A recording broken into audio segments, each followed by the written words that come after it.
Well, none of them can hide from the truth, yeah. Children have to go back to the roots, yeah.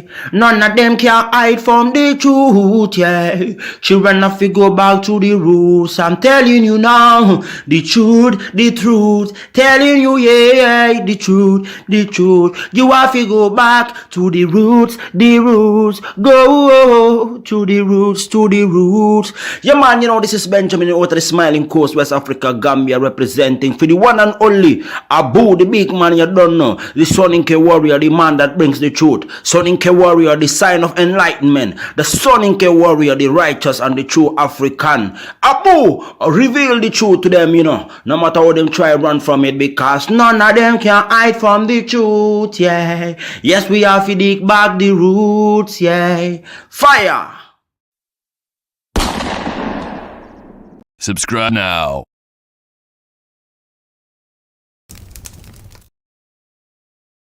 I remember the days,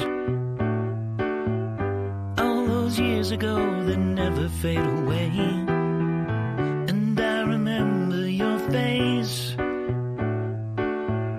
when you hit the ground. I can recall the time and place on the midnight walk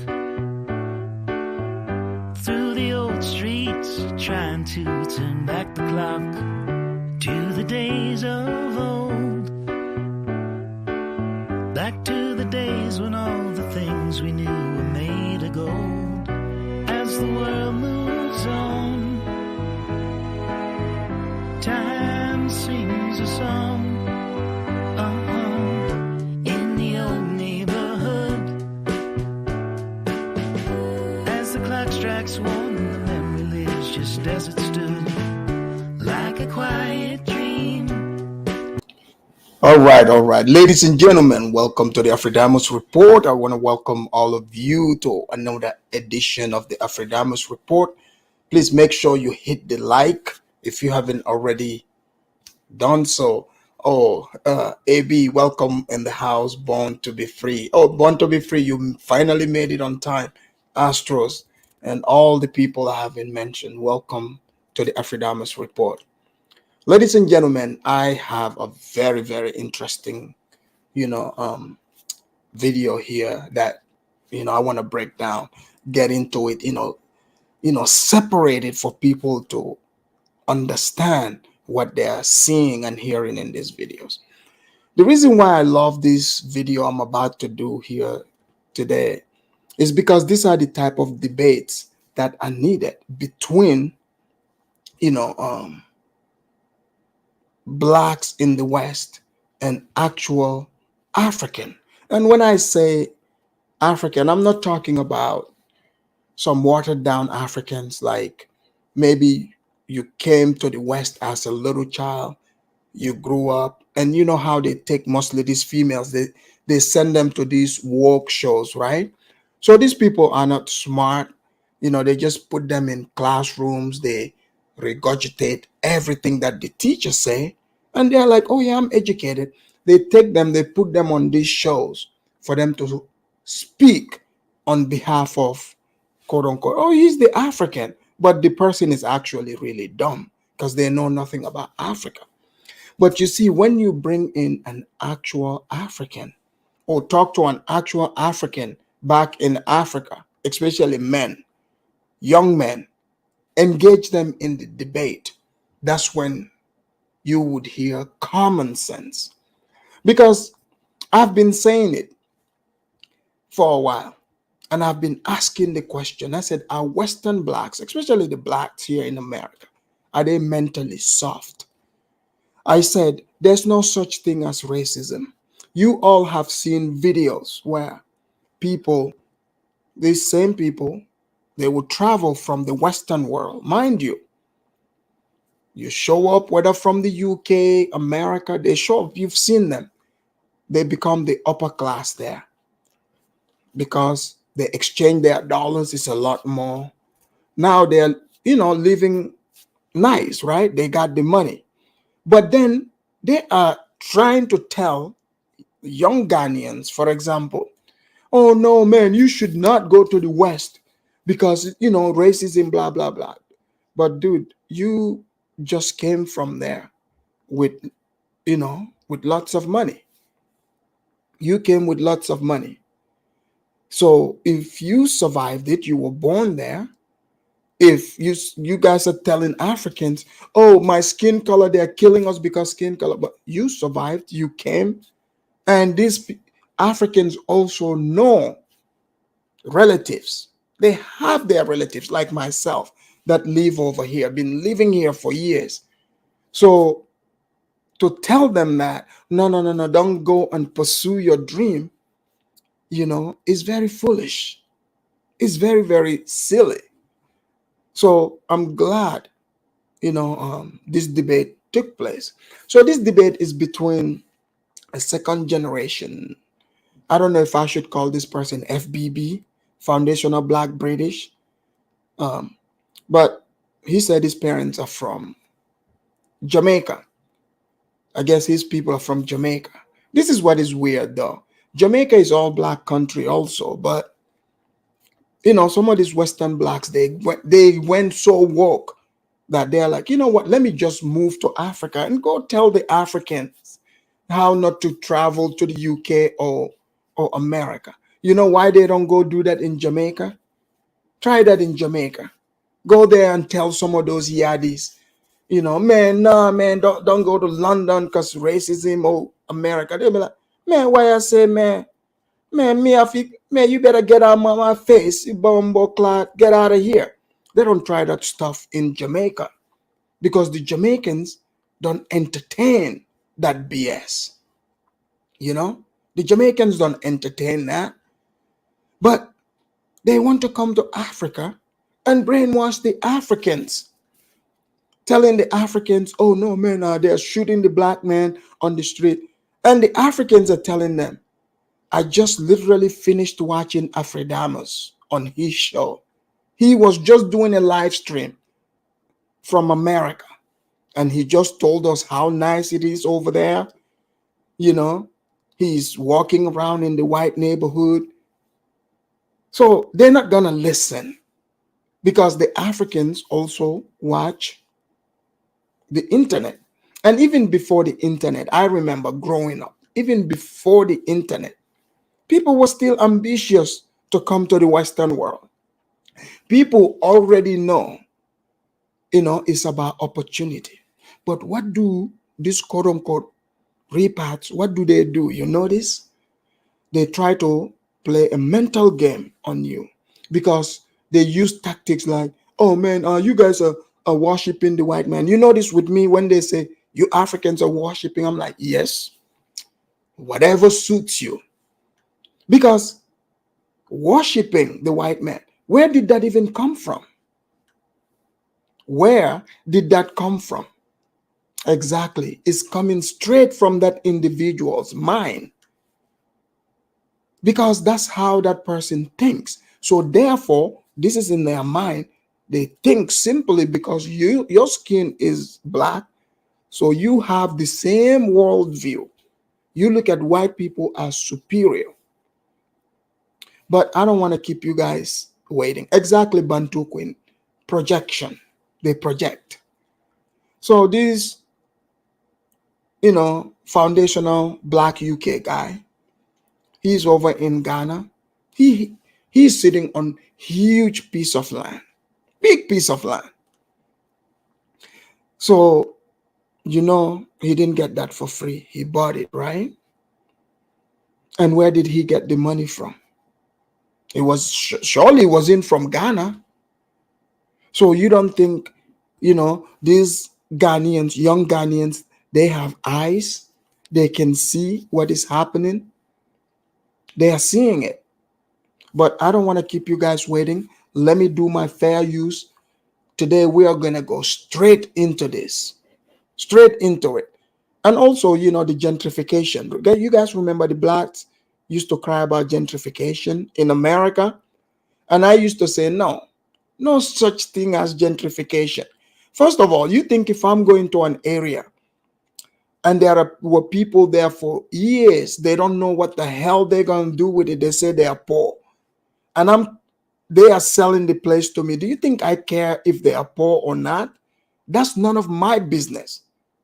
It's not my problem. What I need is the land for sale. Can I afford it? I don't care who can't afford it. That's what they call gentrification. That's how the world works. So what? What am I supposed to do? Just say, just be poor with the rest of the people? That doesn't make sense. These black people themselves are not practicing this, by the way. They are not practicing it. They are going to these countries and they are becoming the new gentrifiers because they are able to afford lands in areas that the Ghanaians, young Ghanaians themselves, cannot afford. Some, like I know we talk about the ones that are losers. I wouldn't necessarily say loser, people who did not plan well, they don't have money. You have that group too. But there's a mixture. There is some of them, when they exchange their money in Ghana, it's a lot of money. So they do have a little bit of bread on them. Don't forget that. Okay, let me do my fair use so we can enter this video real quick.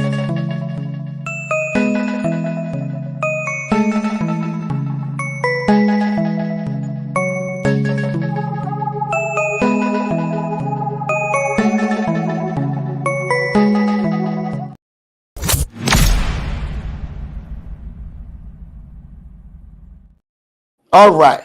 So, guys, we are about to enter the real show here. So you're going to see, for instance, this FBB, Foundational Black British, moving to Ghana, because now all these people, all of a sudden now they are Ghanaians. They think they know. But if you come from the West with a little bit of money in your pocket, can you truly be able to understand the plight of the young poor people in that country? Let's just be real. Let's just be real. You do not. So this is why these people still come on the internet. They pretend, they try to downgrade to say, oh no, don't go to America, don't go to the UK. It's like, okay guys, at this time just give it up.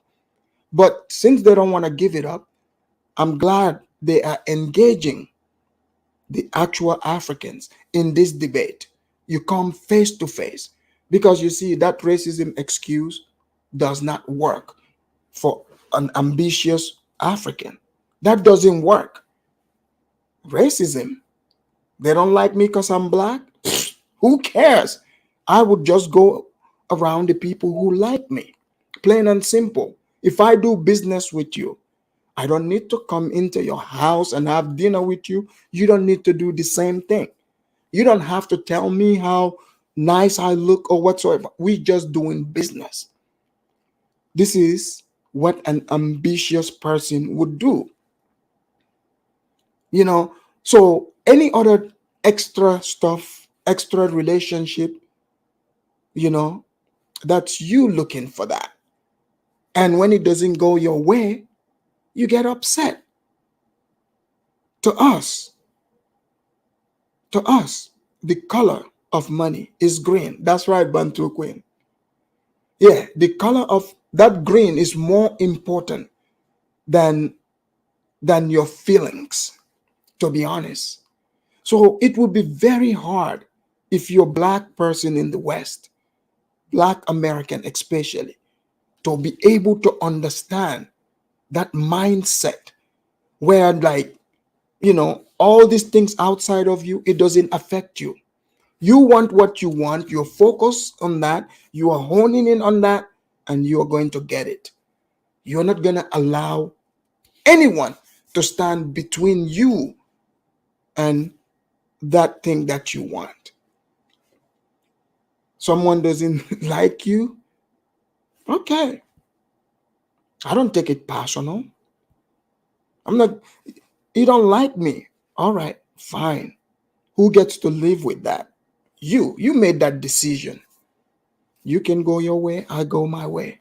It's a new day. So so many black people in America, if you notice, they will say, "Oh, that's a bad thing." No, no, no, no, no. You are putting way too much feelings, in places where it doesn't belong. You see, where it doesn't belong. Let me see. Duale, thank you for the super chat. He said, Afridamus, good to see you again. Always great show. We appreciate your energy, young African Gambian. Thank you very much, Duale, for the super chat. American Royalty said, Afridamus, you a Seahawks fan? Yes, I am a Seahawks fan. Um, but I haven't been, watching. I mean, especially last season, I just watched a couple of games because we're busy over here playing our own game. So let me bring this debate so you guys hear from the African side and the Western black side. So guys, I know some of you are gonna come here and be like, man, he's not even FBA. I understand that. I'm not gonna pass him off as FBA, but the man, like I said, a lot of these UK blacks, you guys have seen them. They look up to the FBAs like their daddies. In fact, I heard Black History Month, they teach them about how to worship the FBAs. So they look up to the FBAs. This is why you notice this Foundation of Black British online, all their conversation, they would try to hype up the racism. Like they always give America as the example. I always find that weird. That makes me wonder if there's any racist in the UK.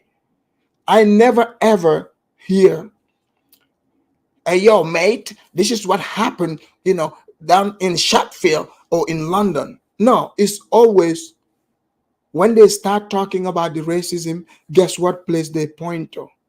You guessed it right. The place where they don't live in, America.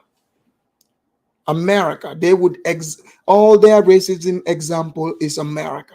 And the examples they would give you is something that was trendy on television. Like they would quote you a George Floyd.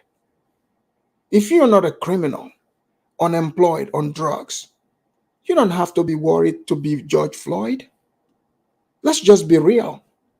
Why are people acting like, all of a sudden, you know, yeah, that you see that cop that did that, the guy is a jerk.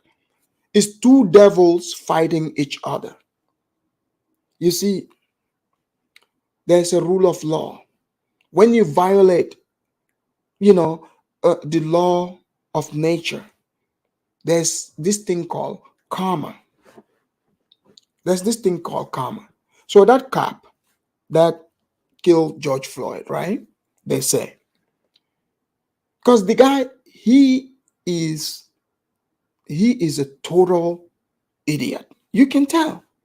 You can tell this man, he thought this was funny sitting on top of that guy. He didn't intend to kill him. But I know idiots like that. He's probably punked other people like that in the past. So dealing with George Floyd that day was his karma. And George Floyd also met his karma that day. Because he's not, he was innocent. Let's just be real. He was innocent.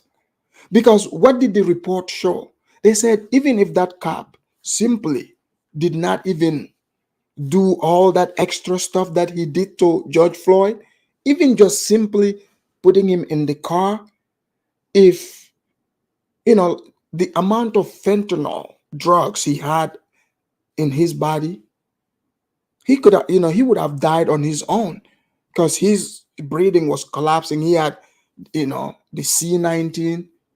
But oh no, that cop, could not help himself because he is a jerk. That's what he is. People like that exist. They don't want to pass up, using power on people.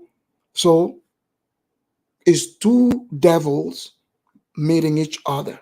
And God just took care of the karma that day.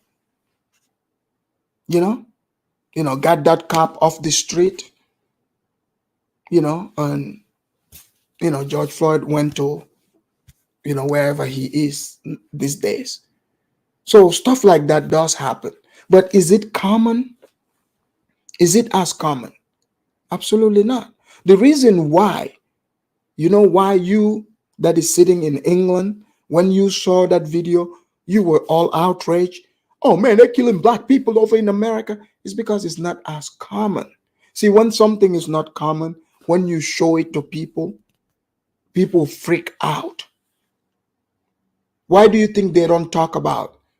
Oh, today there was 3 drive-by shootings in Southside Chicago. Oh, Baltimore or some black neighborhood. They'll be like, oh yeah, I mean, what's new? You notice how that doesn't move people, but show a cop, white cop, to be specific, taking the life of a black person. It becomes this big thing, right? That's because it's not that common. But if you're an idiot sitting somewhere in Europe, you think you pro-black, now all of a sudden they're killing black people. You're a fool for thinking that. You are a fool. And the sad thing is, a lot of these people are of African background too. They have relatives, their own relatives that live in America. But no, they don't take the answer and say, our people are living over there. They never even got a scratch on them. No issues. They're not telling you the stories. But you want to go by what the TV is telling you. Same thing in America, the same blacks. When you engage them about racism, they cannot tell you, they cannot give you example of this quote unquote racism act happening to them. They can never tell you. You know why? Because America is not that place. You see, even if they accuse a white person of being racist or call them Karen, whatever, their life is completely destroyed. So what white person would want to be blatantly be racist? Who? So that's why they cannot point to a specific event. They would just bring in slavery. And you're like, sir or ma'am, were you a slave before? They would say slavery, Jim Crow. They would tell you things that are on TV, things that they were taught to, to repeat like parrots. This is why in the sphere, when you hear all these people, they all sound alike. They all sound alike. So in the West, this my work. In the West here, this my work. But what about in Africa? I've been telling you guys, this cannot work in Africa. I thought you guys said Ghana was the place for the blacks. Let's find out how this is working. Here we go.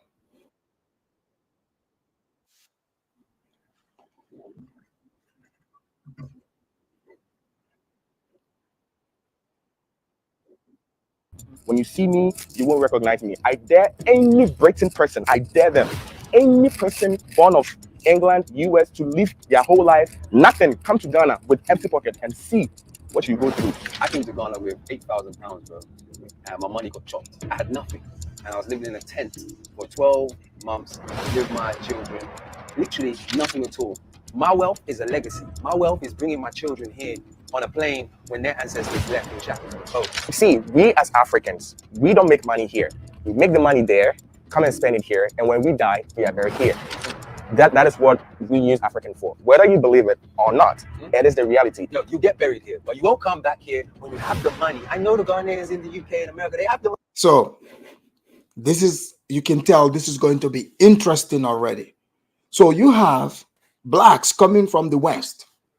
I've been telling people this. They would try to tell Africans. They want to tell Africans about where Africans can be or where to go. Like even some of you guys' favorite YouTubers, like the Uhuru's show, Diners. You guys see him. He travels all through different African countries.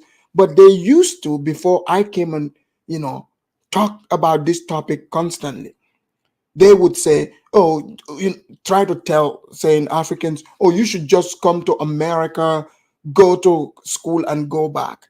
And I asked them one time, I was on a show, I said, I said, the only way you can tell any person how they should be in America is if you pay for their ticket, you pay for their tuition, then you can tell them that.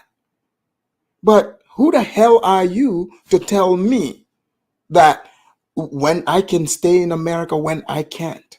I can do whatever I want. You see? So these guys, they said they left the United States or Britain going to Africa.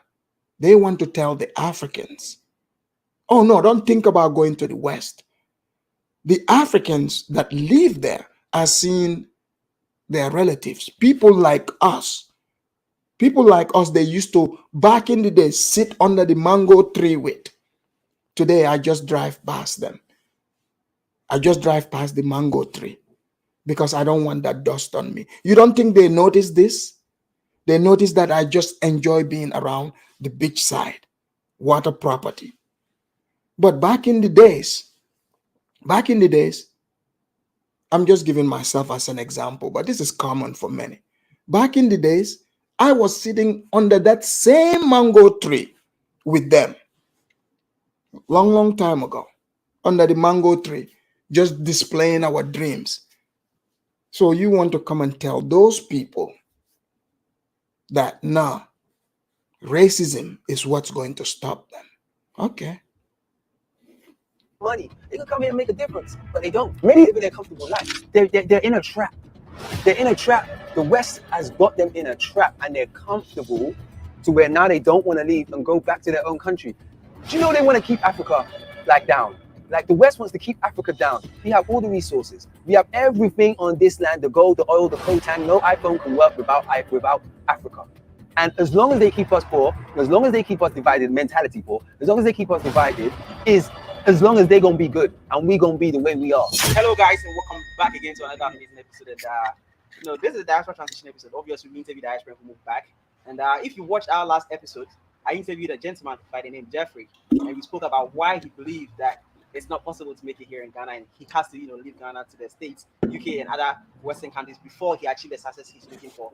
And today, someone challenged him and it's like, listen, it's all about perspective, and I would like to tell you my perspective and probably throw some light on exactly the kind of mindset you need in order to see the money on the continent. So we do have here someone special by the name Daniel. He's been on the show. I've been following his journey since he moved back from the UK to Ghana here. So it's going to be almost a debate between these two parties, and I'm very excited. It's all about learning from each other. They are both, very open to learn. You see, this is good that it's a Ghanaian host that is conducting this, instead of these people always trying to bring some, LGBTQ stuff in all these little debates about, African versus African American type stuff. They would go and bring some fruity guy to represent Africa, and they would go bring some female who have low self-esteem to speak on behalf of Africans. What do you expect? Someone they've called African booty scratcher her whole life. You don't think she's emotionally broken by these blacks? That person is not going to tell the truth. But bring somebody like me there if you want to hear the truth about the blacks. I would debate them honestly. And teaching each other, and trying to get each other to see the perspective and share knowledge, basically.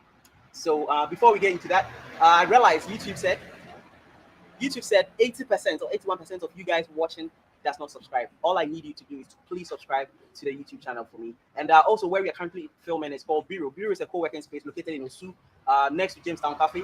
They have a conference room, they have a co-working space, and have private office. They serve you coffee anytime you come in here. Just go online, go check them out, and book your place when you're coming from the US and you want somewhere very comfortable with electricity, constant Wi-Fi without any interruption. It's the best place for you to check it out. So without further ado, let me welcome both parties on the show. Daniel, welcome on the show. Welcome. Thanks for having me back, bro. And Jeffrey, welcome back. Thanks. I think this is a debate that you recommended on Instagram. You saw the reel that I posted. The kind of depression we have seen, racism is down on the list. 2 hours. So what about the African Americans who are living in tents in America and saying there's no job? Bro, I don't know why they are living in those tents.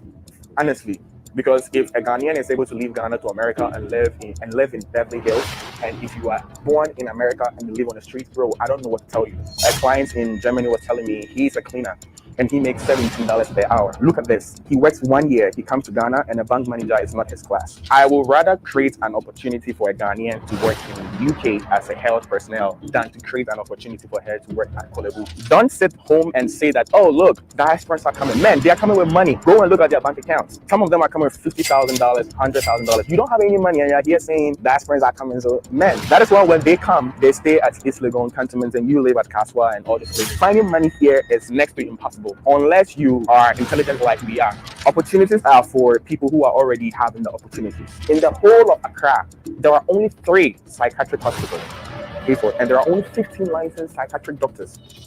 And out of the 15, not all of them are even practicing psychology. So that is why the youth are going mad. See, it's simple. You want to be a nurse. I advise you, it's better you become a nurse in Canada than be a nurse in Kolebu. Discrimination is everywhere. It doesn't matter. We are strong. We've been through all these traumas. Look at the way our teachers train us in school. What is the little racism that you can handle? You should be something, you should be okay. I mean, if somebody doesn't like you because you're black, bro, you are going to work and get into the This guy's got the right attitude. He is ready to rock and roll. But I will correct some of the ideas he has on the way. But he is ready mentally. So what is a little bit of racism? That's the attitude. Exactly. Let's go. per hour. What do you think? You don't like me, fine. So black people complaining about the trauma that comes with slavery, you think Bro, it's nothing. Sunday night during our time when we went Form 2, Form 3, Sunday evening, we are all crying because on Monday we have protect. Mr. Kwanzaa is coming to lash us. Everybody 6'6", and we are all scared. This is huge trauma. What is lash? King. 1 wrong, 2 kings. So African kids, we've seen the trauma. You know, we do midterm exams, and when you get below a certain mark, you are caned like an animal. So that is the thing. That's right. See, this guy is giving his own example of the trauma he faced. Not like somebody say, oh, we are people who used to be slaves. He's right. In some of these schools, in African schools, oh yeah, you will get caned. I don't know if they still do that, but the man is correct. And you know, the day on Sunday night when you didn't finish that homework or you're not sure if you passed or not, man, you don't sleep well. He's correct. You make the money there, you come here and you spend it. So Ghana is a place to spend money, not a place to make money. I'd rather do the rat race and make $5,000 a month than do the rat race and make 5,000 cedis a month. The short form content of the longer video. Yeah. You commented that, and you said you need a debate. We have to have a conversation. Yeah. So I thought it's only smart, it's only wise that we call this conversation, this dialogue to happen. So before we dive right into it, I want you to give a perspective, your background, where you came from, and who you are, so that the audience watching you for the first time, get to know who you are. Well, I'm Daniel King. I came to Ghana 3 years ago by way of the UK, Jamaican heritage, and been in Ghana for 3 years, and I'm out here with my family, 3 children, more now actually, and we now have 2 more generations. So my older daughter and her my grandchildren are here also. So, we're just out here making waves and breaking generational curses, as they say. So thank you again for being on the show. And Jeffrey, people are watching you for the first time. So, black coming from the West and an African mentality, completely different. Okay? They're saying they want to relocate, break generational curse. So you have a completely different mindset agenda from the people you're going to be meeting. So, if are you wrong? Maybe not. Are they wrong? Maybe not. Just do you and let them do them. That's what I respect. But you notice how everybody wants to, give themselves this assigned role to be the masters of Africans, to try to tell Africans what they can or cannot do. Just pay attention to that too. Reintroduce yourself. Not for the first time. I mean, if they are watching you for the first time, so reintroduce yourself. My name is Jeffrey. I'm a Ghanaian. Hayford is a very old friend of mine, so I happened to come on his show the last time, and my video is really going viral. Thank you guys for your comments, your likes, your insults. Thank you. I really appreciate it. So here I am again. So one thing that really stand out in the comment section is you said your blood is boiling. My blood was boiling. I mean, now I know how people feel when they watch me, and they don't agree with what I say. So I was like, hey, I guess the main thing for me. Is he changing his accent to a Ghanaian accent? So this Blatt British guy here is pissed off because this young Ghanaian guy have his opinion and he's basing it on his life facts. And this guy is pissed off. His blood is boiled. But let's go. Was like, I felt it was dangerous for the youth of Ghana to have your way of thinking, and to feel like going to the West was like some gold mine. Imagine my ancestors, if you like, the ones that came before me, they were told that the UK was paved with gold and that they should go there. And when they went there, it wasn't the case. And that kind of triggered. So when I heard you saying, we should go to the West. See, he's talking about the Windrush, his people. They brought them to come to work in the UK. How can the place already be paved with gold? It was right after World War II. So this guy, this is the issues we usually get with Western blacks, because these other blacks in England, they want to mimic the blacks over here. They want to mirror their stories so much. But the blacks over there, the blacks here would call them tethers, because their people migrated there for work. So he's saying, oh, they told them the road was paved with gold. You mean to tell me, they tell everybody America is the land of opportunity. But if you come to America, you couldn't take advantage of that opportunity. Did they lie to you? No, you can just say you don't know how to get it, but other people are getting it. I was like, no, that's not the way forward. And for somebody that may live in the village in Ghana who may have never traveled, you're traveled, right? So you understand certain things, and I feel like they need to know the full picture of what they're going to, what they're going to be faced with if they go to the West. And that's really, I mean, we can get into so much more, but that's when I was like, okay, no, we need to have a conversation. I like that. And we are going to have a conversation. And I know he's ready to learn and then also to exchange, Let's go back a little bit. I want the viewers to have a perspective, even with your upbringing, you growing up as a child, the home you grew up, the living situation, from you coming out of that, being a teenager and moving from there to where you are and moving to the continent, so that we can have that perspective. He's also going to share his background, and then we can, talk about why it is realistic, or it's better for you to move to the continent rather than going to the West. Oh, just some background.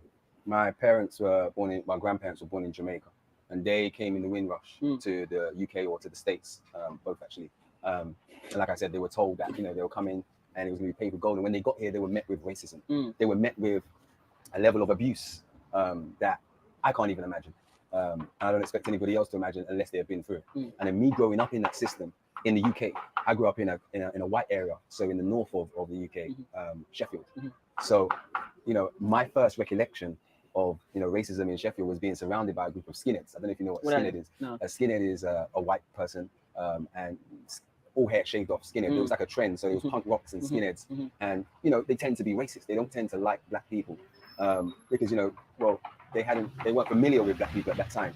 And maybe I left there when I was 6, so I must have been about 5. Going to school. In that time, it was safe to go to school on your own and those things. So I must have been going to school and being surrounded by a group of maybe 6, 7 white men who, I don't know what they did to me, but they gave me a wedgie. I know that much. A wedgie is when they pull up both your trousers and it goes right up in your. They gave me one of those. So that's the most racism he's experienced. So he's saying white men, this were probably other kids like him. So they gave him a wedgie. So now wedgies are racist. Maybe he should have tried being in going to the school I went to in Africa. He should have tried. When he's sitting there, somebody just fill up a Coke bottle with water and pour it, instead of giving you a wedgie, they just pour the water in your underwear.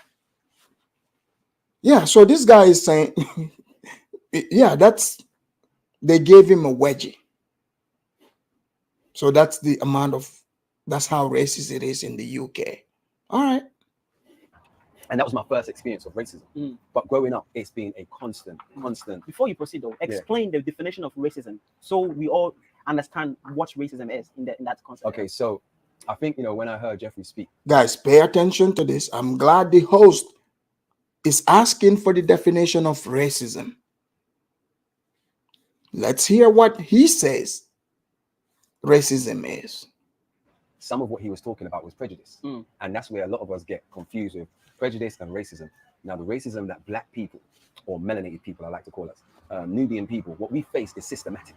So imagine, Jeffrey, you got quite an English name, but what day was you born? Tuesday. So you are, what's it? Kwabena. Kwabena? Yeah. Okay, so in the UK, there's a system set up that if you take your CV and apply for a job, when they see Kwabena, Kojo, Kwame, you're not getting the job. You're not even, they dash that in the bin. Like, so, and it's systematic. So it's not just, oh, I don't like you. It's not. So you notice, he cannot give anything specific that is racist. He is telling this man, oh, because of your name, it's systematic. So you mean to tell me these Nigerians who have names like Olumide Olumdare, who are managers at these places, you mean to tell me their name is white? Mr. Egusi. You want to tell me Mr. Egusi that's a white name? Okay.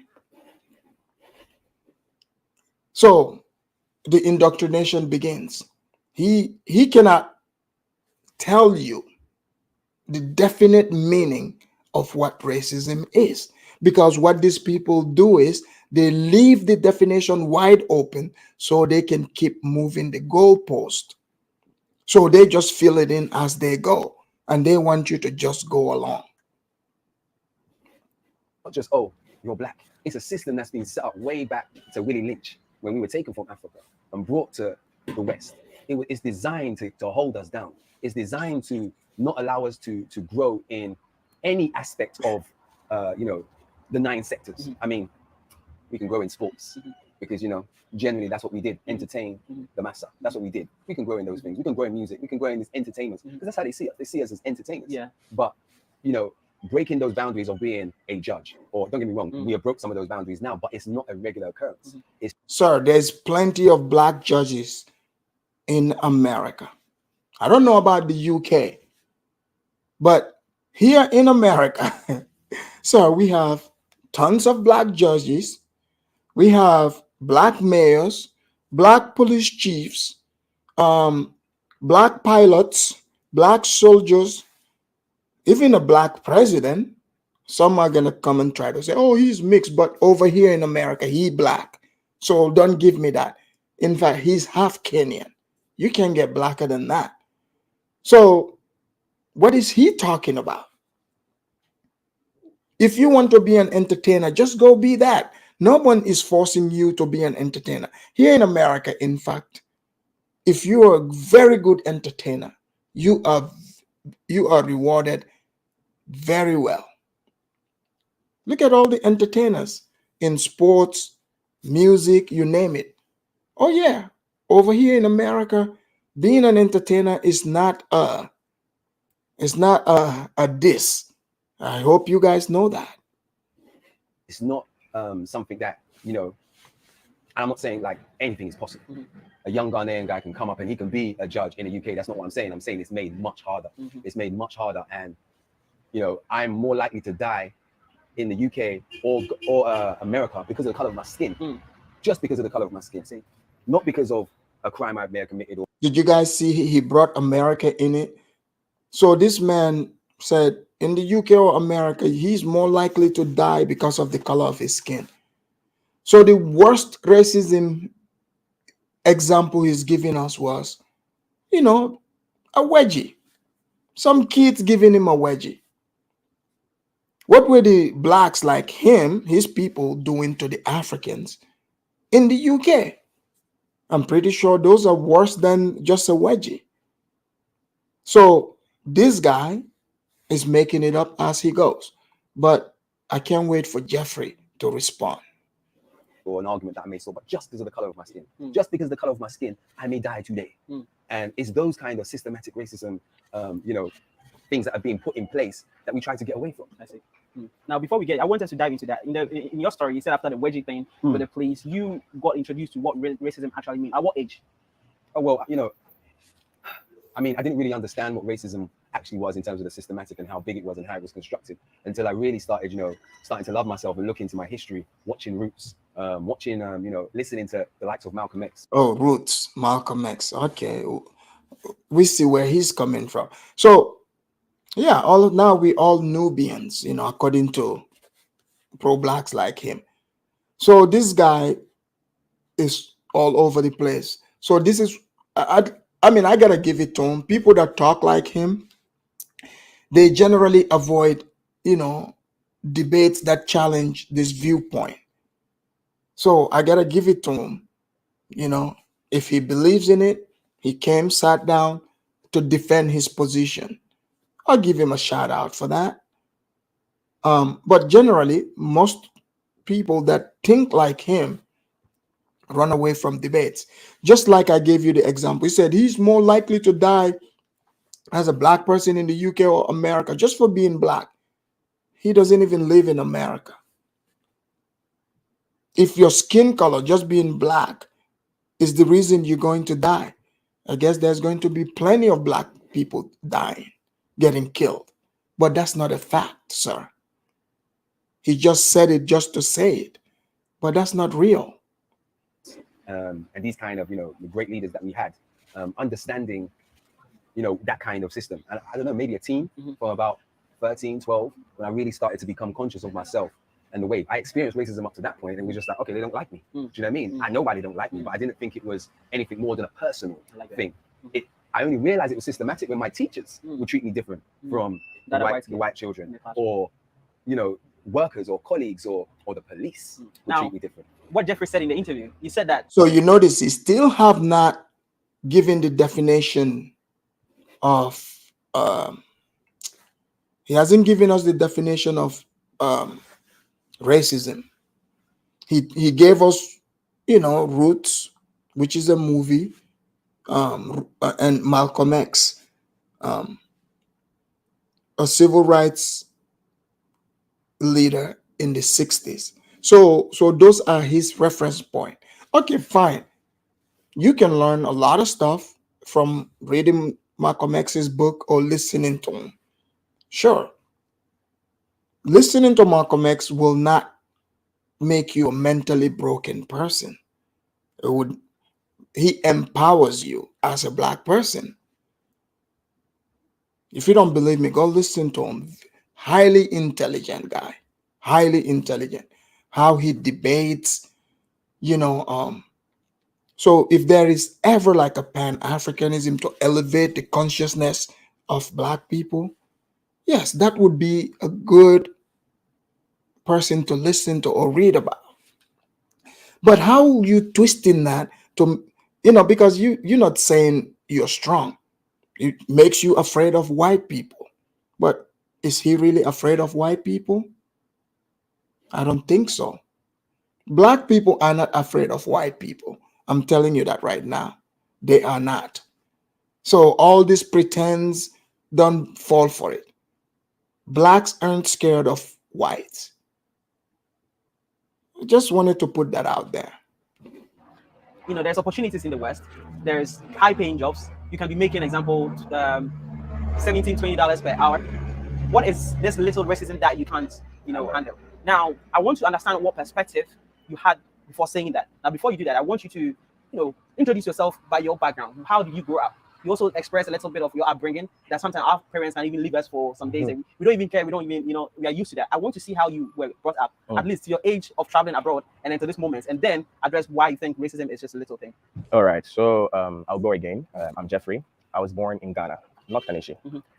That is where I grew up. My dad was a mobile banker at that time. Do you know what a mobile banker is? No. Okay, so there are people who work and they want to save on a daily basis, but they don't want to keep the money themselves at home. So my dad would be the person to go around their businesses and take the money and keep for them.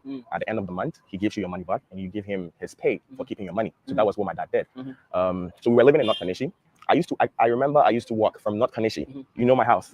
Yeah, I used to walk like as a kid of 7 years, 8 years. I used to walk with my elder brother from North Kanishi to Kaswa. How long is it in kilometers? So in kilometers would be around 35 kilometers. Okay. So you walk every day? Every day, Monday to Friday. At what age? I was 7, Okay. 6. And is this normal? No. I believe that my fellow age mates at that time, let's say in New York, West Virginia, UK, Liverpool, Berlin, name other. Assume. Yeah, Okay. let's. It's not that we assume; it's the reality. Okay. They care for the children, for children. I don't think a 7-year-old kid student will walk that distance home. But in Africa, it's normal, and mine is even the smallest. When you go to the villages, some villages, people go. He's absolutely correct. You know, some of the kids, they walk miles and miles to go to school at a very young age. In fact, I watched a documentary, I think it was somewhere in Kenya or Tanzania. It's like a remote area. So these kids have to walk together to go to school. Young kids, but on the road there, they have to worry about lions. They have to worry about lions. Go look it up. It's on YouTube. You will see the documentary. It's real. So these kids have to maneuver, wait for each other so they can, walk past the lions so they don't get hunted by the lions. So if those kids overcome all that which they do, you think telling them about a little bit of racism means anything? So this guy is coming from a completely different perspective. You guys want to talk about you hardcore? These Ghanaians are hard. Let's continue. From one region to the other region every single morning. Every single morning. And there are cars, there's all this danger, everything. And it's normal in Ghana. So I grew up in this environment. From class 1 to class 6, I was walking this way to school. And I grew up, and mind you, from Kanishi to Kaswa, there are a lot of dangerous things that can happen. I can be beaten by some tags. If I was a black guy and they were white, I would say probably it's racism. But since we are both black, then what will I call that? Because it happens. I am an Ashanti. Those times there are some Ghana boys, they just hated us because we were Ashantis. So did you guys hear this? So he's Ashanti, and you have like some guys who don't like them because they're Ashantis. And sometimes in African countries, when these people sometimes they speak as if Africa is like this, like African countries is just like this paradise, it's all black kumbaya. But that's not even real here in the States. People from different neighborhoods fight other people. So what would make you think that's any different anywhere else? So what he's saying is true. So if those people attack him and beat him up, would you call that racism? So this stuff happened everywhere. So they gave him a wedgie. So those people happened to be white. He called it a racism. So the Jamaicans that used to attack the Africans in the UK, what would you call that? You see what I'm saying? So you gotta have concrete definition. This is why the British guy, Blatt British guy, could not give a definition of what racism is. Because if he gives the definition, you would see that as we keep going with the video, if the conversation continues, you'll be able to catch him. But they leave it open, leave it vague, so they can keep adding on or removing things as we go. Tribalism at that time. When they meet me and my brother, give me money. Your dad has money. That's what they think. But I'm working from Kanishi to Kaswa. Your dad has money. You're going to school. Give me money. If I was a black kid and those people were white kids, I would say it's racism. But since we are both Ghanaians, there was no name for that. I went through that and I grew up and I go to America. let's say I'm working at McDonald's as a cleaner. I'm walking from my house to McDonald's, and I see two white boys who are calling me black monkey. With all due respect, I would say again, how does that really get to me? Because I've seen this since I was a kid, since I was 7 years old. I've seen my own people bully me. So if I'm in someone's land, the person is white, he's calling me a black monkey. I can also call him a white pig, and then we go forward. But I mean, I don't think this should be something you should be. Sir, you don't have to worry about that here in the United States. The white people will not call you a monkey. The person who is more likely to call you these racial slurs would be the blacks themselves. Trust me. Okay? You don't have to worry about the whites calling you that. You are more likely to get called that by the blacks themselves. Just FYI. Very emotional about and sit there and cry and say, because of this system, America is so hard, or the West is so hard that you can't make it there. I see. I don't get that point so well. Okay. Now I think that's why Daniel's here. But let me elaborate. Let me elaborate on that. Hear him say that. So I think, ain't nobody out here crying about the racism. Like, Okay. I've been called so many things, bro, and that doesn't affect me. He said he's been called so many things, but the only racism example he could give is he was given a wedgie when he was a kid by other kids, and the teacher treated me different. Like, teachers treat every student differently because we are all not the same. So I don't know when people say I'm treated differently. So elaborate. Tell us, how are you treated different? Different than who? Johnny? I think let's take it a bit deeper to the trauma. On a trauma level, I think what you said in the video was that, the trauma of racism, well, every Sunday you're waiting, you're crying because on Monday you're about to get beaten. Now, to compare that to the struggle and the trauma that diasporans have faced and our ancestors have faced, that's what really got me. Because I'm just like, this is not just about being caned. I mean, when we caned, yes, were our ancestors whipped? Yes. They were also forced to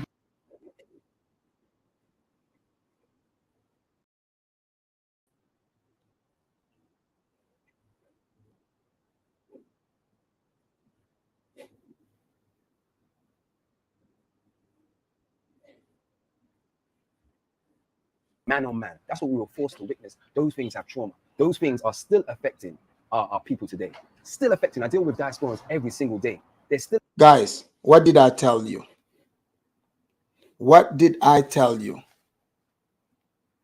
So he cannot give you any example. Oh, sorry, we had a technical glitch there. Let me bring this back for a second. I want you guys to hear this. He cannot give us anything that happened to him ever.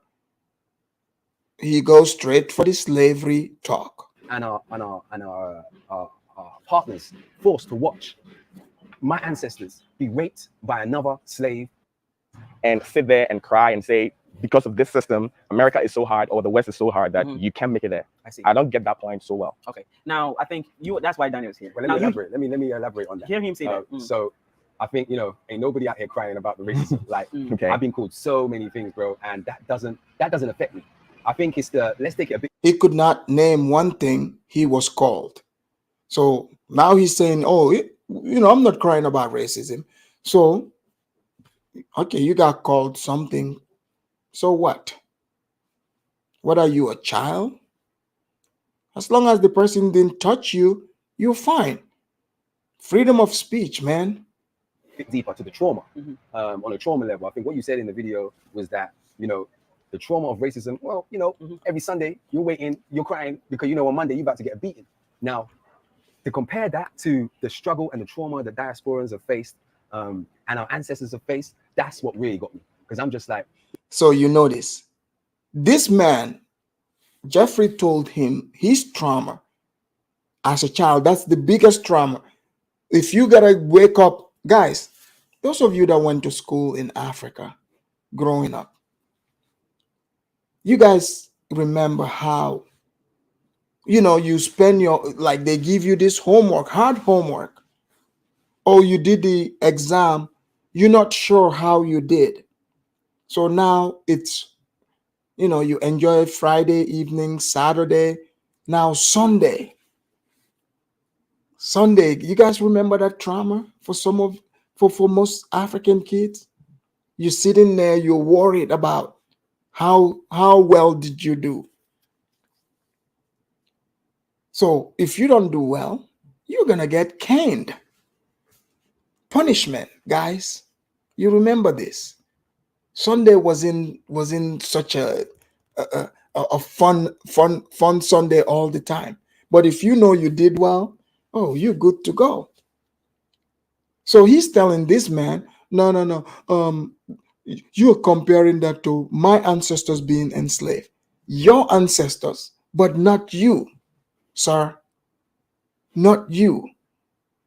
This is not just about being caned. I mean, were we caned? Yes. Were our ancestors whipped? Yes. They were also forced to commit sexual acts. Their children were also taken away. They were also killed. They were also hung. They were also drowned. They were also children fed to crocodiles. Do you know what I mean? Like we were emasculated as men. Our children and our partners forced to watch my ancestors be raped by another slave, like right in front of them, man on man. So this man never witnessed that. He was never anywhere around.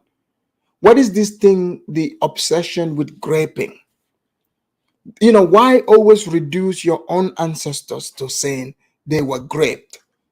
Have you guys noticed this? This guy will, people like him will say anything just to one up someone. So, okay, fine.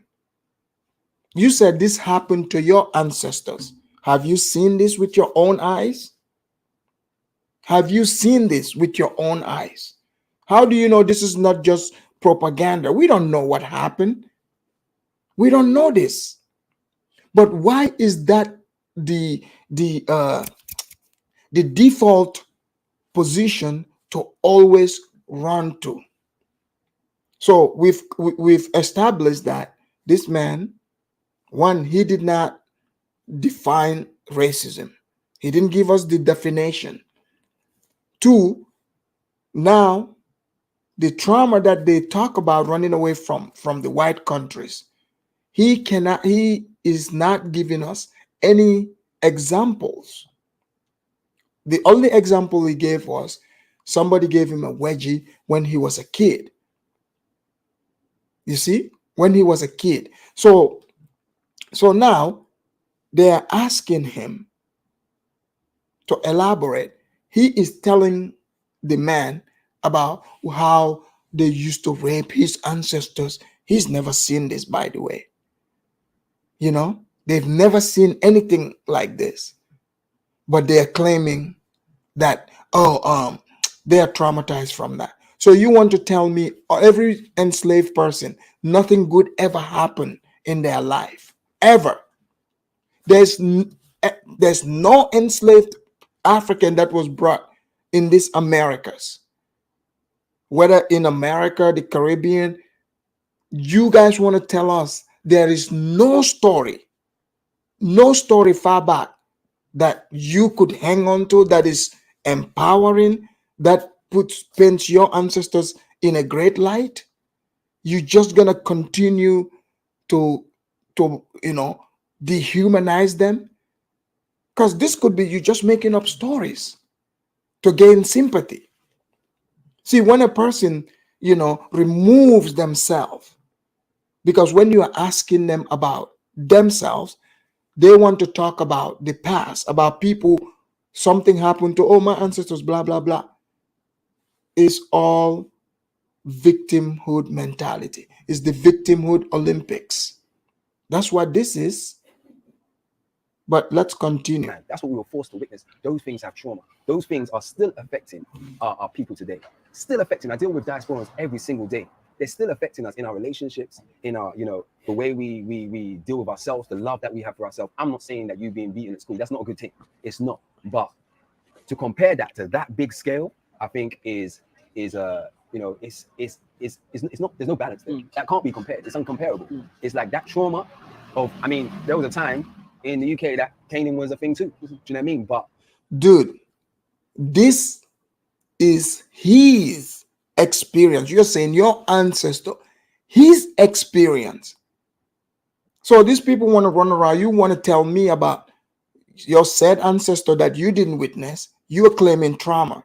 but ignoring someone telling you about what happened to them, they themselves. Jeffrey's not saying this happened to his great grandfather. He's saying to him as a person. And I'm more inclined to believe a person's personal experience to be more credible than somebody trying to pretend to be in the shoes of other people in the past. It's not even close. We can only imagine. I can imagine, somebody owning another human. We all know that's not a fun thing. We know this. Just simply take it when you have an asshole boss at your job, a job that you don't like, but you need the money there. I'm guessing it's kind of like that. You don't see people being affected to this day from it, but you see diasporans being affected. Even the way the diasporans come here and have a entitlement. We spoke about that entitlement. They get that from white supremacy. It's a supremacy that they feel, and they have that same because it's trauma. So they're being affected by that. So it's not as simple as you black monkey. Like, well, words, that's nothing. But systematical trauma, abuse, and those things, that's what affects our people. That's the real, the real problem. I like that. So he's saying, you said something in the video. Yeah, I want to also touch on some things that he said. Okay. So here is my point. Diasporans are Africans. Hell yeah, I'm also African. So it is our ancestors who went through the slavery. It's my grandfather too. It's your grandfather, just as it's my grandfather. But see, here's the reality. This thing happened when... Great answer, Jeffrey. Yes. Those people, the slaves who were taken, they are your ancestors too. They are Africans. So shouldn't Africans be traumatized too? But let's continue. A long time ago. So we came to hear the stories. I will believe that there is nobody who is currently alive who saw racism and who saw slave trade. Where are you talking about? I mean, all over the world. I'm not sure there is anybody who is still existing right now who saw slave trade. We all came to hear the story. Okay. We acknowledge that it is true. It happened. I saw the Instagram video. All those people that were commenting that this, and this, and that. I checked their profile. They are sitting in Mercedes-Benz, driving these nice cars in these nice countries, and you are there crying about what your ancestor went through hundreds of years ago. He's got a point. He's got a point. So it's like they want to come and complain. He's right. Who is alive today? What person do you know that was enslaved here in America? So he's right. They come, they want to criticize you. You see them sitting in Mercedes-Benz, in their Jordans, Gucci, eating good. But then you want to complain about events that you did not experience. It's called inventing problems in your own life. You want to, invent a problem. So you have it so good, but you want to invent a problem. You're sitting in that's like, I never could understand white people. When white people go along with these conversations, first of all, you're pulling in your white t-shirt with your bling bling. You got rims on your car. You want to talk about slavery? Sir, you've never picked cotton. You don't know what that life is like. You see, when people, to me, some of these people, it's like they are bastardizing the slavery story. This is why like we all heard about it. We all heard that this did happen. But all this stuff they are saying, do we know if this even that's how it went? I understand that it doesn't matter in any situation where other humans have total power and control over other humans. I mean, they're not always going to treat them well. The other people would revolt, and these other people would exercise their power on them. I get that. So it's not a perfect situation. You don't have to be a genius to know this. You just put 2 and 2 together. You're like, yeah. I mean, it's good the slaves are free. I mean, like, sure, that's what they needed to do. But then you want to use those people's plight to say you are traumatized by what happened to those people. Are you kidding me? Slavery's been over, by the way. It's coming to 200 years ago, almost now. Just FYI. You are here now. So you want to wake up every morning, look at their pictures and cry and feel the hate in your heart. So let's say move on from there. Yeah. Slavery, I'm sure there are many forms of slavery. Do you want me to take you to a place in Nigeria where Nigerians are holding other Nigerians as slaves? I've been to Nigeria so many times. Before you arrive in Lagos, from the border to Lagos is slavery on its own. Trust me. And these are from my fellow African brothers. I've been to Abidjan. When you get to the Abidjan border, the way your fellow brother will treat you, and you tell me that we are all Africans with the same forefather who has been mistreated by white men. So that is slave trade. Look at what you're doing to me. I just want to go to your country. Look at the way you're maltreating me. What is this? Ghanaians are always snitching on Nigerians. He had to tell on the Nigerians how he said in the Nigerian border they treat the other people like slaves. This is true. Probably even worse than that. Zongo said Afridamus, but that's their ancestors. They have every right to feel that way, just like you speak highly of your Soninke ethnic groups. Exactly.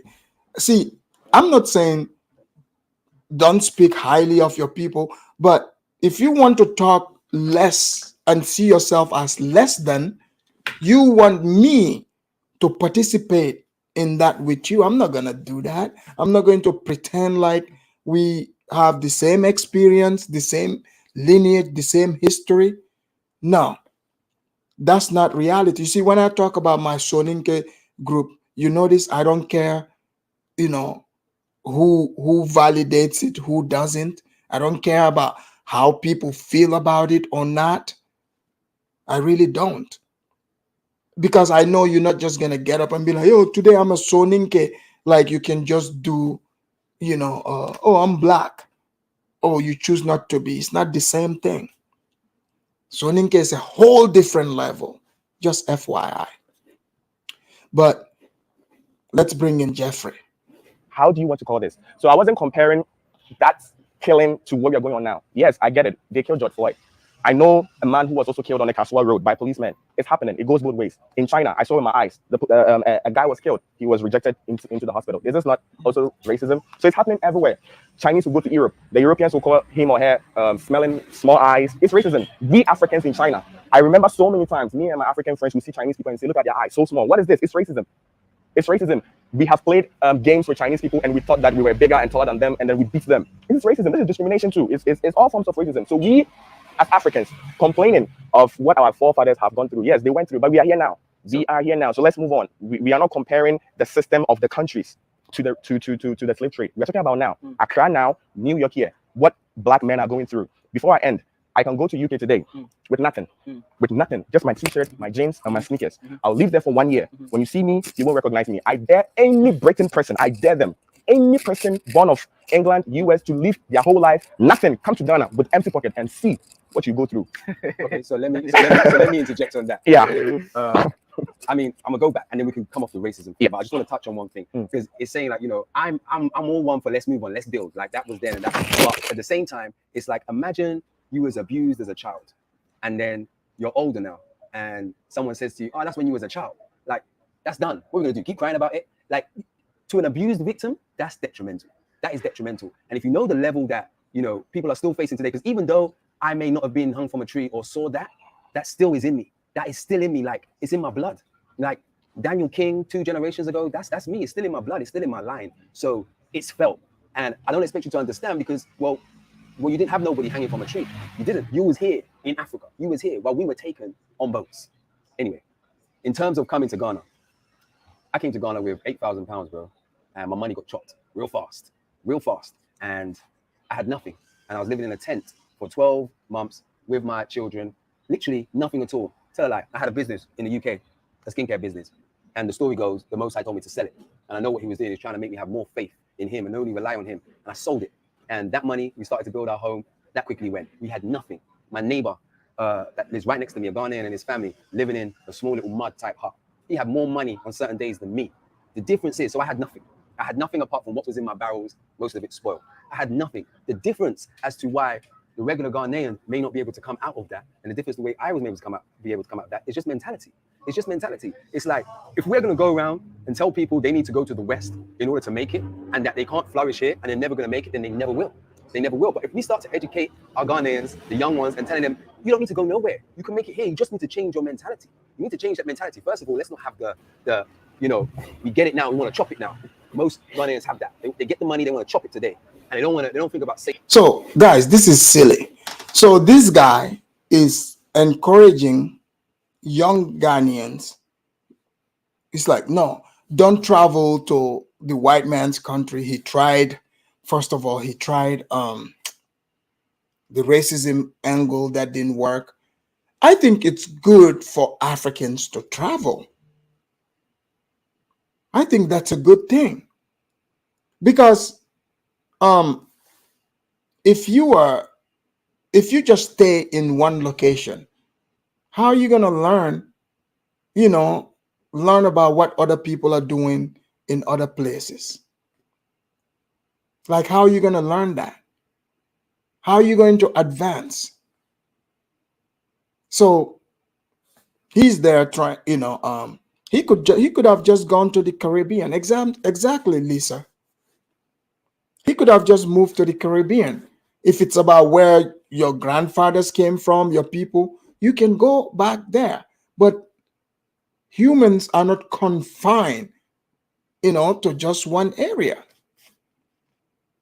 You see? So let's see. Saving or investing or whatever the case may be. He just wanted chop, chop, chop. I didn't have nothing else that my neighbors didn't have. In fact, they had more than me. They had the land. They had the wealth. All I did was show them how they can take that land and make something of themselves. Do you know what I mean? Hence making. So he showed up with 8,000 pounds in Ghana. When you exchange 8,000 pounds to Ghanaian cedi, it's a lot of money. So Jeffrey is telling him, I have nothing. He's like, oh, I have only 8,000. At least you have 8,000. Do you know how long it would take someone working in Ghana, most regular people, how long it would take them to save that kind of money? This guy is delusional.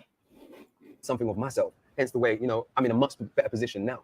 But I didn't come here with nothing but 8,000 pounds. You spoke about us having 50,000 and all these. Bro, nobody, some of us do. But the majority of us are not coming with that kind of money. Guy, did you see him? He just sat there like, I didn't come with anything but 8,000.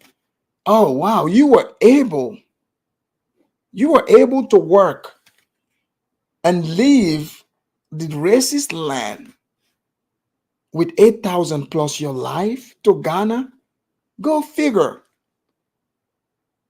It's so racist in the UK. He was able to leave with 8,000 pounds. So he's just saying it casually in front of the Ghanaians. Oh yeah, I only came with 8,000 pounds. Well, that's plenty of money in Ghana. I get it. You want to do your blackity black stuff, but come on, man. Use your common sense. Look around you. You are at a place. Those people you are around, how many of them have you ever heard talk about having that kind of money? So he's all vague. He's telling this guy he can make money in Ghana. He's telling him he can make money in Ghana, but he cannot tell him, exactly what he can do to make that money in Ghana. So Mr. Pro Black over here is telling the Ghanaian, no, don't go to the white man's country because the white man is evil, white supremacy. So I don't know if these people think this is their little propaganda. Let's go to Africa and, just paint the white man bad. Sir, try someplace else. Definitely Ghana is not the one. Those Ghanaians love them some white money. I'm just telling you. Ghanaians love white money. Take it how you want. Yes, we all do. We're not coming with that kind of money. And guys, please make sure you hit the like and hit the super chat. Speaking of the white money, I know it's a lot of blacks watching. I take black money too. Thank you. On faith and £8,000, it went. And I was like, what am I going to do? I ain't going to sit down and cry. I ain't. I'm going to use my brain. That's it. I think just the education in Ghana just needs to be changed. It needs to be changed. The youth need to be educated to use their mind, know how powerful they are, so that they can come out of. Sir, that's what Jeffrey's trying to do. He wants to leave so he can educate his mind and come back. You see? Zongo said, Afridamus losers are the ones relocating to the motherland. LA Wilkes, welcome in the house. See, guys, I told you I do take black money. Thank you for, donating to the fufu bowl over here. He said, my lawyer said you have 30 days to give me the keys to my beachfront house. Oh, man. You know what? This guy you see on the screen has the keys. Just let him know when you're collecting it. Let him know how much you love the white man. But thank you. This here today, gone tomorrow kind of thing, and think long term. Like, if I do this job to the best of my ability, then I've got long-term employment. I'm working with Ghanaians. I see that they'd rather just cut the corners and, do you know what I mean? And hope that tomorrow they get something else. That's the mentality that needs to change. Well, should I continue? Yeah, if you are. So I get your point. It's very good to motivate the youth of Ghana to do well. But see, what my points are the things that are happening in reality. The people, let me use Ghana. The people in Ghana. Okay. Like Arcadia, you are 100% correct. Arcadia said they attribute all of the most toxic and infantile logic as black. Guys, think about that for a minute. For example, if somebody from my ethnic group, my Soninke group, is an idiot, they're saying something idiotic and trying to make it match to say, oh, this is how it's about we the Soninkes. I would be like, no, not only me, other people would call them out as idiots. But no, there's going to be blacks here in America because they like the victimhood narrative too. They would agree with a black Brit all the way across the pond who knows nothing about America. You would see the same person say, oh man, yeah. If you black, it's dangerous, blah, blah, blah. But you black too, you here.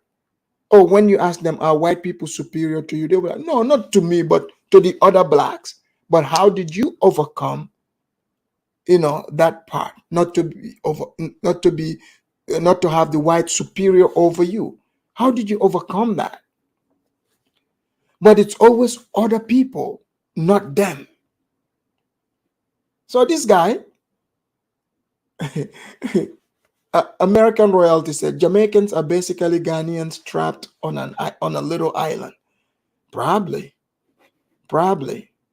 Because this here is not normal. You guys know, we have Juliet also in Gambia. I guess she's Jamaican too. But according to her ancestors came from the Senegambia, through DNA. So there we go. What can we say? Who are assigned to care for the youth, their happenings, their well-being, do not care. The people who have been paid to take care of the youth's needs do not use the money to do what they are supposed to do. You get me? We are just in the country. Everybody for himself. If you're a Ghanaian who live in maybe Nima with nothing, and somebody just goes to the police station and reports you, I want you to arrest this guy, and you are being arrested and you are taken to Mamubi or Nima police station with nobody, trust me, you will know that a working system will benefit you. I am not sure, when we watch these American movies, when you're arrested, the police will tell you, you have the right to remain silent, everything. Jeffrey got a point. So this guy, that's the thing, it's like the same people would go to these countries, they see the system is broken, right? But no, they only want to perpetrate race, color. Jeffrey's 100% correct. Like in America, they would tell you you have the right to remain silent, and you can remain silent. Anything you say can and will be used against you. But does it go like that in most African countries?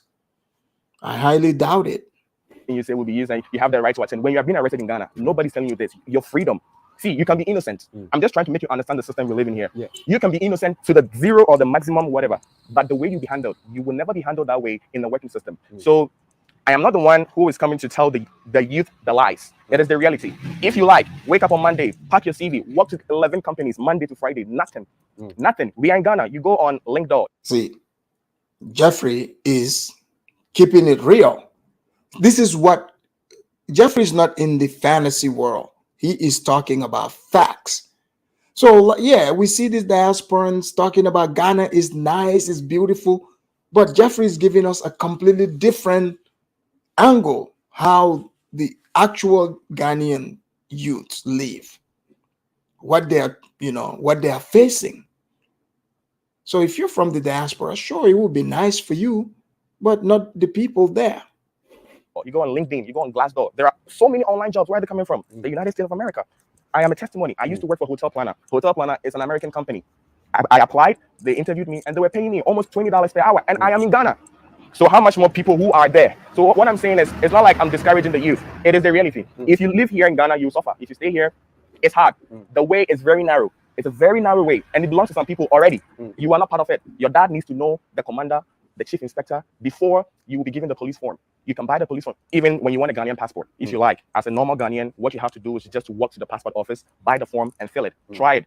11 years, you won't get your passport. But go there, pay somebody, and you see, why is this system like this? I see so many Ghanaians who are nurses, who are doing beautiful jobs in these Western countries. In Ghana, if you're a lady, you just completed the university, very beautiful lady, you want to join the immigration service, you want to work in the bank, you want to work in some company, you need to put in your head that at least managing director, assistant managing director, and assistant managing director will have to sleep with you before you are employed. But I believe in America, if you are qualified, if you pass the interview, you don't have to sleep with anybody. The man's got a point. So you have one guy from the UK who thinks he's African. Fine, he's African lineage.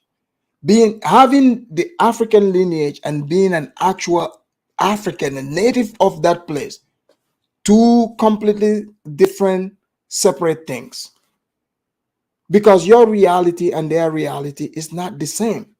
So what the man is telling you is, he recognizes that this system that they are in Ghana doesn't work. The people they have in charge do not care. They only care about themselves. He's giving you example upon example. So therefore, he's saying, there's a place called America, UK, Canada, where your education, your talent, your skills would be highly rewarded. So go over there.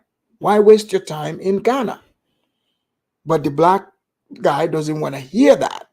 The black Westerner, who himself was living amongst the whites, is saying, no, don't go to the white man's country because the white man bad. The Ghanaians are not listening to that. I hear you. I completely. And this is happening every day. This is the system that we live in. The system is not working. Nobody cares. Nobody cares about you, bro. Honestly, Yeah. Nobody cares for you. It's the same. The difference here, let me tell you, the difference in Ghana is in your face. In America, in the UK, it's covert. It's nobody cares about you. Like, if you want certain things, we have a thing called the casting couch. Did this guy just say the casting couch? So now the most common job, people are actresses now. Is this guy for real? This is the problem. I think a lot of these black UK people spend time watching American television.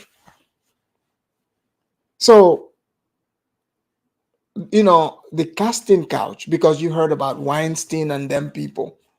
If they've never put that in the news, we would never even know about that. How many people,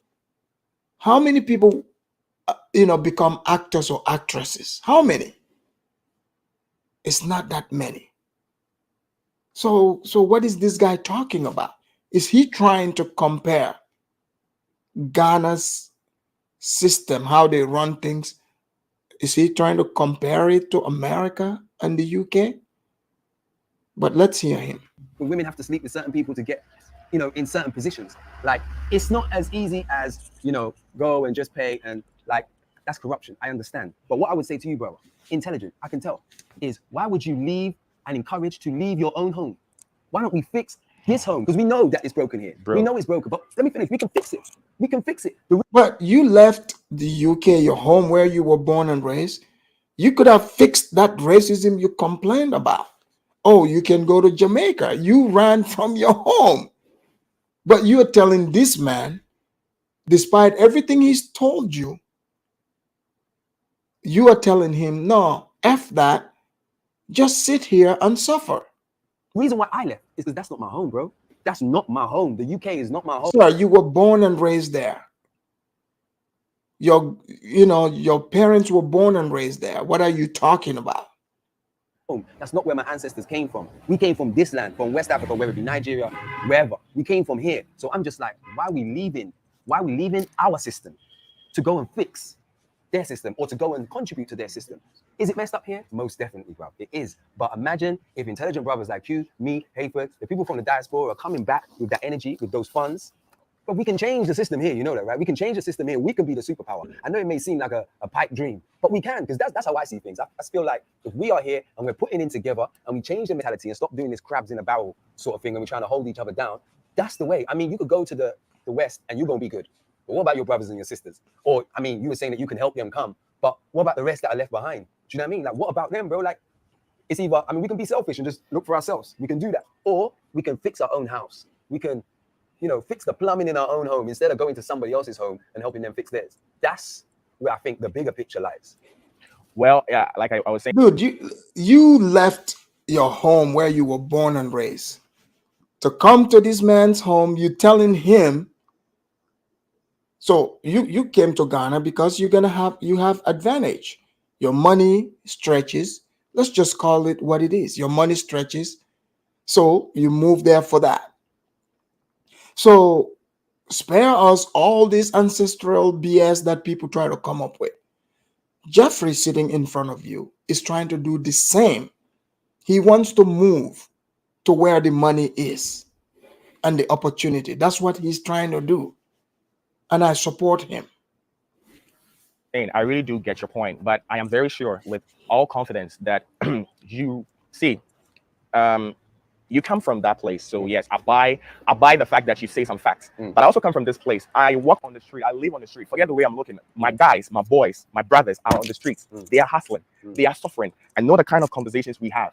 There is no winning, bro, here. Trust me. I know when I say that, it breaks your heart, but it is not. Let me come in. Now, you being in the UK, he's saying the UK you can get this much money. There's so much opportunity. Why would you leave something like that and come here? He's saying there's no opportunity here. But you saying like the long run, there's more here to gain than the West because of the systematical racism and stuff like that.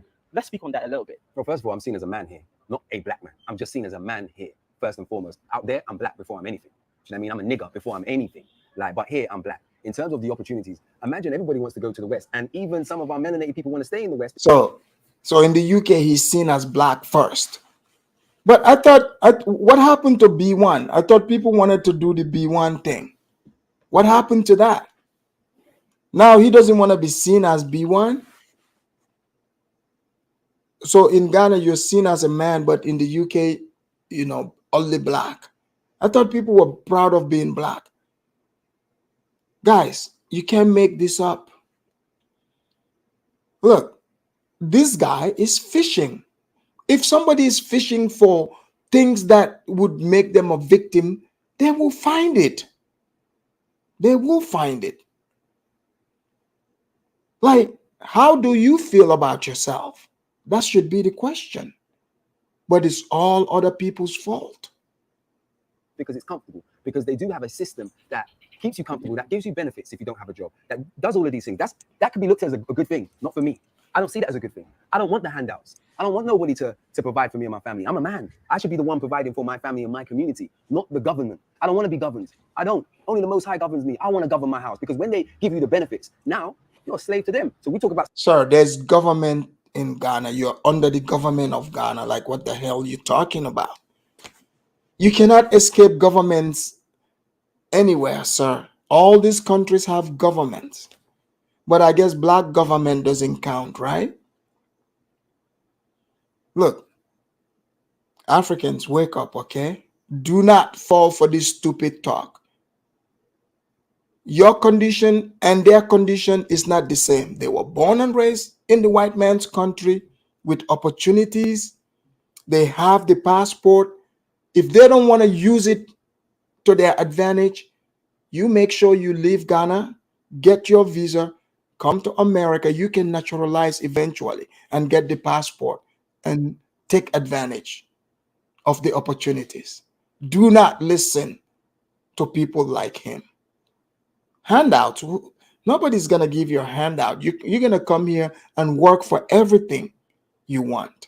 They're not about to give you anything. Slavery's gone. Slavery But I guess the UK is like a welfare place. ain't gone. They're gonna put you in debt. You're talking about owning house. These people don't own houses, bro. They have mortgages. A morgue. That means they're tied to that morgue where they have to pay that for the rest of their life, and they still don't own it. The government can still come and sweep it up from them. If you own a house in America and you die, do you know your children have to pay inheritance tax before they can even get the house? They don't just get the house. Like, you paid for it. Why can't they just get the house? It's yours. You buy Apple. This is my Apple. I paid for it. Oh, I'm dead. Now the Apple goes to my kin. No, it doesn't. They have to pay an inheritance tax. And if they can't pay that, done. You pay your... Yeah, he doesn't want the white people's tax.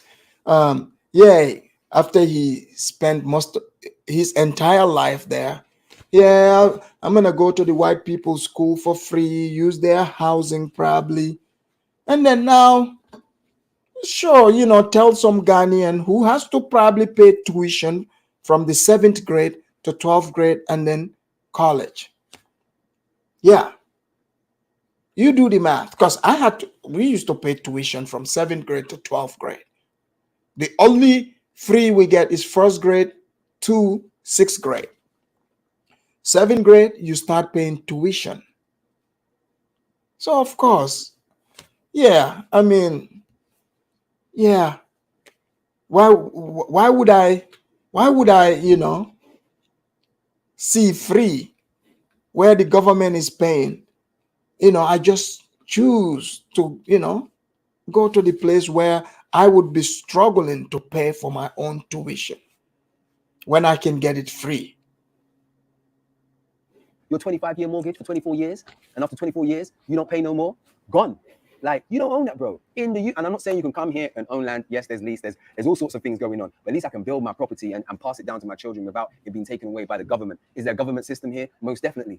But I believe that we can make Ghana a much greater place. I hear you. I understand about your boys on the road, because if I was talking to my boys on the road on this angle, they'd be like, bro, what are you talking about? When I get to Africa, like, I understand. But it's their mentality, bro. It's like truth. So no, it is the truth. It is the truth. So you say you are aware of the situations and the hardship in Ghana, but still believe that it's a good decision for you to move with your family to the continent to build your family and your life here. With the right mindset, that's exactly what I'm saying. Okay. I am 28 years old. I don't have I'm not so comfortable as I am supposed to be. When we were in China, at that time I was 23, 24. My age mates were bringing their kids to school because I was a teacher. They were bringing their kids to school and they were coming in all these nice cars. And I mean, they are well to do. They were my age mates. I'm fast forward 5 years. I'm still not even the level that they were 5 years ago.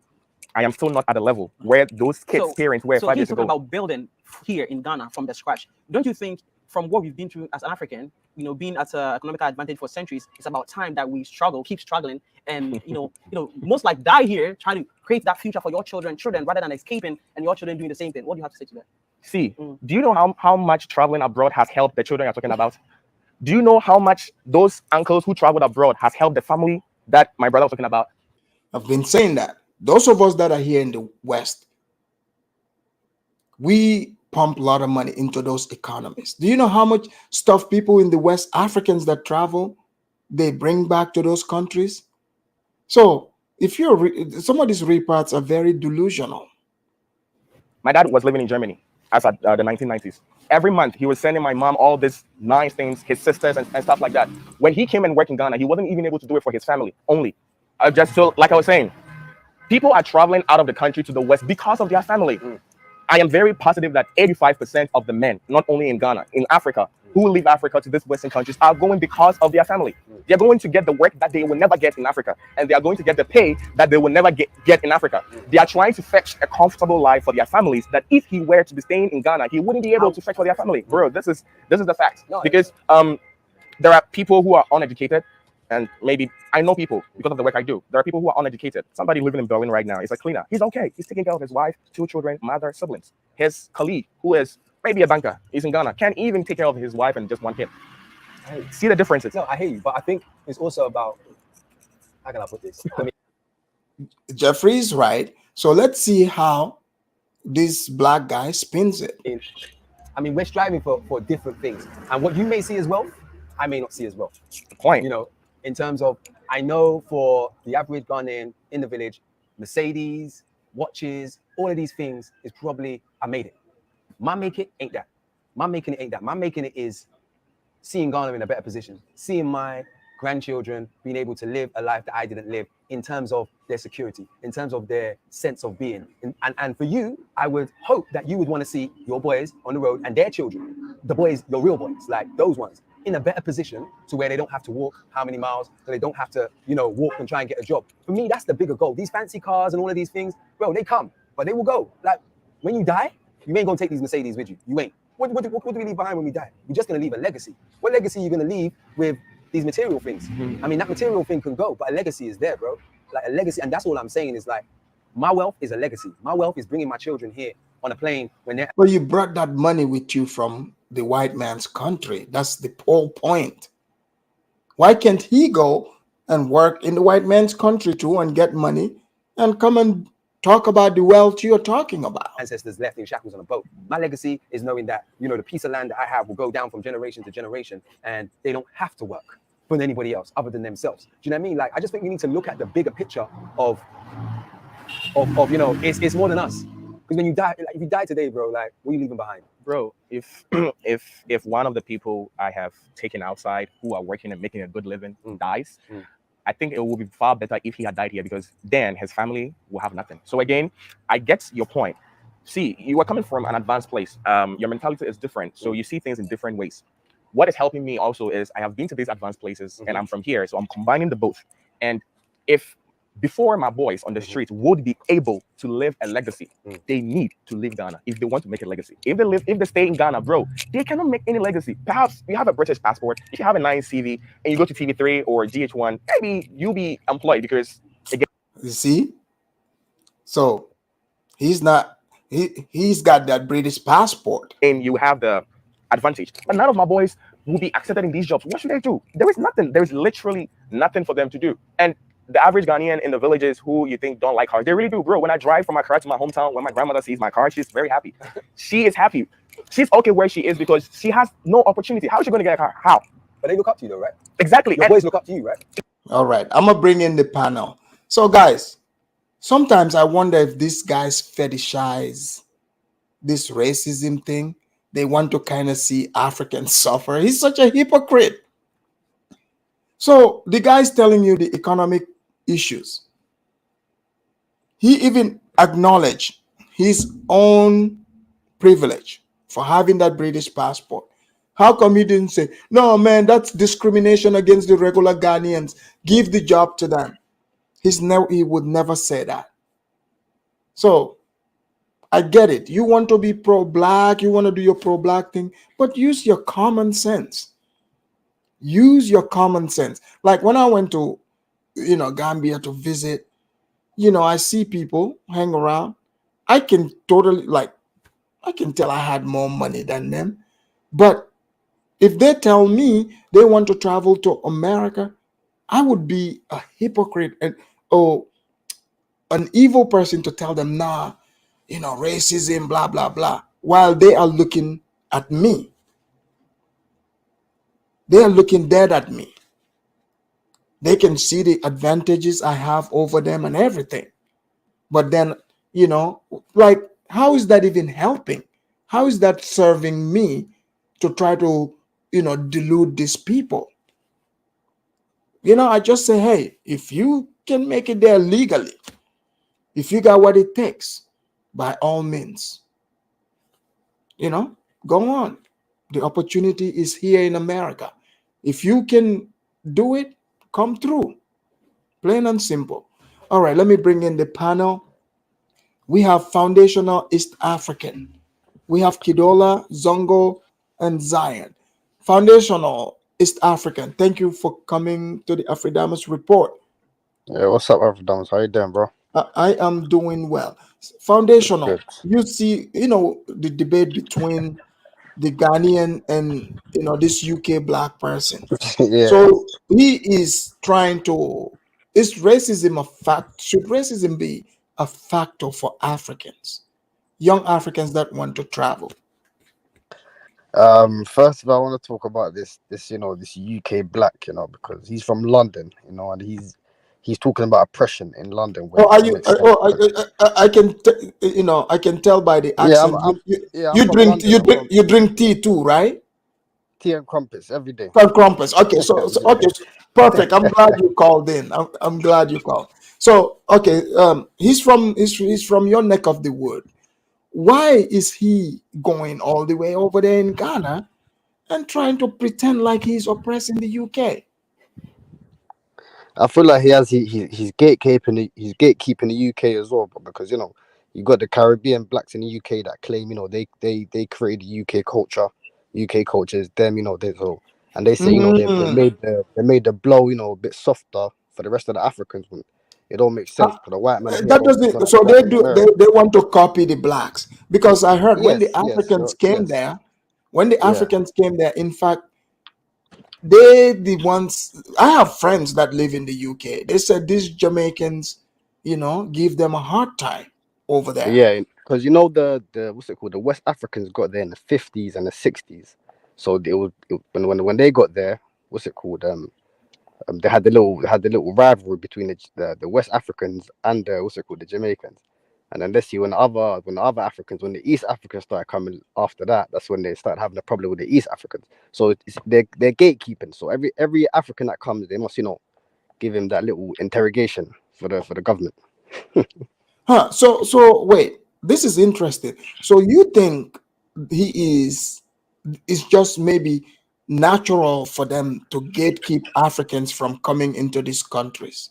Yeah, that's why I see a big. I can see that from him. He's gatekeeping at the same time. He's thinking, because the Africans are already giving him a big problem. Cause they were the first, they came with the Windrush generation, and now the UK is African. Now you get me, like they lost their power that they originally had when they first come in. So he just don't want no more. You get me? So he has. I'm sure he has a Yeah, sort of because plan. their talking points. Mm. They want to mimic the blacks here, but some of these talking point, the blacks don't talk like that. Like the blacks don't, it's like Nah, some of the but stuff he's saying a that the lot a blacks lot of don't these care UK about that. blacks. Yeah, but a I'm lot of these talking about UK blacks in yeah. America don't care Exactly. about that. Exactly. A lot of these UK blacks, they look up to American blacks, because of how publicized they are. So yeah, man, I feel like a lot of them, they try to be that way, but they're not impressed, man. You get me? Like they have a lot of opportunities, man. You get me? So So so in so the UK, he's anyone can make it. so he's saying racism. So the only do you face any racism in the UK? Nah, even the police officers, they when they pull you over, even if you're a black man, but they'll even be extra nice to you. I know, I know. That's yeah. He just wants to be a victim. But let's bring in Kidola also. Kidola, welcome to the Afridamus report. Yeah, for Diamonds, thank you, man. Maybe today will be the last day till I come back on maybe any show side, maybe go towards the end of July, bro. Oh, you're gonna be traveling, right? Yeah, man, I'll be going for vacation to Holland tomorrow, man. Oh man, you, you you're going to the white people's country, Kidola. Yeah, I'm You're going going to upset the blacks for this yeah, one. I'm going to where Nakbizi stayed. I'm going to Like eat Mrs. Country. from the country. Hey, Kidola, why does the Ghanaians why are they so quick to snitch on Nigerians? I really don't know, man. I really don't know. The guy look like a guy that's moving everywhere, though. I like his energy. I Yeah. think I Yeah, think what do you Yeah, think about the conversation? but after that wasn't a snitch though. That No, was I know. I was just messing I, around. I think you see the the Jamaican guy that came to Ghana. He came to Ghana because not just because he loved Ghana, because he want to his money. His money is gonna increase when he Yeah, money make going to the increase where he's exchange there. rate. So you cannot compare a guy that live in Africa who is struggling, who is really struggling to make a living, and he want the Ghana guy's a young guy. He want to blow. Yeah. You understand? He want to soft life. He want to have his own house. He want to have his own car or have a good job. Then get married. He and his wife will be on the Porsche having a good time. You see, when you live in the West, it's a total different ball game because you know what you will do tomorrow. and you know where the money will be coming tomorrow. You can have a plan for about a year. In Africa, your plan is very limited. You said if you don't just have the resources at all, you have no plan. But you know, Kidola, the funny thing is like somebody even said this. I'm glad he said it before. I even said it. Audrey said, "You saw how nice the British police were with Fang. They sat on the live stream with her and gave her tea." You know what? Yeah, after Damas, Exactly. after Damas, I'm showing you, bro. In the UK, bro, black people, you can actually cuss the police out in their face. You can call them anything. They won't do nothing. They won't even put cuffs on you, bro. So I don't know where this oppression thing is coming from. You get me? So to me, it's weird, man. It's just weird, man. I feel like it's a victimhood. You know, this whole is everyone is buying into this victimhood, and you get me. For me, I don't get it sometimes, man. Yeah, he Makes said no he sense. said he said he's more likely to lose his life as a black person in the UK at the Mate, and in makes no America. sense. I mean, I live in America. That is not true. I remember You can't compare America to the UK. That's two like completely different the situations. truth of the matter is all these people that love Africa, the Jamaicans or the Black Americans. Let me just tell you the truth. We never realized that right from the beginnings of the 50s, early 50s, when the Africa was coming to study. Yeah, The Caribbean that were there really hate the Africans. Because the Africans came there to study. They don't really understand.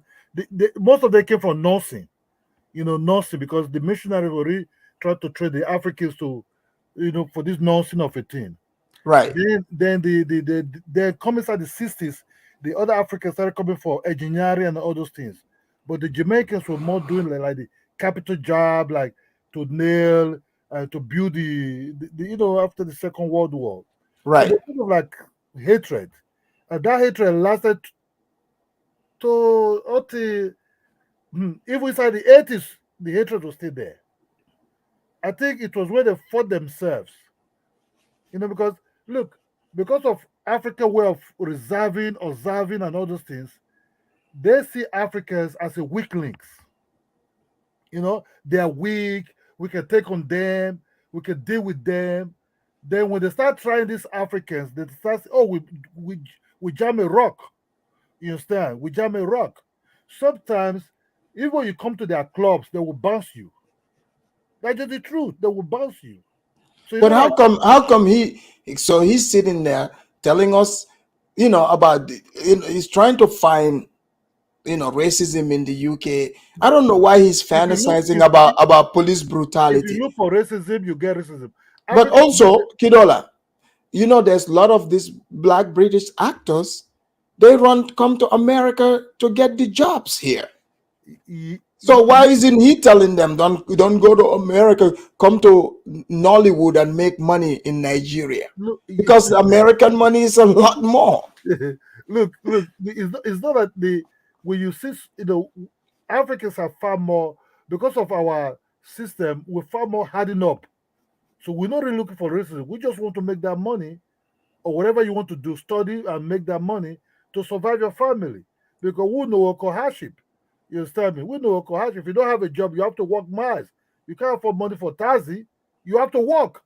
You understand And me? and, and Kidola, Jeffrey is right. If you think about it, how many people they see their friends they used to know in Nigeria. The person he probably was way more broke than them. Comes from the United States after some years. You can't even compare him to them. I was having a friend who went to United States. That guy never sent me a letter. He said, "Hello, man." And when the guy came, he came with a very big Mercedes Benz Concord. Yeah, My heart almost, I was suffering. I have no job. I was just yeah, walking around hustling.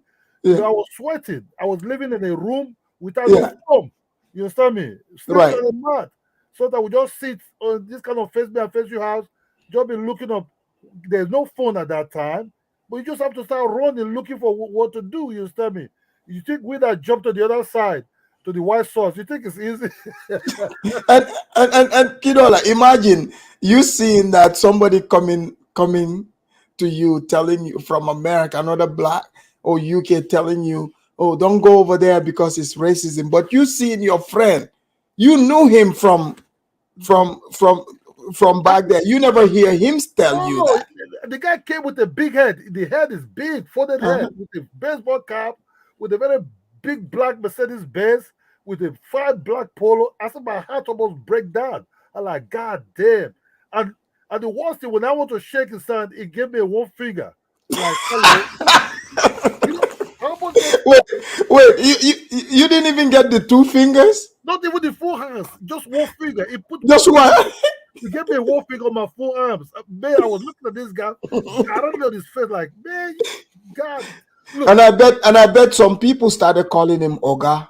yeah, well, big time. So we Africans are far more hardened up in when we come over to all these places. You know, we're not there to see how you live, if you be oppressed. No, we're there for one thing, that money. You understand me? That money. And that money is what Africans are really looking for. That's what Africa don't see racism. They will clean the ground. There will some of them who went to school, we have good jobs.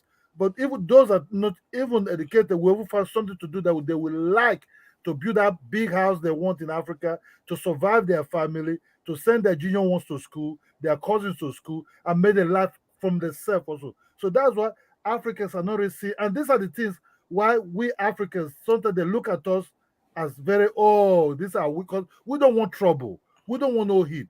But guess what? See what happened later. What really changes is the children of these Africans who are being born in UK. They now become real nasty because they don't want to tolerate these Yeah, Caribbeans right. and But the you know, next Kidola, situation. you know what I noticed too? You know, this black UK guy makes, you know, the blacks here more reasonable than them.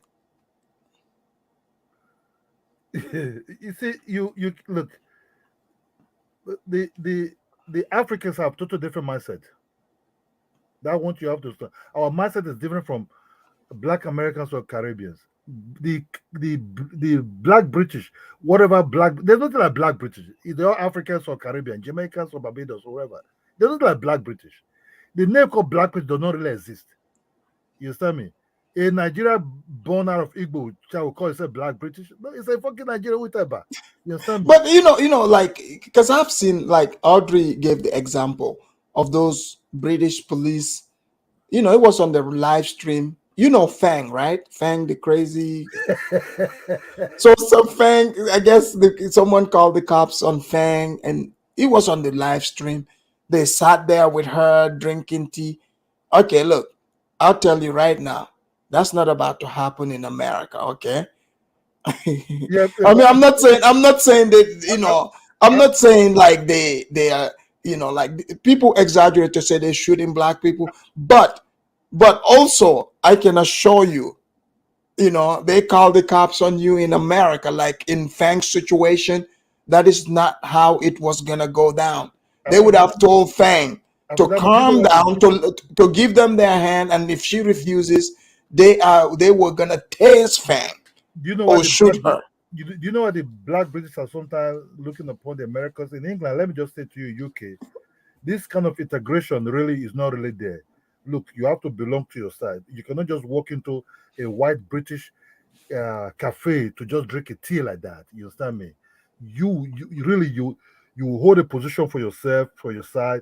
There's not you will not see racism like that, but really you cannot just walk into really like that type of integration like what they have in United States, in Britain like that. The white will let you understand this is not real for you because the British have the way they deal with you. You understand me?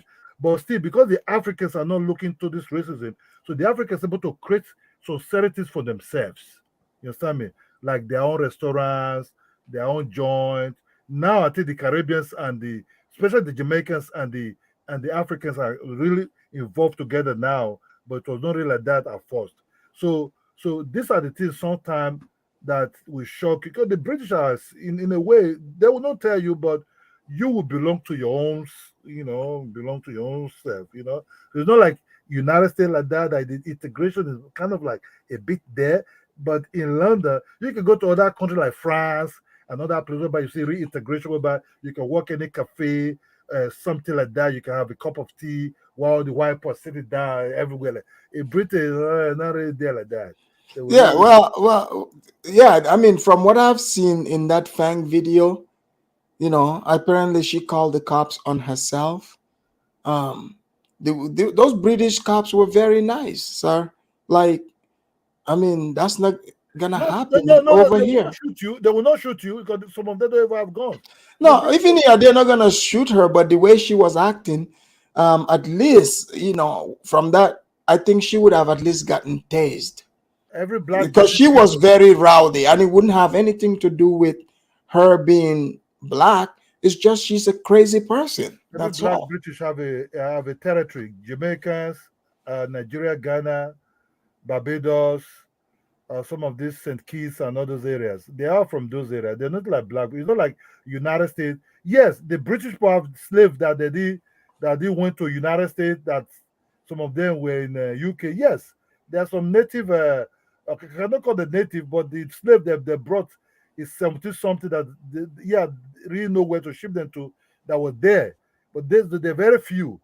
But the other ones are like Jamaicans and everything. But Well, they now came there as immigrants, no, no, no. It but was slaves. It was slave. They brought them as slaves, but oh, you mean in the UK? yeah, in the UK that they really No, know yeah, they know right, where to ship them to, but they just remain there. You understand me? right. But those are there. But the other ones that came during the Windrush, yeah, they were having tension. But now till they're all together, if you go there, now they marry each other there. Jamaicans are marrying Nigerians. Jamaican men sometimes marry African women. The integration among the blacks there is very heavy now compared Right. to before. But still, I think we just have to understand that you cannot compare somebody who live in Africa who want to blow, you know. There you want to say, oh, don't go, don't go, don't go. Sorry, his friends are coming with Mercedes Benz, fat head, Yeah, and because Jeffrey is trying to, make sure he's trying to run away before, Zongo shows up with all his American money. that's why that's why I like my white sauce. You understand me? That's Yeah, why I like yeah. my white sauce. So I don't want to go to that poverty as male. I said, no, let me just stay in this white sauce with bacon and some spaghettis and some broccoli and all those And things. so, oh man, Kidola, when you get to Holland, you would be in Whiteville itself. The area I'm going to is all full of white people. You call it in Utrecht. You understand me? Yeah, Somebody is sitting down there. They say it's very warm now. I try yeah, to eat their toast and some of their salami and their yeah. salad and this will eat a lot of bread a lot. You understand? the, Awesome, awesome. Make sure you see Nagmizi while you're there. no, Let's bring. that means if you're there, I'll be in your country tomorrow, man. Early in the morning. I hope he watches the On the the stream. 25th, Let's I will let's bring Zongo in. 24 in the night, I'll be there early in the morning, 6 o'clock in that country. 25. Yeah. I hope you guys meet. Zongo, welcome to the Afridamus Report. Zongo, you are from Ghana, young Ghanaian. You heard the debate. What do you think? I want to hear your perspective on this Hey, debate. hey, greetings. Can you hear me? Yes, we can hear you now. Hey, greetings to you, Afrodamas. Greetings to the panel, and greetings to the chat. So I was in before I start, I was in Yakima like 2 days ago. I went to Yakistan. no Yakima, No, I call it Yakistan. I oh know it. Yakistan. Yeah. I was in I drove like through like Mount Renee, The mountain, uh-huh. Mount Renee National like Park, and then Wenatchee National Forest. They have some great like scenic places. I think you should visit there too. I have plenty of times. Oh, okay. Um, Coming back, see, I think what Jeffrey is echoing is some of the challenges experienced by most like Ghanaian youth, mostly from the middle class and low income communities, right? Because some of the like the Ghanaians from like whose parents are in political authority or how, Rich. yeah, Yeah, Jeffrey did say that. He said if your parents are, are rich or from, high places, then you're good. exactly. So I mean, a lot of the things that he said, I mean, I share the same sentiments with him. I went to college in Cyprus. I was back in Ghana. I went to all the companies in Ghana giving my speech, and they Oh, told me you looked about, for so you went back. You were trying to stage like this, oh, like the oh, pro-black person is saying, but yeah, I it, did it, that. it just it just didn't work. Yeah, because I did my internship at Ghana National Petroleum Corporation. I was told to come back. Even the HR guy told me to come back. I went back.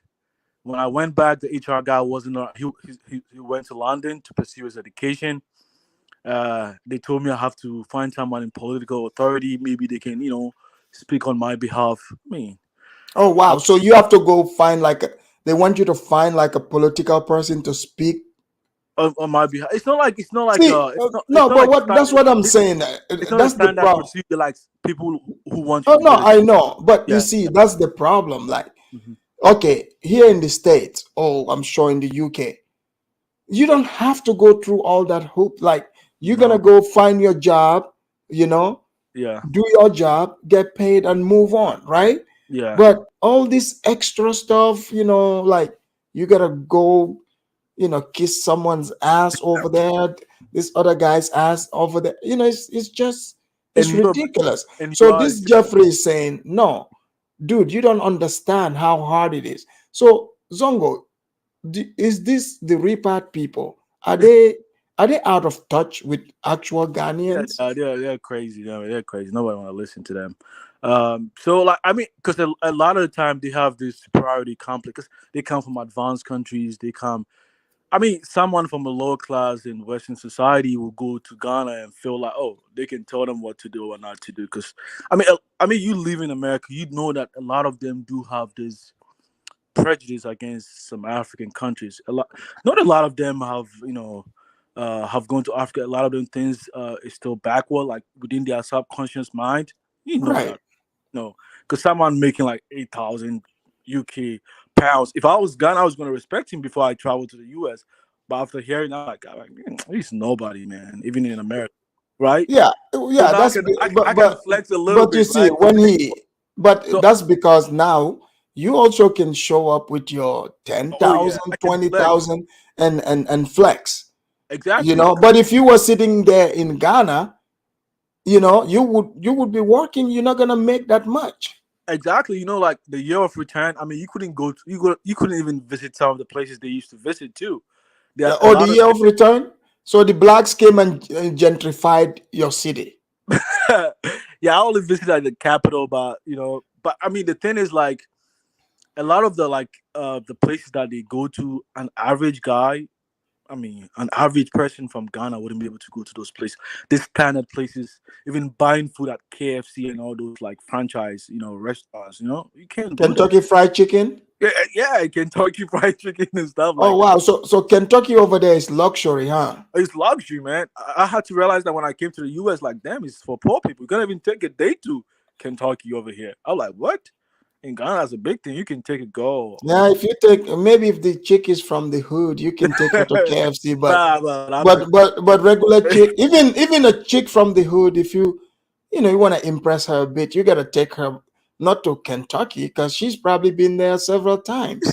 you right. You know, I mean, you gotta step it up. Maybe Chick-fil-A, maybe.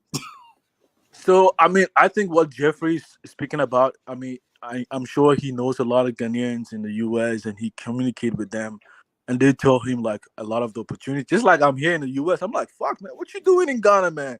You gotta, I mean, start working. You get what I'm saying?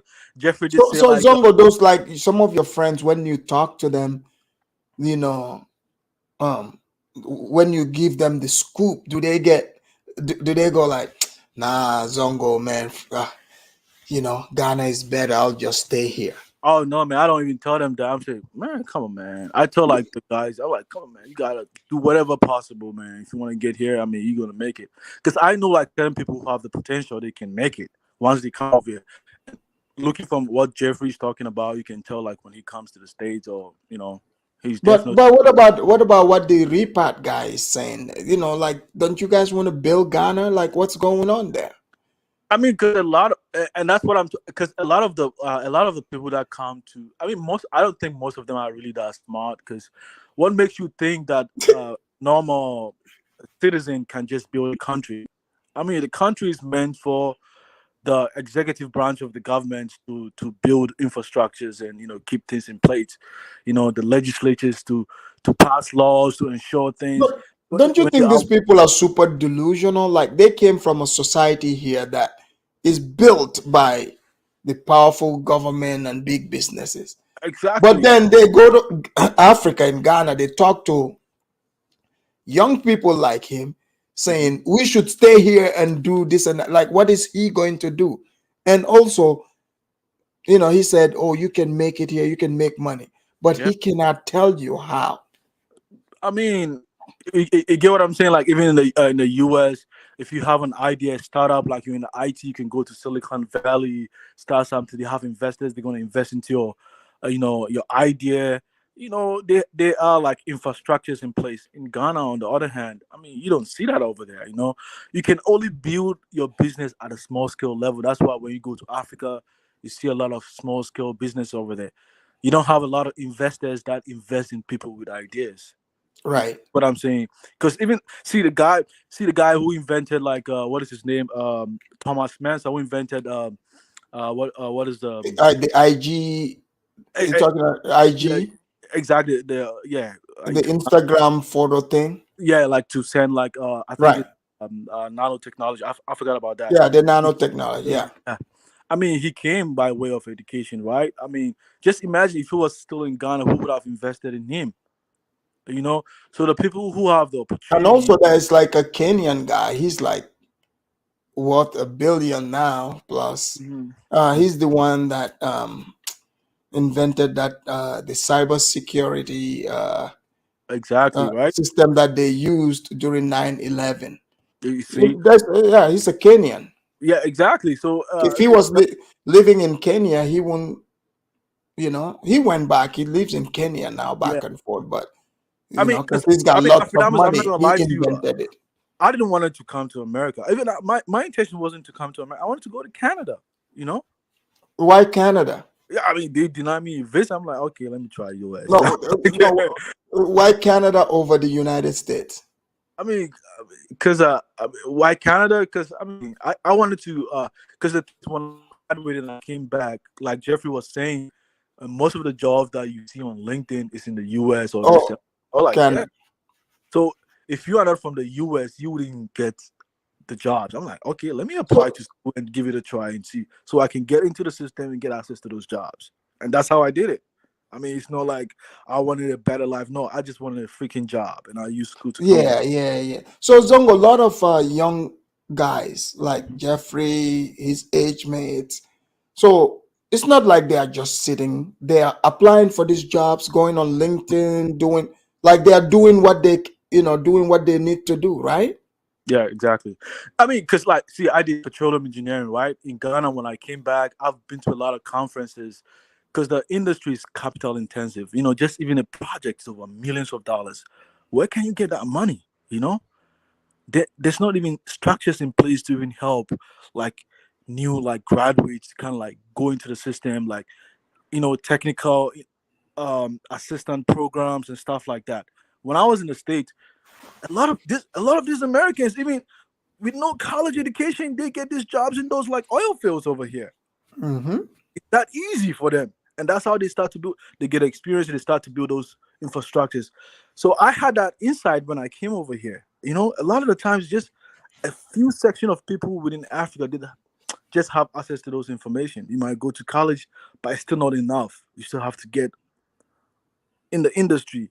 And sometimes you're going to go through a lot of hoops just to make it. It's just extremely hard. So And these so reparts, they come, they think they know better. Why don't you stay in your country? I mean, come on, man. Even here, I so met a these lot. repats, do people, the Ghanaians there, young people, do they see this message as even a real message, or they just like these people are delusional?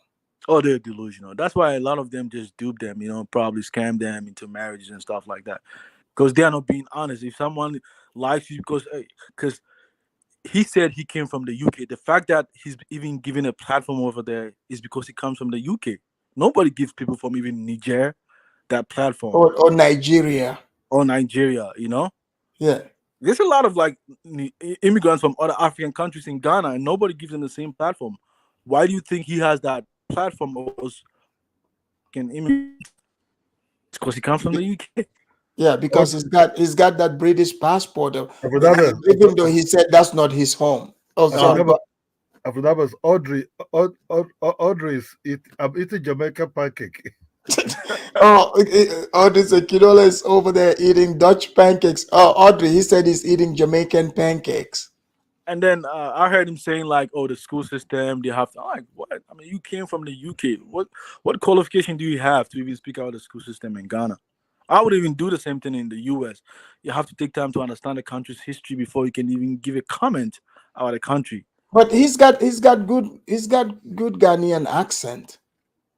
I mean, the fact that you have an accent, you See, can. Zongo, his accent is even better than yours now.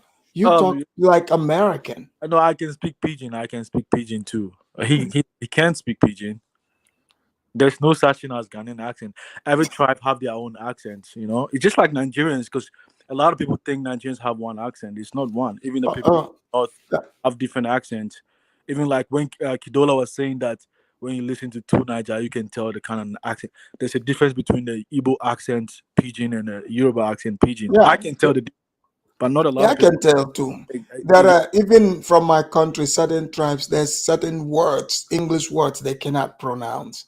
I can tell what tribe they're from. Yeah, same thing in Ghana too. I think mine has to do because sometimes you do get influence when you do listen to a lot, maybe listening to you or being around certain group all the time, and when you speak, they say they don't understand you better, so you try to, you know what I'm saying, just to try to fit in, so you kind of adjust the way you kind of make some pronunciation. But when I meet local Ghanaians, I mean, I just switch to my pidgin to a pidgin right off. Yeah. And Congo, what were you talking about saying? Oh, Afridamus, you talk about your Soninke lineage. like what? You were getting black on me over there. I mean, I do. I've read about the history. I mean, we do take trainings about the history of blacks.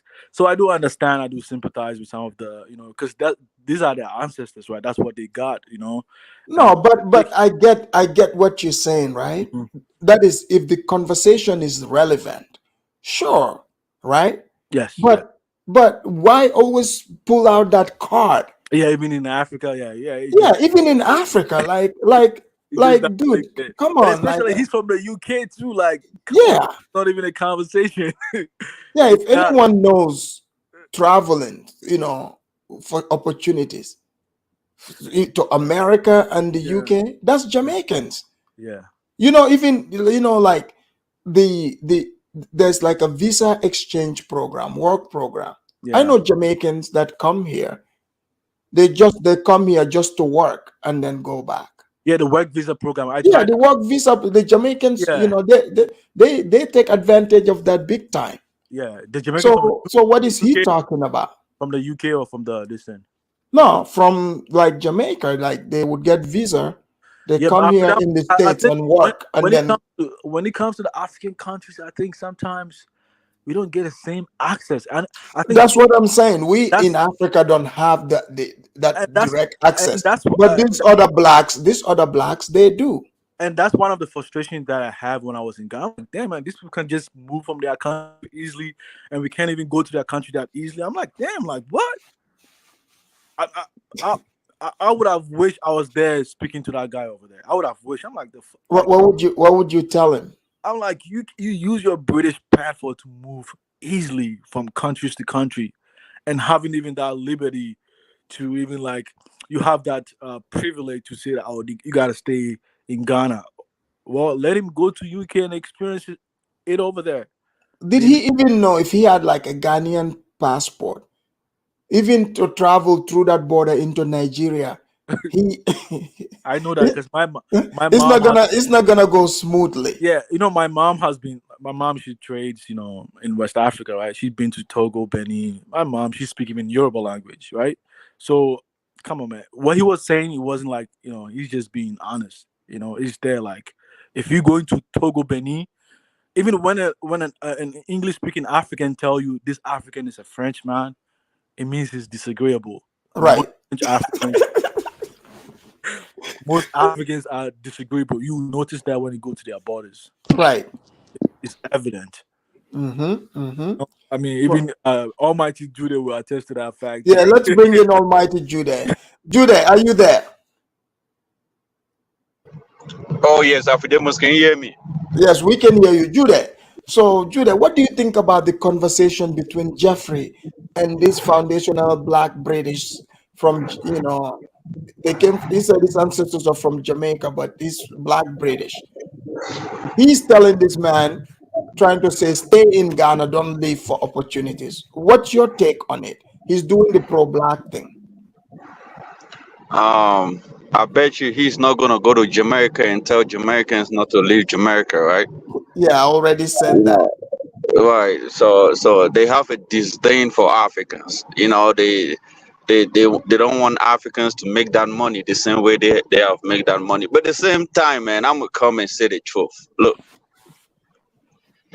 Africans need to stop. Look, I live in America, right? Quite all right. It's okay, yeah. But I mean, we have to start thinking about building home. I mean, the But money can be found aren't you building back in Amazonia? Right, but the realities have to be said. You don't have to No, travel but what to I'm saying, Judah, whatever you're building in Amazonia, how many of your friends that live there never left can afford what you are affording over there? It's not about who living or who's not living. No, but you gotta have money to build. You gotta have money to build. Right. And what is money? But I mean, what is money? What is considered money? Money is what you have at hand. Is what you need to be. You don't have to Come travel on, to the Judah. money that Come on, Judah. Let me make a point, man. Can you let me? No, Judah, I'll have to disagree with you on this one, Judah. Judah, the things you're building. So you're telling me, Judah, you want to tell me what you're building in Cameroon? If you were living there, you didn't come to Utah, you'll be able to afford it? right? But this is a thing, right? It comes down with mentality. What is your mentality? You might be in America for a long time. You might still not build anything back home in Africa. Well, then that's those people's. But then That's the fact. yeah, but we can assume. Can I make a state? Can I come on, man? Judah, Just the monthly Judah. salary for an African No, Cameroon is hold on, no, Judah, you are focusing on what did not happen. The people who didn't make it. That's not what we're saying. Majority. Have you realized that there are many people in Africa that have not traveled and they are building? Well, I'm not saying that will not happen, but the point is here is lots of Africans have the opportunity to build when they travel to the Western world. This is a fact. No, that's not a fact. That's fact. That's an opinion. That's your opinion. And that's what I'm saying. Everybody has. Oh man.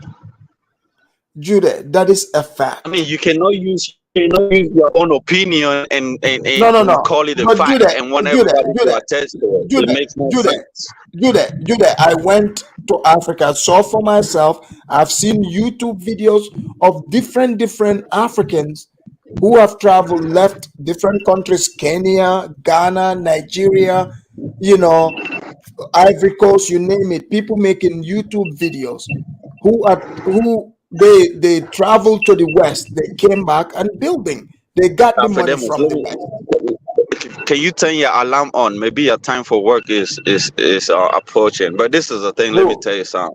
Turn off your alarm, sir. Somebody got an alarm on. I'm guessing it's Zongo. Maybe Zongo has to go to work. Zongo is muted. Oh, come on, man. You know I don't go to Judah, turn off your alarm, sir. I'm teleworking today, Judah, man. You know me, but this is Judah, are you on the white man's clock? Turn off your alarm, sir. There you are heading to go slave for the white man. But continue. Afredemus, let me finish by telling Zongo, right? This is the thing. Ghana do not speak pidgin. The pidgin that they speak, they trying to copy from Cameroon and Nigeria. They only speak Twi. I mean, if they only, maybe that's like most of the language that they speak, and probably that Afrodamus, English that this is what one disgusts me African with American the West told Africa me region. first. What? They boast about colonial languages. It's sad. Who has the better version of the colonial language? Brother, let me finish, and then you can go ahead and talk about colonial. There is no African language, African country that does not boast of a colonial language. Even in Somalia, they are, The apart from official their language of Somali, Somalia they is speak, Somali. Thank you very apart much. from Somali that they have taken Arab to be another language in Somalia, and that's a fact. I'm not gonna So come we here and can learn talk the about Quran and colonial understand the language Quran. because Yes, we are a Muslim nation. Thank you very much. right, if you have to speak the Quran in an Arabic language, it means you value that Arabic language so much. Judah, So just focus on I'm the not gonna topic. digress. I'm not gonna digress, but I'm gonna stay on the topic for now. So Let's do that you topic. know, Let's do that topic. all right. I mean, you should have speaking Somalia with the Quran instead of taking an Arabic language to speak. I'm guessing the Quran does not permit you to speak the Quran in a different language. But this is the thing. Let me stay on what is happening with this brother. Now I This have a brother Bantu has made Bible. this. Let me finish, man. Let me finish. Yeah, when I speak on this panel, nobody interrupt. You stay quiet. You have speak. You have done your own. Let me talk. Now, this is the thing. That brother came from UK and believed that he's gonna come to Africa and tell Africans to stay on the continent and build. But this is the thing. He failed to understand that he has make money before coming to Africa. If he didn't make money, if he didn't have no money, if they told him to come to Africa, he would have said no, because Exactly. why? Because he would have said no. I know a lot of African Americans. They come on YouTube. They say, "No, man, let me make my money right. Let me stack up and then Yeah, go to exactly. Africa." See, Judah, that's all Right? I was saying. But you want to go into semantics. After People, them, this is not semantics. You have to argue from both points. I'm not gonna come here and outline no, sideline hold with on, this. hold I on, know the no, fact, hold but on. this Let is me the thing. finish. Hold on. Let me finish. I'm glad you said what you said. You said he came with money. Oh, So, right. so that's what Jeffrey is saying. He's saying, yes, you can, when you go to these countries, you work. He's seen it with his own eyes. You know, you come with money. That's all he's interested in. Why focus on those who didn't make it? He doesn't care about that. Nobody wants to know who didn't make it. We only care about those who worked hard and made the money. Those who didn't Right. make it, we don't want to focus on them. We don't care about those people. But go ahead. Right. When I come on these panels, man, I don't stay for so long because sometimes my network interrupts, so I have to leave, promptly. But this is the thing. At least let me speak for a little while, before I leave. You're almost at Um, work. Oh my god. Go ahead. Go ahead. Yeah. You're almost at work. Okay. Hey Judah, man, if you work out night, man, there's nothing wrong, man. I respect the hustle. There's nothing. Oh, bro, why you say? Of course, I work night shift, man. I work night There's shift, but this nothing is the wrong. thing. I only work. But you I don't only have work. to. You don't have to envy me for coming to America in 3 years and gotten a regular job. Come on, man. There's Oh nothing. wow. So what is a regular job? Working 5 to 9. But look, I used to work 9 to 5, but that's bullshit because instead of me working 3 days a week and chill out for 4 days and relax with my snow bunnies, you have to work 5 days a week and only chill out for 2 days. You I'm guys talking heard it about. right out of his You mouth know, with his you snow have bunny. So you have, so you have to know. after that was see the reason why. So imagine if I was in Ghana, Judah would have flexed on me. But I'm here in America with him right Yeah. now. So So I what can do you think he wants people to stay there too so he can come and flex? exactly, so I can go Can shoulders and shoulders with him, can So Yeah. that's the difference, can can this guy let me talk so I Go can ahead. go ahead and leave the panel Yeah, so let he him can take Judah, over? Judah, let him talk. He's Zongo, let him talk. He's almost at his night shift job. Go ahead, Please, Judah. at least maintain some perfect decorum. Let me finish. This is the thing, right? I think this brother, like if somebody was to say, okay, brother, give me your UK passport. Don't use that UK passport anymore. Stay. I don't think he's gonna give it up.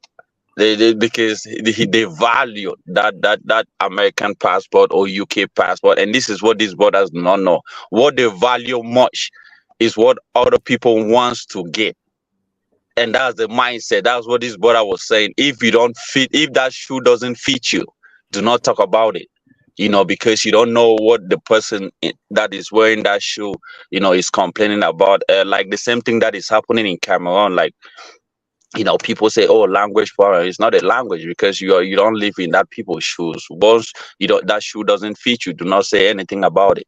But I'm gonna, like I said, on two sides, man. That brother was saying what he has to say, and then the African brother was also saying what he has to say. But this is the thing: Africans on the continent should learn to stay in their country and build. But You do not why have didn't to you? travel. But why didn't you stay? This is the thing after them was, why didn't I stay? Most people are staying. I'm talking about No, the people that I'm are, talking most people about are you. staying. But Why I'm didn't talking why about you. why Why why didn't why you didn't I stay? why didn't I stay? Because God, God sent a mission. Maybe I came to help Okay, African Americans that the were African. suffering. You know what I'm saying? Wait. Maybe You said you God know sent you what? maybe there was a mission that I was already I had a mission that was already had to be filled. Wait. You know, But you came to fulfill your mission with maybe with the blacks. But how come you are all the way in Utah with snow bunnies? You ran away from the blacks. But even where I'm at, they got blacks, but the blacks that are around, they know what they're doing. Everybody got a job. But Nobody's sagging their but pants. you came to Everybody's save them, like, right? you know, the ones that I saved, I left because their mindset have been right. Most of them are working now. Most of them are good. Judah, Most of them are Judah. thinking of traveling. Okay, After Judah, them, do wait. not digress, but I'm gonna stop, man. I'm probably gonna, I don't want to go in for, so I really don't talk much, because I realize that there are people on the panel that But I might just have want to one or ask you two a couple of answers. questions before you Go leave. ahead. After Go that, ahead. So, after that, God delivered Judah from Wakanda channel. yeah, That what happened to Judah. God yeah. delivered Judah from Wakanda channel. That what happened. There's no mission. Kidola, hope you travel tonight, Alance. Hope you have a good rest, man. So after them, let's go ahead with your So question. Judah. So why are you taking shots at the Ghanaian pidgin language? Oh man, because this is a thing we have realized that most countries in Africa, there are only two. There are only, let me tell, for instance, you have Sierra Leone that speaks pidgin. You have maybe Liberia that speak Creole, and then Nigeria, and then Cameroon. These are the four countries. Even East Africans do not speak pidgin. This is the thing. So now, what the Ghanaians are speaking, most Ghanaians even speak Twi more than they even speak English. I have an African American Bomani that even Oh that boy. lived in Ghana and was talking about how when they speak English, Ghanaians do not even understand them. You have to even look for an interpreter for them to even break it down to the Ghanaian English, for them. But I don't think that these African Americans can have that the same stuff in Nigeria, because most Nigerians really understand English, but a typical Ghanaian we understand Twi faster than understand English. So most of the pidgin that they speak is the one that they copy from Nigeria, movies and stuff like that. A normal Ghanaian on the street will not be speaking pidgin to you when they see you. But when you go to Cameroon, Nigeria, Liberia, Sierra Leone, these are the languages that they speak on the street before a But local language. Zongo is You from know, Ghana. He knows what they speak. Can I no, can I this respond guy, to that? Can I no, respond the to that? guy, Kidola. You think Ghanaians speak pidgin? If me and Kidola want to go ahead and speak No, can pidgin, I this guy, respond to this that? Dongo guy will Thomas, not can you give me understand. the liberty to respond to that first? Yeah, let him Go respond. ahead and speak. So you do a correlation between and Ghanaian speaking Twi. The Twi people are predominantly in Kumasi. It's just like saying that the people of Kano. If you go to Kano, they don't speak Pidgin too in Kano. No, they speak pidgin. No, ask They Kidola. He speak it. knows that. No, he doesn't. They speak pidgin Hey, everywhere Kidola. in Nigeria. The accent is different. Kidola, are people of Kano very fluent in English language? Not even They are Pidgin not English. fluent. Is the accent? The accent is different. They No, speak I'm asking pidgin, Why but you the Kidola, bringing man. accent. me? I'm asking Why you Kidola. bringing me in? I'm asking Kidola. You are Judah to find out. I'm telling Come you, on, I live next door tonight. The accent is different. They man. speak pidgin with the accent. really, I'm from the Hausa tribe, man. Man, It I don't know even matter. There are also Hausa tribes in even Cameroon. the people from the northern Nigeria way better than where you come from, man. Even I Man, know I let me tell you what Twi has done in Ghana. They have taken over Ghanaian. That's why Ghanaian is a one tribe language. It's not like other countries. If you go to Nigeria, you see other tribes dominate. In Ghana, what they have made us known is Akwaba at the airport is a language for Ghanaian. They have not written on that. You will not go to Cameroon and see a local language written on in the airport. No, because they have over 250, and Well, every because language is Cameroon is respected. still fighting. They're still fighting. You wouldn't go to Nigeria and see a local language written at the airport because there are various languages. Now, why they say Ghanaian is a Twi country? Because the language at the airport is Twi. You go to every, the language on main media. Most people on the media speak that local language, and that's what it is. That's what we call it Twi. no, Even your language well, is not spoken. I mean, okay, I get it. You're trying to do argument. I get what you're saying. But the popular tribe in Ghana is the Akan people, and they speak Twi predominantly. You know, in Nigeria, on the other hand, there are three important tribes: the Hausas, the Igbos, and the Yorubas. So everybody compete among themselves. But the minorities also exist in Nigeria, just like the minorities exist in Ghana as well.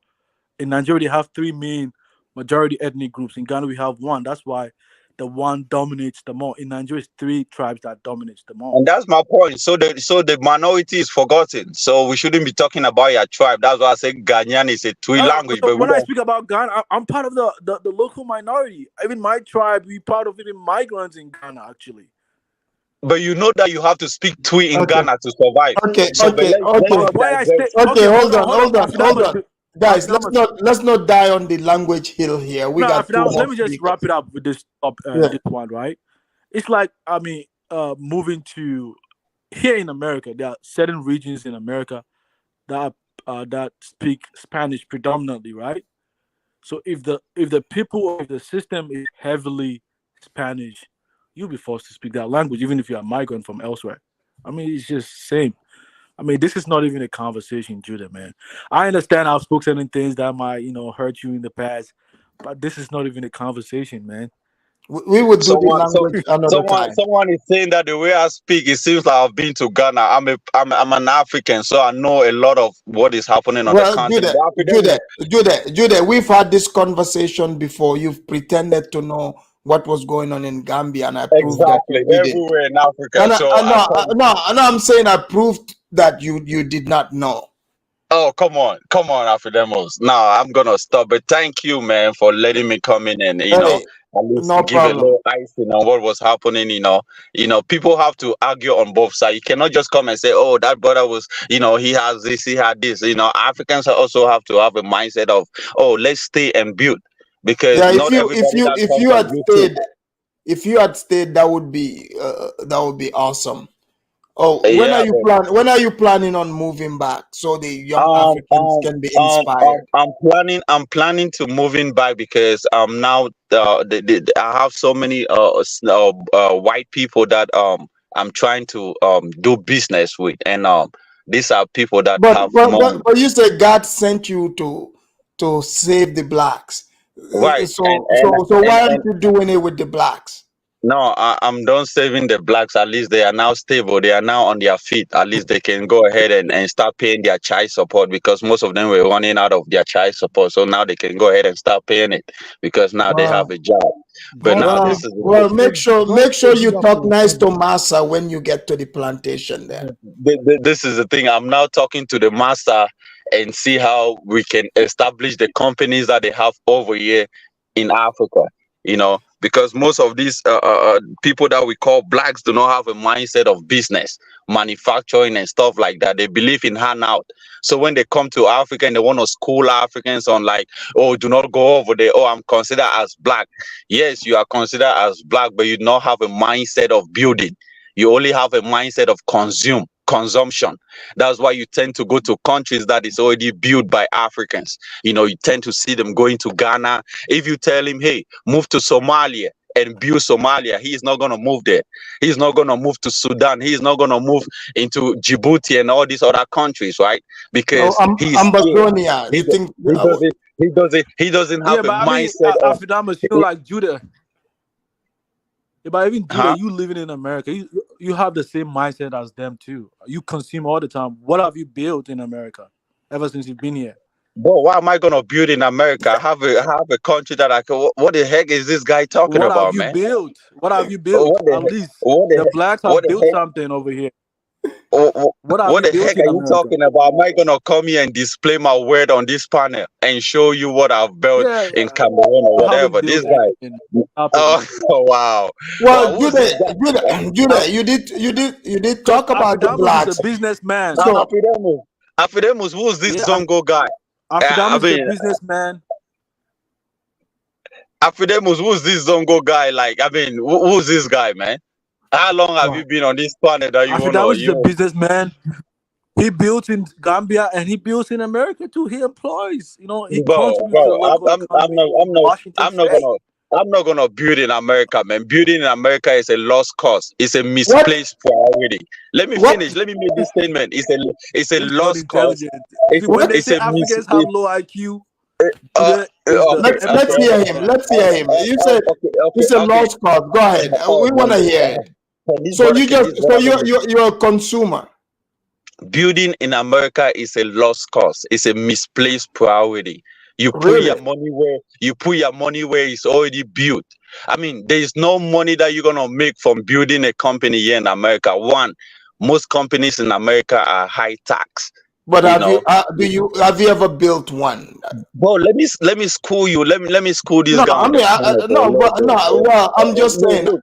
Let me. You said there's no benefit in building that business. I don't Look, believe that. most Africans building companies in America are crumbs. It's like you don't build, like there's no way you can. Have you seen an African building? No. Why? Yes, Because yes, there are plenty Africans building, sir. bro, it's a misplaced priority. You should put that No, cost in Africa and employ the people that but are what if unemployed you are in doing? Africa, What if you can do instead of both? creating jobs in America that is already built. That's why I call it a misplaced But priority. You do don't know that, where the priority is at. do that. The Wait. priority of you should be in Africa, not in America. And that's my own point. So Judah, you think the way you are thinking, right? If the people here who employ you, if they had thought that way, would you find any job to go to? No, but because this is their country, they have no reason but to build their country. But You now have you no live. reason But than now to you build. live. But You you have no live here reason than to now. build your own. Huh? You live here now for many years. You've been taken out of the system. What will you build? That's what I'm saying. Why we have built a What country that I believe Judah is is already crazy, built? man. That's why Judah I is came here. crazy. Afidamus, Do let you me That's tell hear you why I one came thing. yourself? here, because it's already Afidamus, built. I should be building a place like in Africa where it's not built. Afidamus, let me tell you one thing. See, a lot of people they confuse. A lot of Africans when they come to the Western countries, they confuse about trying to establish themselves in the Western society. See, even where I work, I've met even British people who've been here like recently, and they speak, American English. If he never told me that, I would have thought he's a white American. Right. You understand, right? So the migrants. Are you there, Zongo? Oh, Zongo has that network And problem as and well. also Judah to correct you, being someone that have his own business, you could not be farther away from reality talking about the taxes. You get tax incentives. Do you know what tax incentives you get He owning has your no own idea about business? that. Now? He doesn't know that. I He don't doesn't think know you that. have any clue. Because even recently, Zongo, like Washington State passed a bill, like if you employ 3 or 5, you can take some incentive. He doesn't know Zongo, that. are you building a Yeah. business in Don't Seattle? tell him that. Don't tell him Are that. you Yeah. building a business in Seattle, Zongo? Well, if I have, I'm not gonna tell you my personal stuff though. Oh But wow! from the But way, you want to tell? but from the Man, way you talk, send me a Judah, number on the back chat. Tell Afidemus to give you my number, man. Maybe you look like a guy that we can talk one on one. Afidemus, give him my Well, number so me. you can give him your number in the back. Oh, Can I have the number today? Can I have the number too? hey Judah, hey Judah, from the way you talk, sometimes, man, you So need. Judah is a consumer. He's a consumer, man. I'm a Judah, consumer all in right, America, but Judah. in Africa, I'm an employer. I'm a Okay, consumer in Massa, America, but in Africa, Massa, I'm an employer. you want to make sure you're not late. That time card You know, Massa is over there waiting. Make sure you, yeah, oh, there he ran. He had to get back to, I mean, the thing is, he has to clock in. Afrikaans, man. See, there's no undeniably, undoubtedly, right? I mean, we have the average speaking, like the average Ghanaians from middle income and income class families, right? A lot of them are not really exposed. So some of them need travel exposure. Right, to see To the how, world. my travel has exposed me to different tastes and preferences about certain things. If I go back to Ghana, I know certain standard to implement. I wouldn't have known that if I never had a chance to travel. It's not that it didn't exist, but it's just the environment where it's just like growing up in the hood. If everything is just ghetto, man, you're just gonna be, you're gonna act Look, like it's ghetto, good. right? It's good to travel. You see the world. Judah is not making sense I mean, I don't know, today. like something what he where he slept or what he ate. I don't know. His snow bunnies are, he's the one having inferiority complex about Black Americans in this country. Exactly. Let's bring in Rashid. Rashid, welcome to the Afridamus report. Yes, how you doing, Mr. Fredamus? I am well. I am well. Rashid, what do you think about the conversation between the black British guy and the Ghanaian? He's trying to tell the Ghanaian about racism, stay here in Ghana, even though the guy's telling him, look, I ain't got nothing to do here. The You know, opportunity is not here. We're trying to leave, you know? So, what do you think about, the black British guy talking about, he said racism, but he only got a wedgie when he was a kid. But what's yeah. your take? Okay, that's the Pan Africanism. That's the Pan Africanism who coming from the West, who failed their situation over there when they come to Africa. They are really a refugee because the way they talk is refugee. They Mm-hmm. want to be accepted by the Africans. To because of they saying they bring in all the problems. I've been living in America 27 years. I was pulled over 4 times only. 27 years. Police are not everywhere behind. It's not coming to you all the time. It's only if you make a mistake. So But see, this, that guy doesn't even live in the U.S. He's but a black he's Brit bringing. who's pretending to be they like to act black, black American. Damas, But I used to live in England. I lived in England. I live in oh, you Holland. lived there before? Yeah, Okay, I lived in England. I lived in okay. Holland.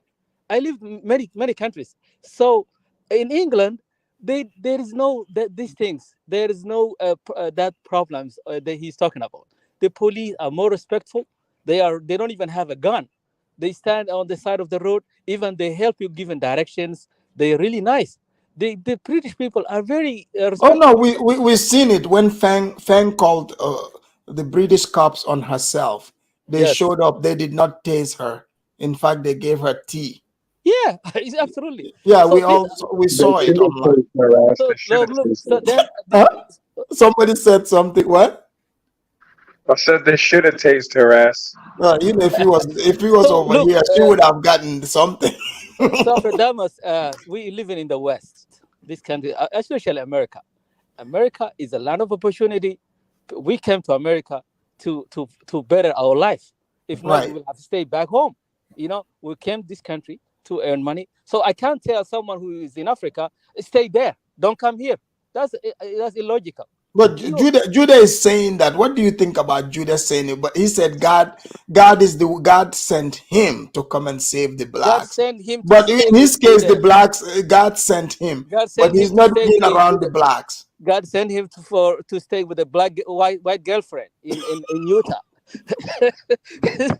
So that's what he meant, maybe. You see, but the thing is that Jeffrey talked really straight on point because he said, what I appreciate is that he never said Africa, Africa, Africa, as many Africans when they say he specialized. He said especially in Ghana, what's happening in Ghana. He gave him an example what's going on in Ghana as a youth. You can't find a job. If a girl is graduate college, she need a job. She has to sleep with the boss. Then Right, she will get a job. He talked about Ghana, not all Africa. right, There are many. It's not fair to say Africa, Africa, Africa. There are many African countries who never even come to the West countries, like right. Botswana, like Namibia, You never find any Botswanan guy working, here and there, here and there. You don't see. They come here to college, master's degree, PhD, and they go back because they got the diamond. You never see Namibian guy coming to America doing this thing. They go back. So when we say Africa, we have to talk our own countries. Yeah, we have to separate between the Dustville and the Yeah, we have and to. the and the We don't have to and put the non-dusty places. Yeah, Africa is not all dusty. Yes, that is Rwanda is true. all green. Rwanda is all green, and even one No, no. country. When I say dusty, see, all West African countries are very green, but Yes, when I say dusty, the the poor. organization of it. Yeah, we call it dusty. Even we call the Ban Africanism. I call them dusty also because they come to Africa to look for job, to look for opportunity. So they are dusty also. So No, they are there to uplift the Africans' bill. they that's what they say, but it's not what they always claim up. They always say police shooting us. I don't see any police shooting around. They shooting more than themselves than the police. In England, the Jamaicans, they kill themselves like not like no one else. Somalian in England, they kill each other like no one else. So when we don't have to claim, we don't have to put on the police side or Blaming the white man. or the white man. White man gave us all what we have. White man, for example, that Jamaican guy, he said, in America you buy. He's not even in America. Right. He said in America you pay all your life mortgage. You see, you don't pay all your life mortgage if you are smart. You buy a house and then you get equity. You live and buy another house, and then you live there for some time. You get the equity. Well, he doesn't know. Just like He doesn't know how Jude tried to argue, against having building in America, having business in America. That's because he doesn't know. In America, you have to live a smart way. Everywhere you go, you have to use your brain. You have to use your own way to live. We came to America. You don't have to work all your life in McDonald's. When you come, maybe you work in a McDonald's or 7-Eleven or something like that to start to buy a car, and then after that you go to college, you do something better, and then, or if you don't go to college, you will make some business and you will be successful. This country will offer opportunity. America is a land of opportunity. No one can deny that. We all come to America, and still our people back home. I would never say to them, stay back home. They have to come. Anyone who have money can come here, go to college, go make opportunity, and build your own places. Awesome. Thank you, Rashid. Let's bring in God's chosen people. Welcome. God's chosen people at FBA, ADOS. Nagmizi. Kidola, we have Nagmizi in the house. Nagmizi, Kidola is on his way to have pancakes in Rotterdam with you. I'm in Africa, so we'll have to link up. I'll be back in like 5 days, though. But... Oh, okay. You're still in Africa, huh? Oh, really, Nagmizi, man? You don't want to meet him or not? No, I'm gonna link up with him. I'll go link up with him. I'm gonna have my running shoes on. Nagmizi trying to duck the smoke, lad. Nagmizi trying to duck the smoke, fam. Yeah, who's this ignorant Akata speaking? Shut your mouth, Nagmizi. Yeah, keep talking. Shut your mouth, keep talking. Hold on, Mad Dog, don't rush. It's his turn. So Nagmizi, what do you think about the conversation between this Black British, foundation of Black British, trying to tell this young Ghanaian, leaving Ghana is bad idea for them to go pursue their dream? All right, so I'll be honest. On your show, I see it, I click, but I watched a little bit of this interview, right? Oh, okay. Something, and I could only stomach about 30 seconds of it, and I clicked that because it really illustrates the disconnect between Pan-Africans and what actually goes on the continent. They go with reality. Right, exactly. It's a total separation, and he's trying to basically talk a Ghanaian out of opportunities to better himself and his family, right? Which is insane. I was in Ghana, and I had 6 Ghanaians trying to tell the Black Americans, they said, listen to your brother. I said, go back to America, make money, and then come back. You want to integrate into Africa, you got to be talking about building, you got to be talking about business, you got to go with money. But these Pan Africans go with this fake, oh, the white man is beating us. Like, man, look, I'm Black American, so our racial experience trumps the Black Brits' racial experience. But even that, I don't allow that racism to stop me from getting my back. No. No, My ancestors went through the real shit. We're but dealing with the, yeah. he had to make up racism stories to say some white boys gave him a wedgie when he was when he was young. Imagine that. Are you serious? I'm dead serious. You got a wedgie from a white boy? Yeah, that's his version of racism. Like, Yeah, those white boy wedgies, they hit different. So yeah. yeah, that's his version. So it's like, dude, okay, come on, let's get serious. And his example, even I noticed these UK people, their example is always they gotta give an American example.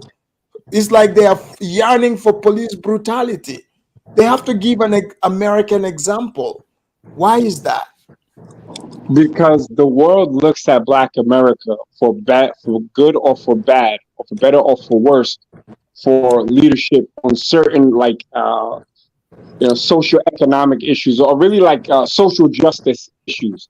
And it's not a one size fit all, because what happens in America don't happen on a continent. So I tell people, stop looking at us, stop using the Black Panthers and all that other shit. Find your own heroes, find value in your own people, and stop looking up to my people, because we grew up in a different situation. So yeah, but the Black Brits are trying to copy, American Black, but it's not really, his idea about America is not realistic, because I live here. He doesn't know what he's talking about. Right. I've met people who are like they're wide, the mouths are wide open, like, oh, America, is it like this? And I'm like, yeah, certain parts are like that, but you don't have to stay there. Right. These should be stepping stones. And if dealing with people who find it cool to stay in those places, then you have the wrong company. In America, you can build yourself up from Apu at 7-Eleven to whatever you want. The sky's the limit. But it's all about mindset. So I try to speak to my people and say, look, racism is real. There's people that's not going to like you, but that's not enough to stop me from building generational wealth and not making my children scared of the white man. A lot of these Pan-Africans, they make the white man so powerful. Like, oh, I know. Like, but you know what's sad? You know what's sad? These young Ghanaians repeated exactly what you said. That's what he said to the guy. He said, okay, fine. Why would I let some little bit of racism stop me from getting to the bag? Yeah, and that's why I say, bro, look, these Pan-Africans that are going back there, they're the weak ones, the ones that are scared to fight, the ones that are scared of competition, the ones that go to the continent. There wasn't anything in America, so they go home and try to wrap themselves in kumbaya, which is really just a cop-out, because they don't lack the skills to compete in a real society.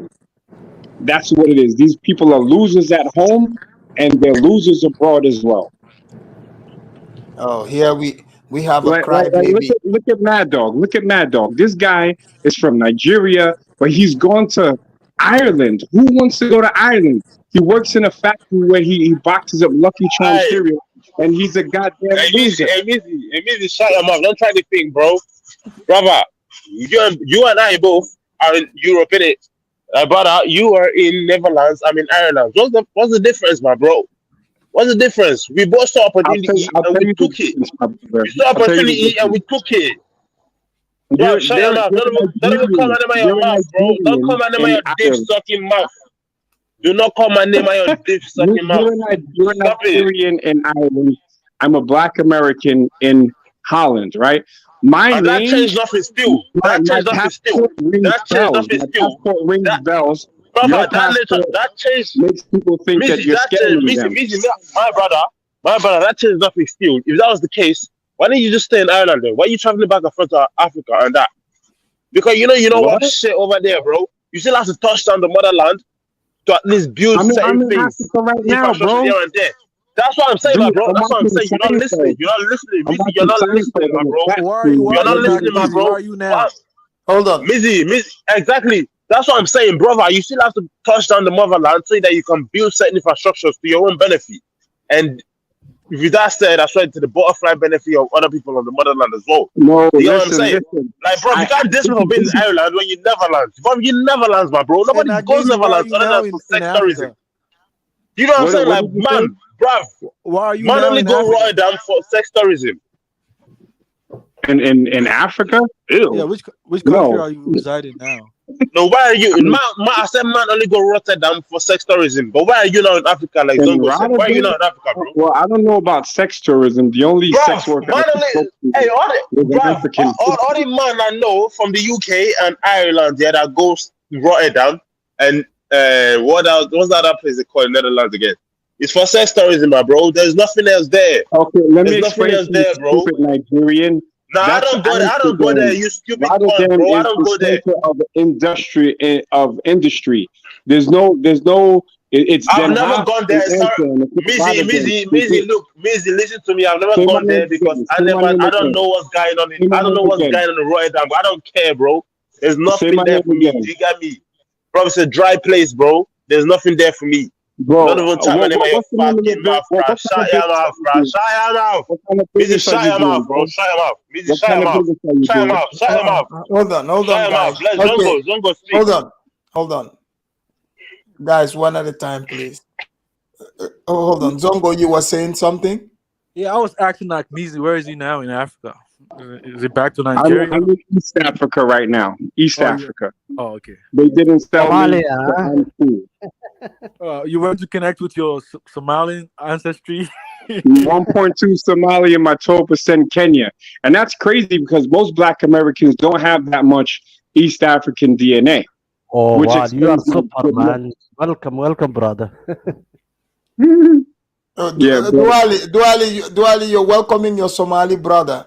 Oh yes, Yeah. Nakmizi. I respect this man. He the way Thank you, he brother. the way Brother. he defends his people is Yeah, but super man. Nakmizi,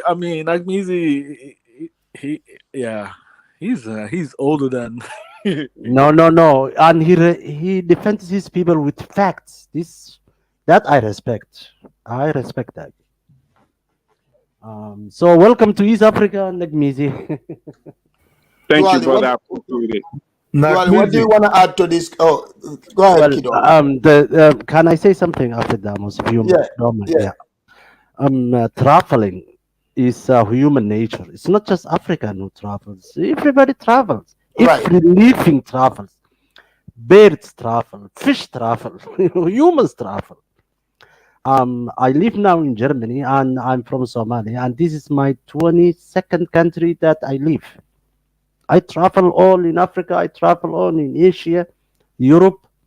Only the West, the America and Latin America is.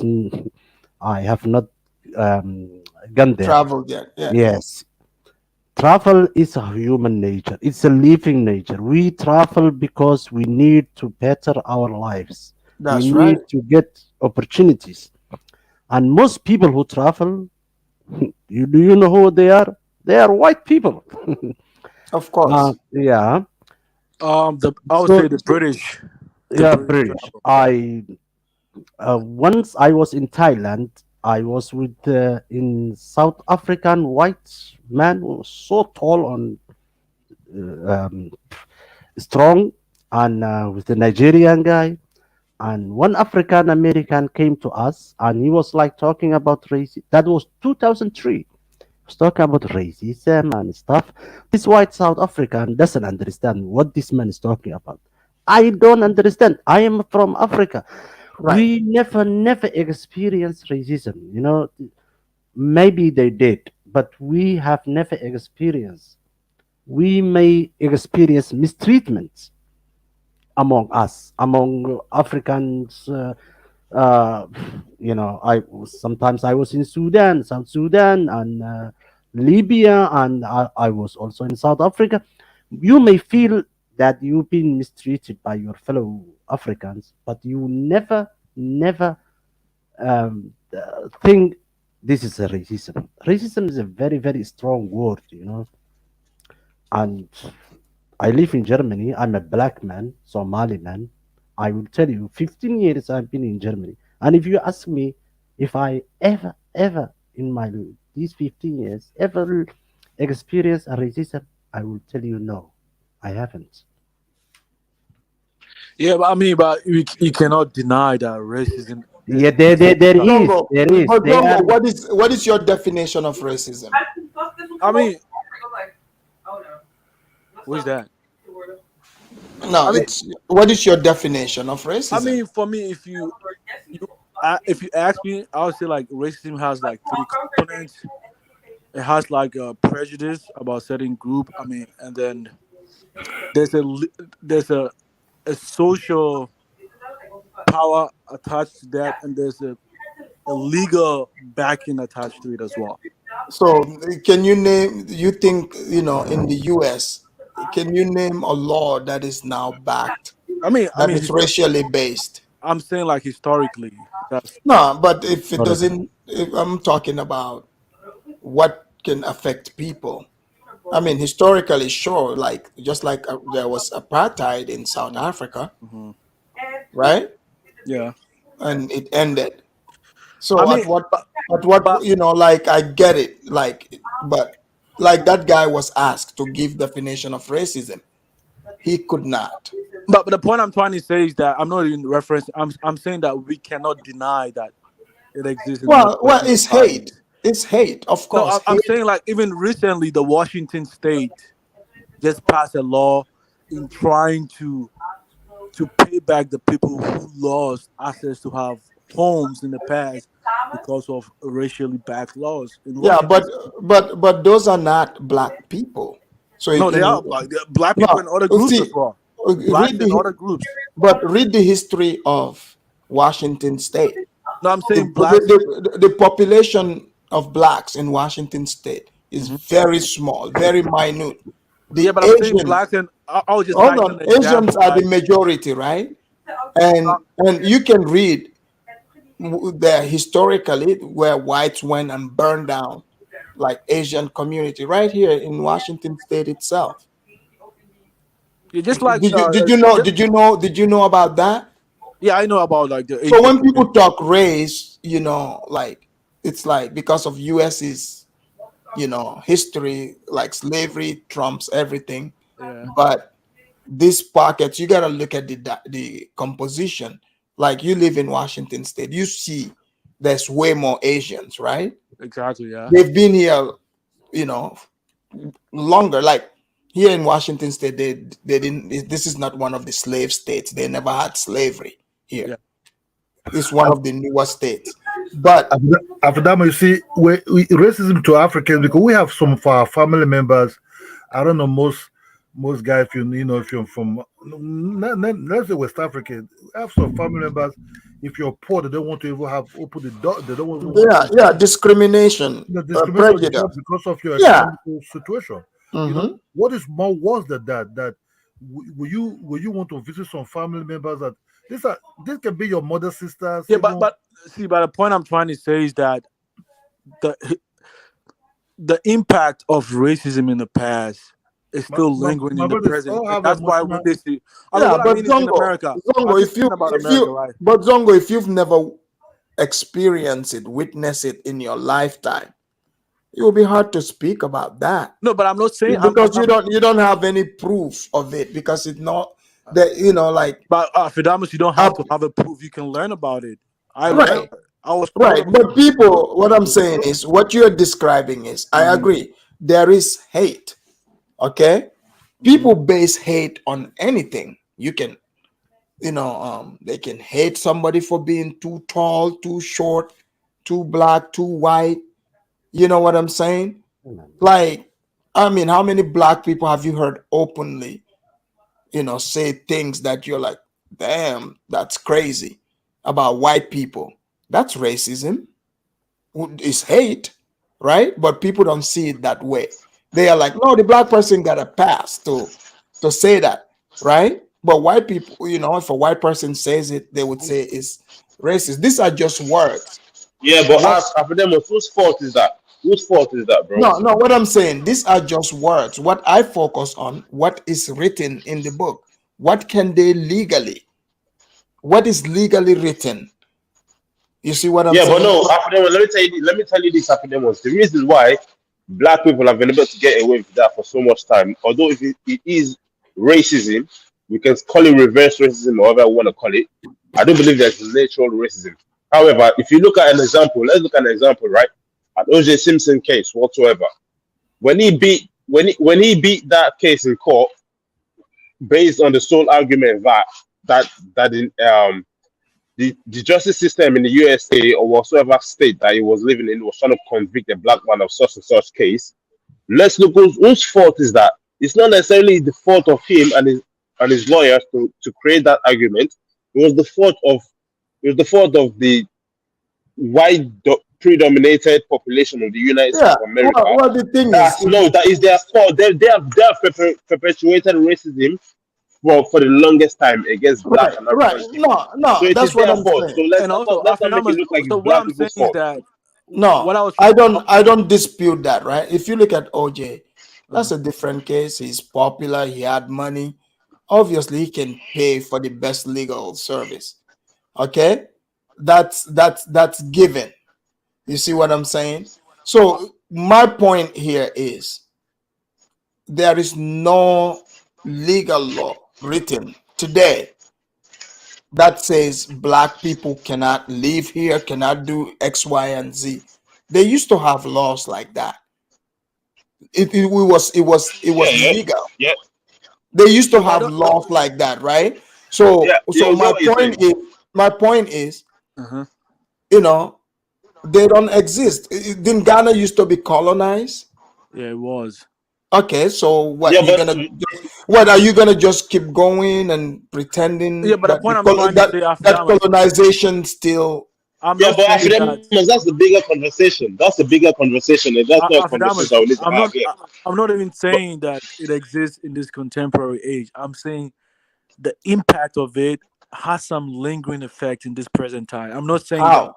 You understand? Like how? no. I You mean, see, Zongo. This is why I'm gonna disagree with you. what? Us black and African people, we've been pussies for the last 200. I don't have time to come here and control my words. You get what I'm saying? Like we've been pussies for the last 200 and 300, 250 and 200 years so far. Like we don't have time to be blaming other people. Like I don't understand if many of you Yeah, but I'm understand. not Like blaming. I What don't I'm know if saying you is that understand. The what I'm saying is this, right? I don't know if you understand how far the rest of the world has gone ahead of us. We don't have time to be blaming the effects of colonialism, slavery, and the stains of colonialism and slavery upon us to this day. This is 2023, bro. All of us, man, are living in Europe, America, and them places there. Them man are way ahead of us, my bro. The whole race of people. Like we need to shut up about colonialism, slavery, and the effects that it's had up until this day. Like we need to play the game. yeah, but the point I'm You get trying what to I'm say is saying? that Like, bro, it's gonna take a lot. We need to play this game. Like it's so bad. This is not getting us anywhere. Look. The fact I mean, is, Afidamos, right? hold on first before you continue, right? I'm saying the impact exists.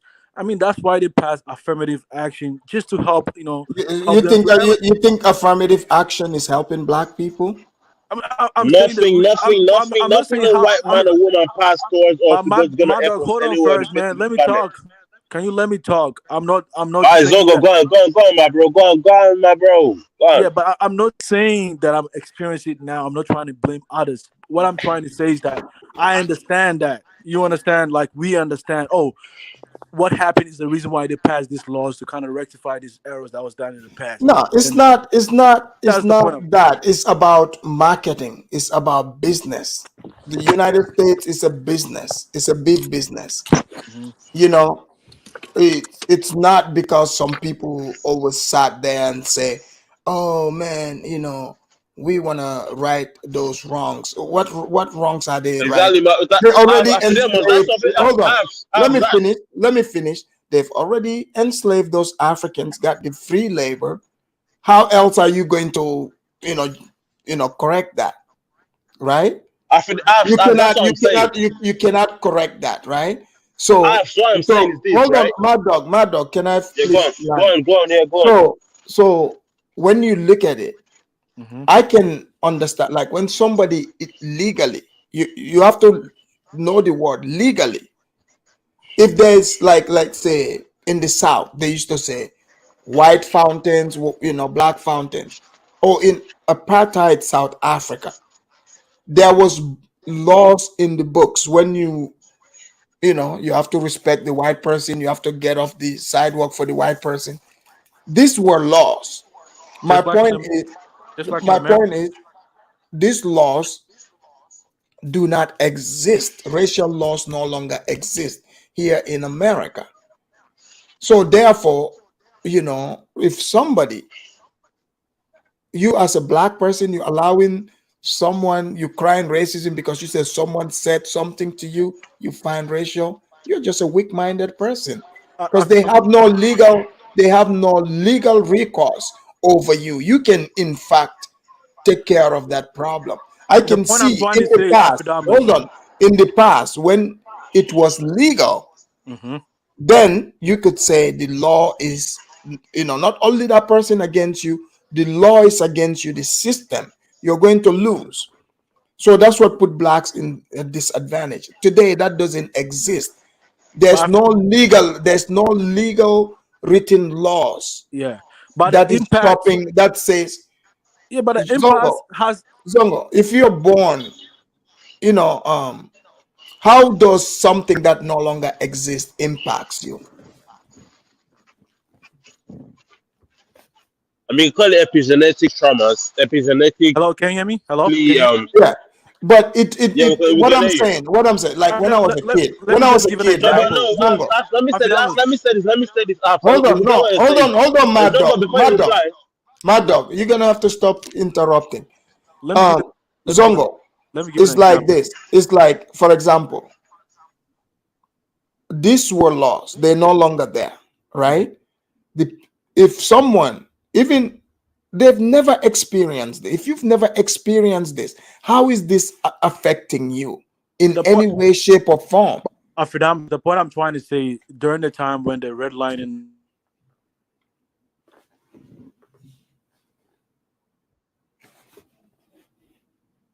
and so that they can be prosperous and have decent jobs and stuff. That's what I mean by that. No, but the The impact redlining, of that. how I many mean, people, we do you can't know what deny the fact redlining that is? people. We can't deny the fact that people, as a result of that, people stayed in bad communities. Have. But what makes a community bad? But the point I'm trying to say, the So you redlining. telling me, so black people Mm-hmm. living with each other, they're supposed to, because it's a community. Good and bad. So living with each other, Mm-hmm. right? Why is that considered bad? Because that's what that is. I mean, That's what this is, right? The redlining they're talking about is literally black people are complaining. Some of these blacks are complaining that they gotta live with other black people. Do you see how twisted this is?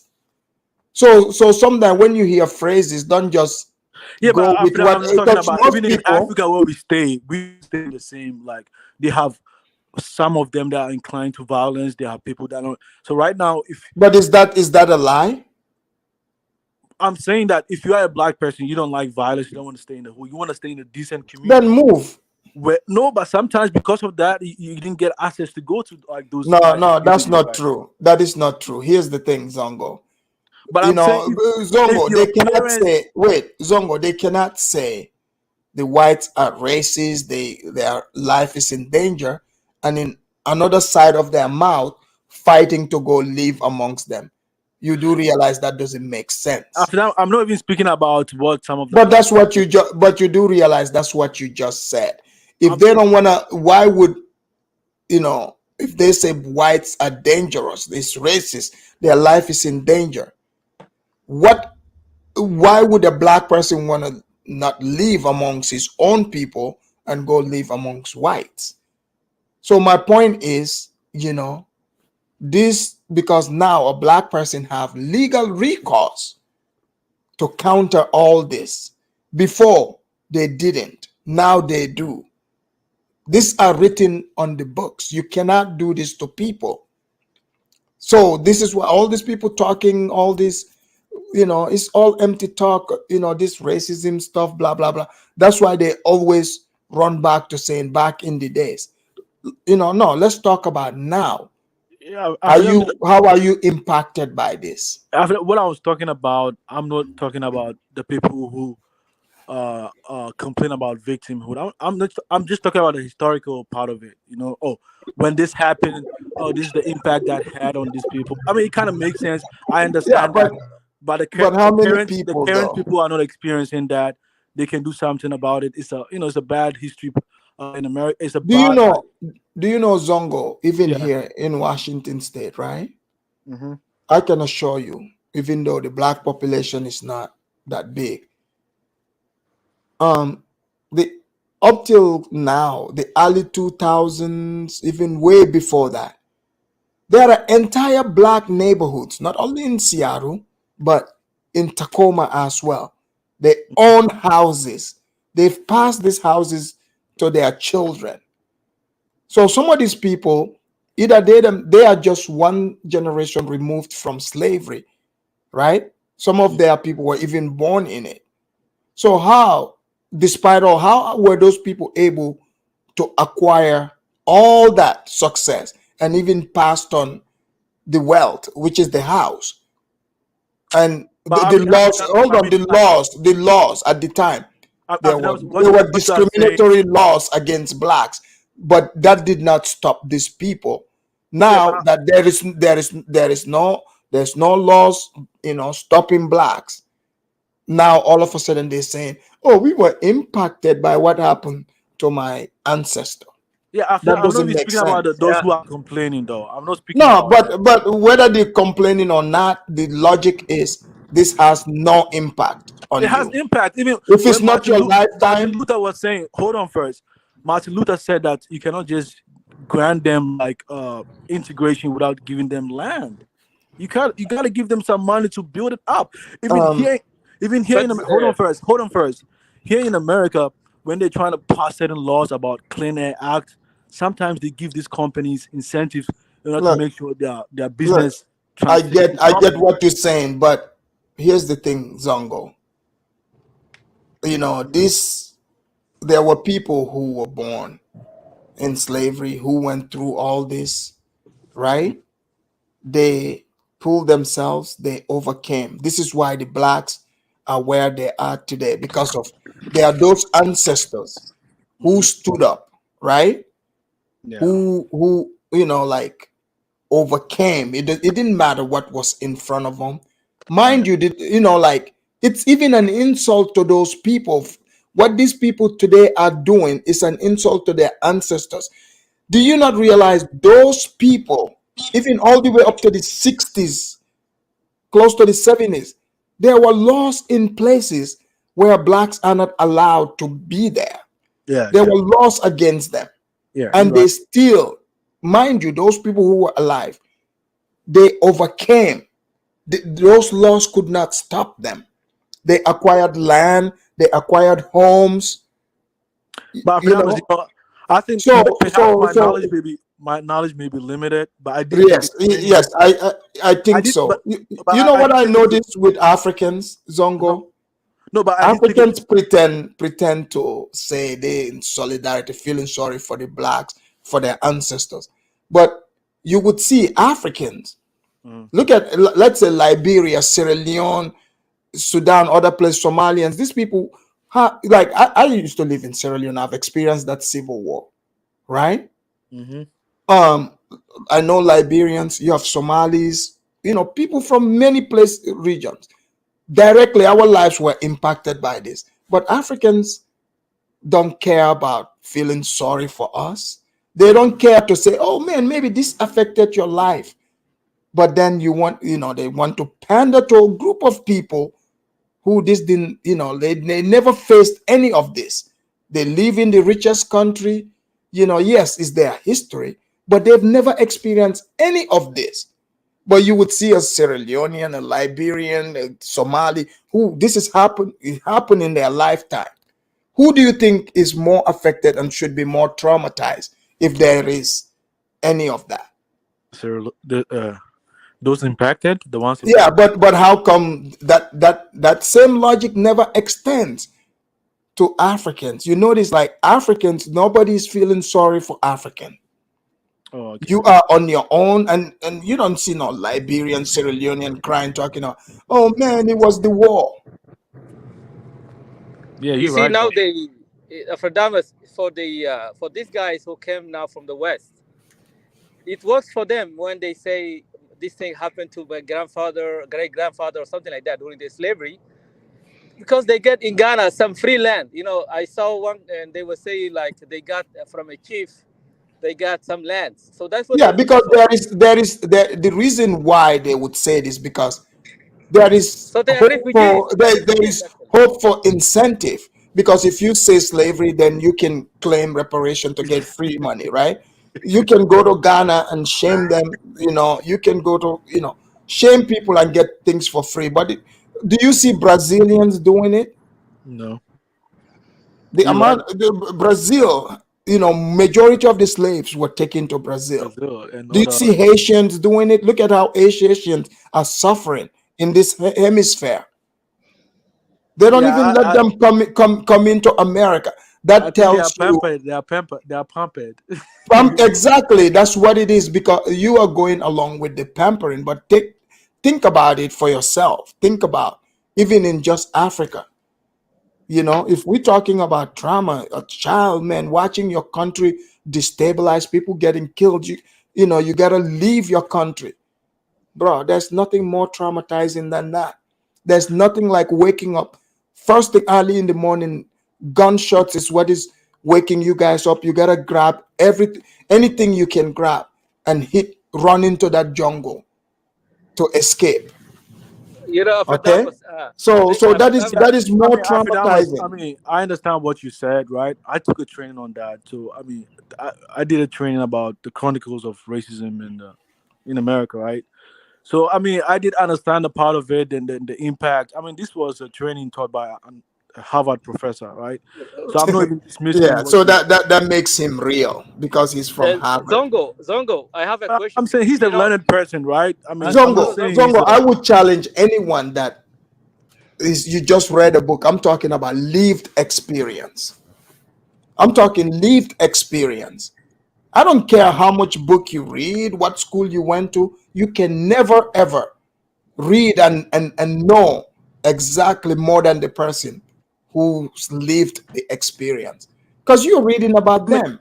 How would you but he know? also he did interview those who It's experienced those. still it's just like, look at it. For example, I'm sitting here, I'm telling you what is traumatizing, things I've seen in war, like I've lived in a civil war zone.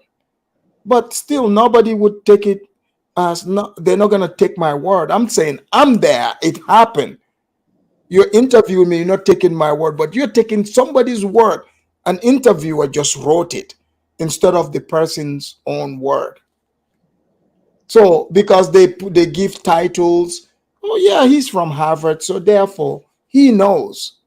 No, I'm So not saying no. that's what happens. They No, I'm take not. people No, to I'm. this No, to I'm these not. No, classes. Afidamas, I'm not dismissing. I'm not dismissing what you said about what you experienced in Oh no, slavery. no, no, I'm not saying you're dismissing it. I'm No, just the giving point you I'm saying is an that example. For when people example, do you explain, ever, even, do you, like, I'll give you like Somalia, for example.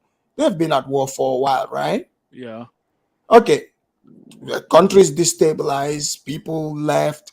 Who do you see? Even the blacks themselves you talk about. These people, do you yeah, see but them even feeling Amazonia, the sorry? people of Do you see them, what I'm saying? Do you see these people feeling any type of remorse or feeling sorry for these people? yeah, but I think you are matching apples to oranges, right? Oh So I no, think no, no, it's real. I'm talking if I mean the you best one, the best place to do that, the people of Amazonia experiencing what they experience in Cameroon, right, is the best comparison you can do with Black Americans in America, right? Because they are what? minorities within the country, right? Wait. Amazonians are minorities? Yeah, in Cameroon, No, they right? are not. They're the ones that are fighting to separate. That's not the same. They are not minority. Zongo, you don't understand the minority. Minority Yeah, is they are some not people. minorities, sir. Minority is people who live inside some people. Those are Yeah, the amongst minority. other people, like the blacks. Who live I among get that. Like the blacks were brought, they're living whites. amongst the whites, Yeah. right? So they are So minority. that applies to Yes. them. But if I'm That saying the point applies I'm to trying to them. small say is area, that even a small Yeah, town, and you are majority, in your own town. yeah. You are yeah, not but a minority. the Somalis are they own their country. The blacks do not own their country, right? So they are They what? minority in the country. So the best comparison you can do is setting minority group in other countries that have No, experienced but what I'm oppression. saying, you cannot. I'm just explaining the minority. Here's the thing. Like, okay, After there's a guy saying he's saying comparing civil war to slavery, sir. No, it's not the That, same. it's not the same thing, but he doesn't. I think he's saying that's crazy, sir. If somebody, if you've never lived, that's what I'm saying. The fantasy is people are fantasizing this slavery thing.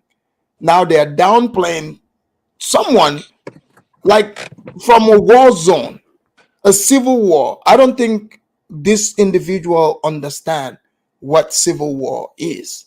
So can I ask you a question after Damas? I'm not trying. So for me, I live in America. Right? I just came recently. I mean, for me, when blacks, I'm not talking about them coming to Africa speaking about racism in Africa. If they speak about it in America, this is their country. They have every right to speak about it because this is where they come from, right? I'm not gonna say, oh, they don't have to say it because I mean, whatever they choose to do, that's their own prerogative, right? Because that's their country, right? Yeah, but no one is saying they don't have to So the speak point I'm trying about to it. say, I'm speaking No one, about. no one have to. Nobody is saying that. But also, I have the right not to, go along with delusion.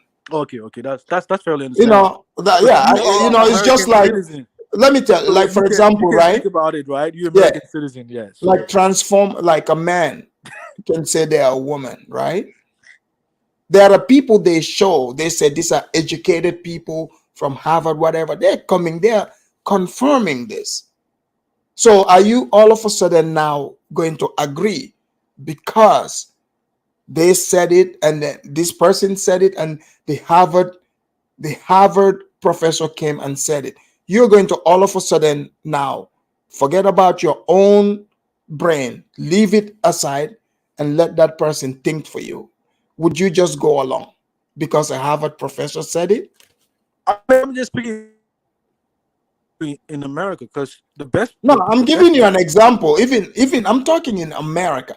If a man, Mhm. you know this man can say now they are women, Yeah, right? yeah. So do you believe that a man can be a woman?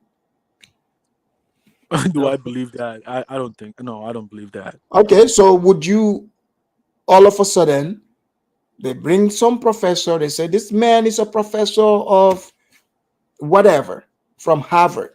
Mm-hmm. He comes, he say, hey Zongo, I know you probably thought, man cannot be a woman, but I can assure you, I studied this at Harvard. There is 10 different genders, so this is what we're teaching. And he said it, a woman doesn't exist. Are you going to all of a sudden Believe what it's no? Obviously not. I wouldn't believe that. exactly? So it's the same thing, like for example, what they But call Afidama, racism, do you know what we why? call racism, right? Yeah. What we know to be racism before they bastardize it, did it exist? Absolutely. It was in books, it's written, it's laws, Yeah. it was written. But I'm not Thomas, I saying want that to did add. not happen, right? But my question is what I'm saying is those laws are not in the books, they're not in place. The blacks have come way far. Don't forget, we had a black president, we have black mayors, black police. Mm-hmm. Okay, so this didn't used to be the thing. Like if you bring up, if some of the former slaves can see how far blacks have come, they will not be able, they can't even imagine it. They won't be able to imagine it. So at this point, it's like, I notice They want people to fight over things that no longer exist. I mean, Afidamas. See, when I said that, see, I agree what you're saying.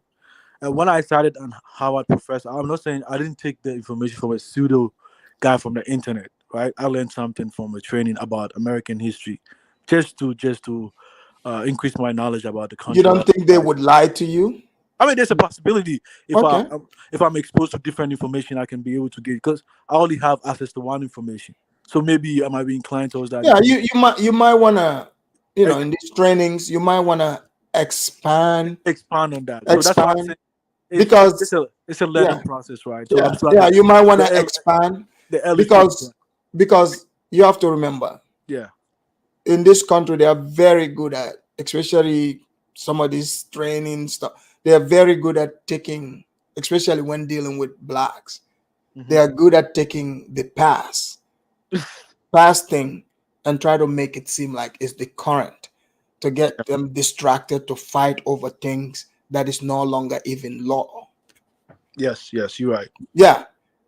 I mean, what's the best way to distract somebody not to know, if they, especially they believe in something that's completely opposite of the direction you want to take them to, you're gonna, you're gonna throw that to them. Let them believe in it. Look at it. When they came to distract them, like Joe Biden, first distraction, he gave them a fake holiday.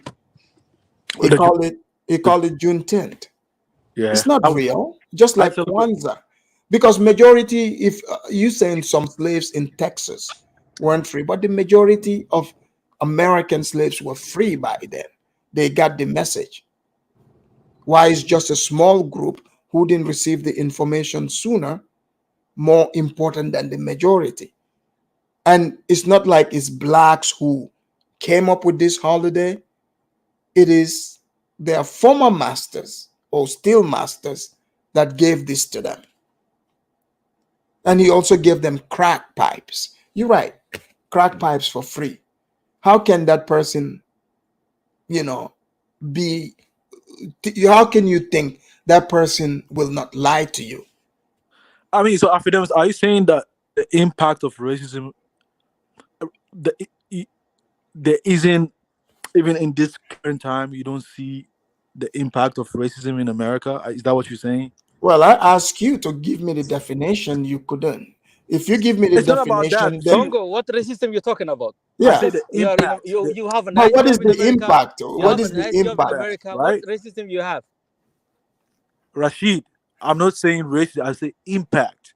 But what is Sometimes, hold but on when you first, say hold on. impact, you have to tell us Yes. I mean, what is your definition of racism. Then we can talk about this impact what I you're mean by talking about. impact is that sometimes, when I was here, like during my early stages, right? There was one time that I went to one neighborhood. I mean, I kind of felt it because I was black. Maybe this neighborhood does it. I do not belong over here. I mean, that's the impact of race. But Because you notice the words you're using. uh-huh. I. It's not just only me. Even the, No, the no, no, no, no, no. What I'm saying, I, yes, meaning it is Yes. a you thing. You are the one that is thinking like that. but it's not just only me No, too. wait. Did somebody come? Yes, another Did person came. someone come to you and tell you don't belong in this neighborhood No, no, because no. you're black? But another black person say, "Hey, you got to be careful over here, though."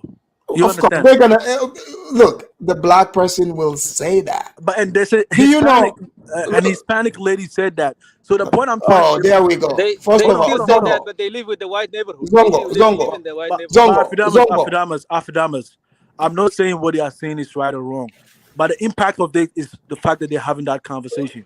No, I no, wouldn't no. think But, about that when I what was if? in Ghana. Do you know? Do you know? What if that person is a brainwashed person who spends most of their time watching CNN, watching the news, Man, believing, these are American. believing, believing in all this They BS. blame all. Yeah, you're right. After that, they blame on white. Afterdamas. See, Everything I'm they not gonna can lie do, to you. everything they can do, they I'm not blame gonna on lie to white. you. See, Afterdamas.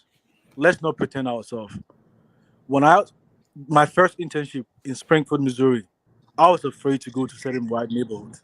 So my boss, hold on, my boss took a coworker of mine who was white, took me to those neighborhoods before I started to feel comfortable in those neighborhoods. But you see, that's a you thing.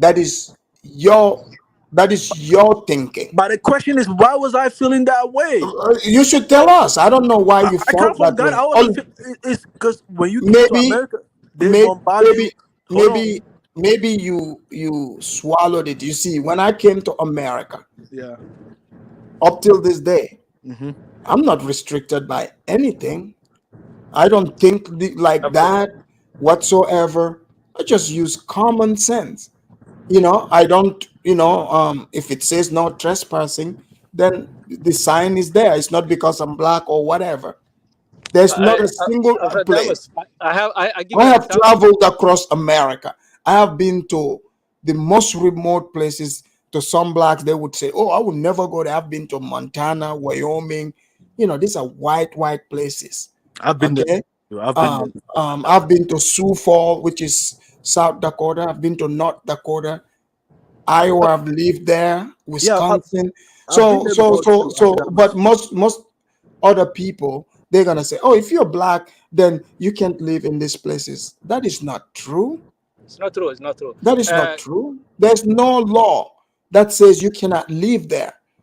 You can Okay, live are you anywhere you going? want. Yeah, but Yeah, but it's like, I'm not talking about is there. I say the impact of that. The fact that. but that is not the impact. You're telling me about your problem.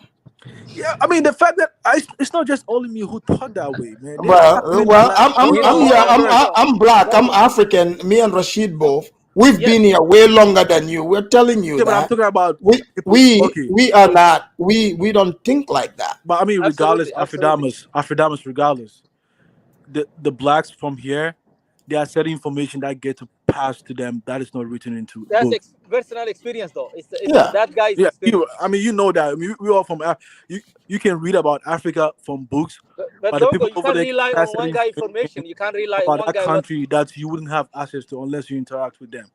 I mean, I've met a couple of them saying certain things, even white But you Americans. don't When I depend was in what somebody tell you. You have to experience yourself. You have to yeah, but experience on yourself in American the way in America. You see, I will give you an example.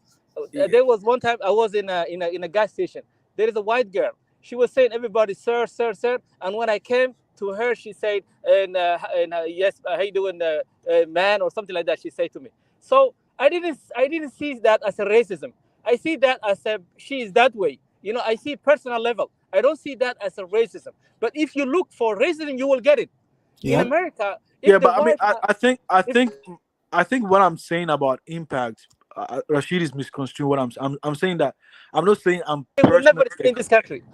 Or No, everything is, Zongo, job. You Zongo, look for you go to Zongo. the What white guy. state? Zongo. I bet you the state you went. You saying you felt this way there.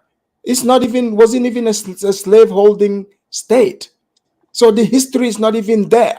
no, but So no, what but impact can you even talk about? no, but someone told me white from that town told me that they had a dark past in Springfield, Missouri too. This is in Missouri. A citizen. I mean, I didn't read about that too. I Look, just took it from. Zongo. It just sounds like you're Zongo. To me, it sounded like you were scared. You're a scared cat. Here's my thing. Just I'm not saying Afrodamus, be reckless, but here's the thing. George Here's the Floyd thing. was killed. Common That particular sense. time, there was What? demonstration going everywhere. God damn it, you wouldn't be scared about going to certain places, really, man. And I've been there. Scared, but why would I be scared? I mean, What? you gotta understand. I've been here. That's the I mean, point. yeah, I get that. So that's why I'm. So okay, you are new here. You didn't know, right? But the question is, why did I feel that way? You tell us. You're the one that felt that way. It's because of what you see. Maybe you didn't. Maybe Maybe you're scared. Maybe you're scared. You didn't want to get deported, or It's not about deportment. some Africans. No, I'm telling you, when they come here newly, they're scared. They tread lightly. They're either scared. Oh, I messed up. I get deported. Or they hear this. The number one fear. Hold on. The number one. Hold on. The number two fear. Number two fear is. America has lots of guns. I might get shot. Of course, that's the fear. That's the people that are new here, especially Africans. I noticed those are like some of their fears. Of course, man. It was Yeah, part of his fears actually. yeah, Because the guy can be shot at any time. Alfred Damas, what so you gonna say about that's this? why I say that's a you thing, huh? Alfred Damas, what do you say? What are you gonna say? Like, for example, one day I was in. It was, I think, last month. I was in Maryland. So I was I went to a 7-Eleven to buy coffee. So this guy who was working there was a black guy, American black guy. He closed the store from inside. So he was looking. If you are black, if you see you as a black American, he will never open. But he saw me as an African. Then he opened the 7-Eleven. Then I told him, why you close the door? He said, I don't wanna get trouble with the black Americans, with the black guys. He told me he's a black guy himself. So what are you gonna say that? Is it a racism? So are you guys?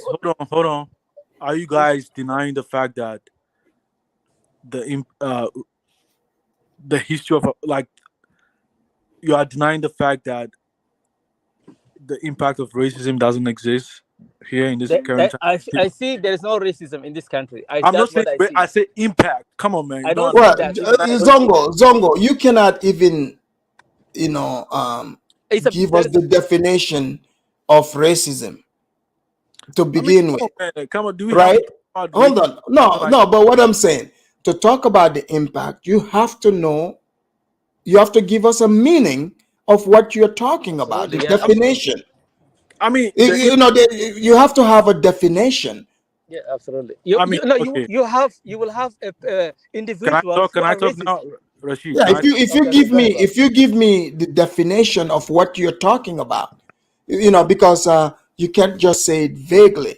Because here in this country, in America, right? In America, your skin color now is not going to stop you from shopping where you want to shop, live where you want to live, right? It's not going to stop you from applying or getting jobs, any jobs that you're qualified for. You see what I'm saying? Or open an account with a bank. Opening bank accounts, all that. Rashid, I don't know what else you guys think this need. conversation has to be more like a discussion instead of just, oh, you're right, I'm wrong. That's not the point I'm trying to make. No, we're not saying it's not about a right or wrong. Yeah. I just want to understand your logic. For me, I'm willing to learn as well, right? See, racism is like a discrimination from one group towards another group based on their skin color, right? And we understand historically the blacks have been restricted from going to certain neighborhoods. I mean, we know this, that I don't have to explain that much, right? Because you know that already, right? And you coming from a different country, you don't experience that. But when you came here, you read a little bit about the history of this country, right? And you know that. So when you go to certain areas, you're gonna feel, oh, is this gonna happen? That's the impact of the impact that it did exist in the past. You're still feeling it now that when you go, it's gonna have an effect on you. And I'm not saying that it's just only me. There are certain cases that we went outside with blacks from America, right? And I don't know them personally. They came from Florida or something. They say, hey man, you gotta be careful, man. You gotta be careful about this certain area. I wouldn't trust just going outside at night or something. These are people from this country. Wouldn't you want to listen to some of the things they say? Zongo, if they are telling you that, that's their thing. I mean, they are from this country. I mean, look, it don't matter to me. Look, if I was in Gambia and the Gambia advised me about certain things, I'm not gonna dismiss that, but I'm gonna acknowledge. Yeah, but again, just because that person says that, doesn't make it true. Like, you're right. See what I'm saying? That doesn't make it true. Even in Missouri, okay. In Kansas City, a black kid from I think from Nigeria or something was shot just. Are you talking about the Liberian kid? Yeah, I mean, come on, man. That's the impact. What was he doing at the man's door? But I'm saying that's the impact of racism in America. That's not racism. No, it's property. That's just his property. Like, what is he doing on his property? I mean, you cannot. You have to be careful. There's some. Yeah, you gotta be like. I mean, come on, Zongo. Like, you're walking. Racism, what I'm saying, that's not racism. You're walking. Again, this is the thing they should be advising people. Do not if you are not invited there, you have no Don't go. business there. Don't go to the, you're walking on the sidewalk. What are you doing veering off into this I think man's you guys are place? being delusional. That doesn't Oh, Look, oh, Zongo. so we that's been living here longer, we're Zongo, delusional. I've But been living Of here but course, you you are but delusional because there are other people who live here and they are making the same statement too, and they've okay, been here well, far longer Zongo. than you are. all I can tell them, good luck to them if they're living that life, have scared, I'm having saying, anxiety. I'm not saying Look, that. Zongo, you're talking now what? like some people who say, "Oh, something happened to that guy or to this guy." It's a story, but you have Yeah, to experience yourself yeah. your Yeah, racism. but I'm not Now saying you me have a good personally. job. I'm saying what You exists live in in a nice America. house. Look, No, but Zongo. Zongo, you Let me cannot talk. speak of what Let me talk. existed if you can't even explain it. You haven't seen it. Yeah, you have to experience. You have to Yeah. see it.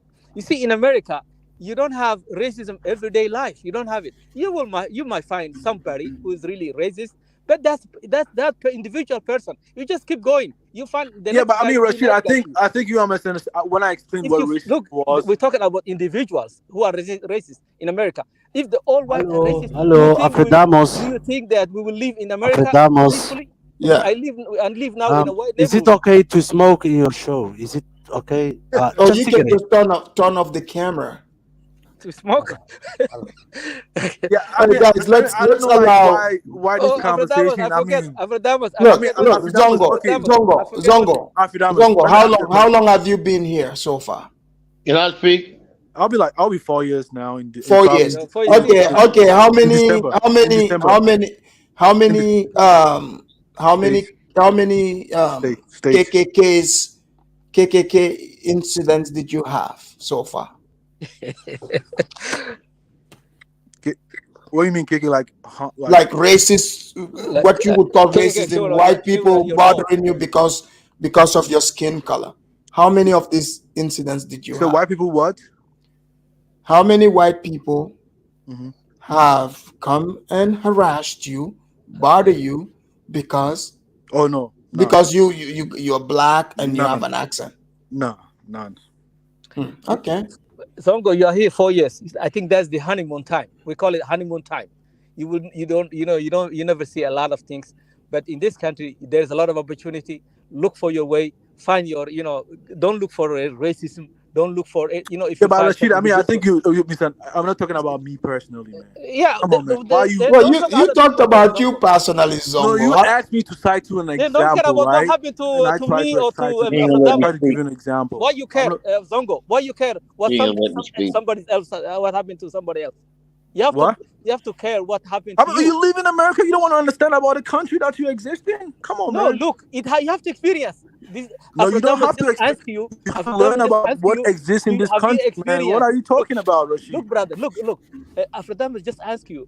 He asked you just I a mean, few minutes ago. Afidamas told me Have you about what happened when experienced? he Have was. you Hold on. experienced? You say no. You say no. So what is?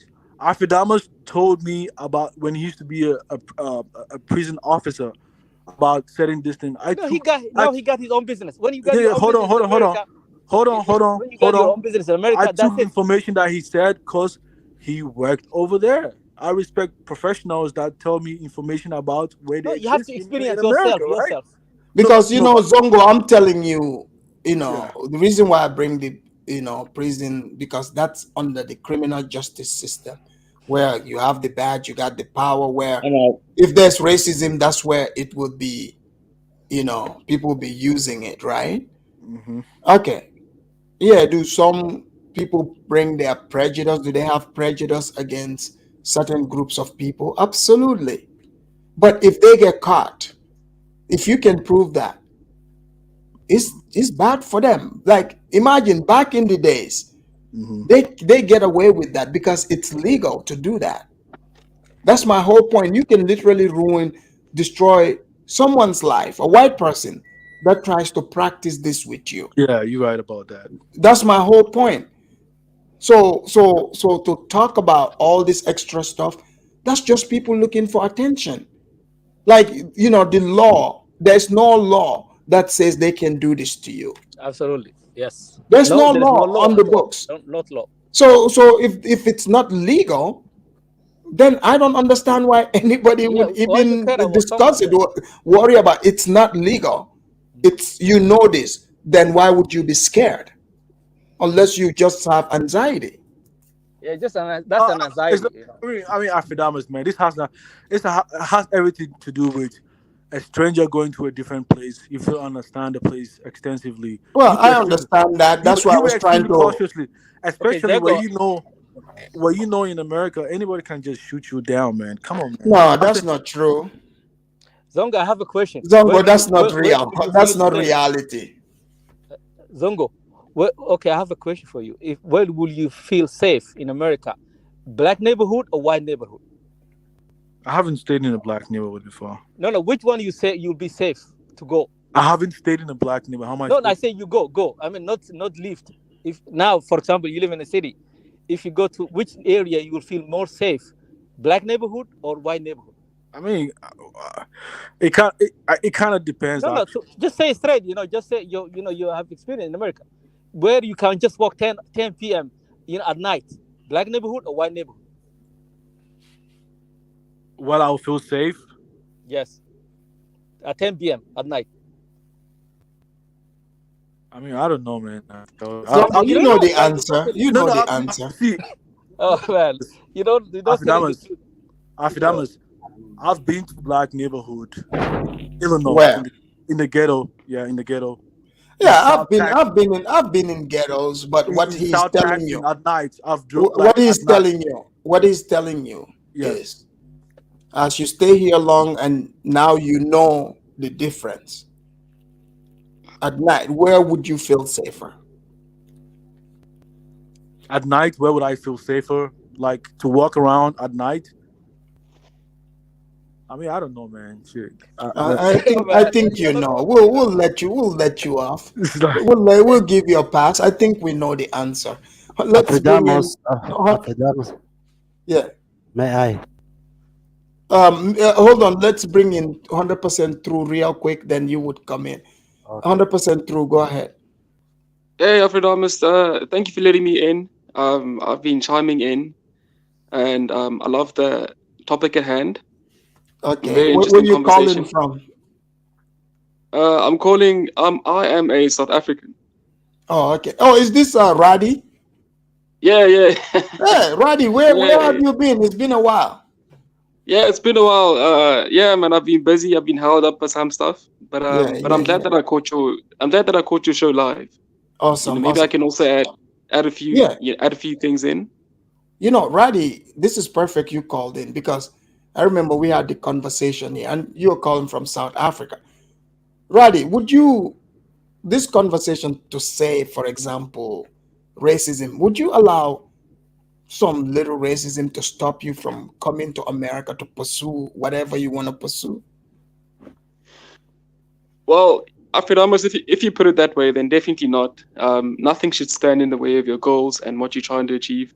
But remember that we all, as people, we're all different, and sometimes we have our own insecurities, and sometimes you are impacted by how people treat us. If you're the kind of person who gets their value from other people, uh, then the thought of someone not liking you because of your skin color may be a bit, maybe a bit daunting. So I think it really depends on the kind of person who you're talking to at the time.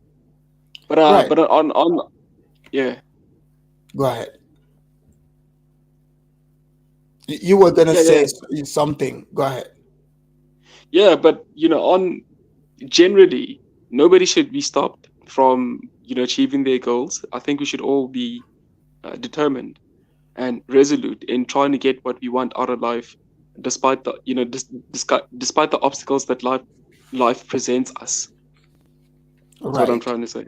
Yeah. Yeah, For example, like in South Africa, they used to have the apartheid laws, right? yeah, yeah, Where yeah. so, but do they still have those laws? Of course not. Everything has been abolished, but Exactly. So yeah, like for instance, like uh, a white person cannot come up to you and tell you, "Oh, you're black, you can't be here."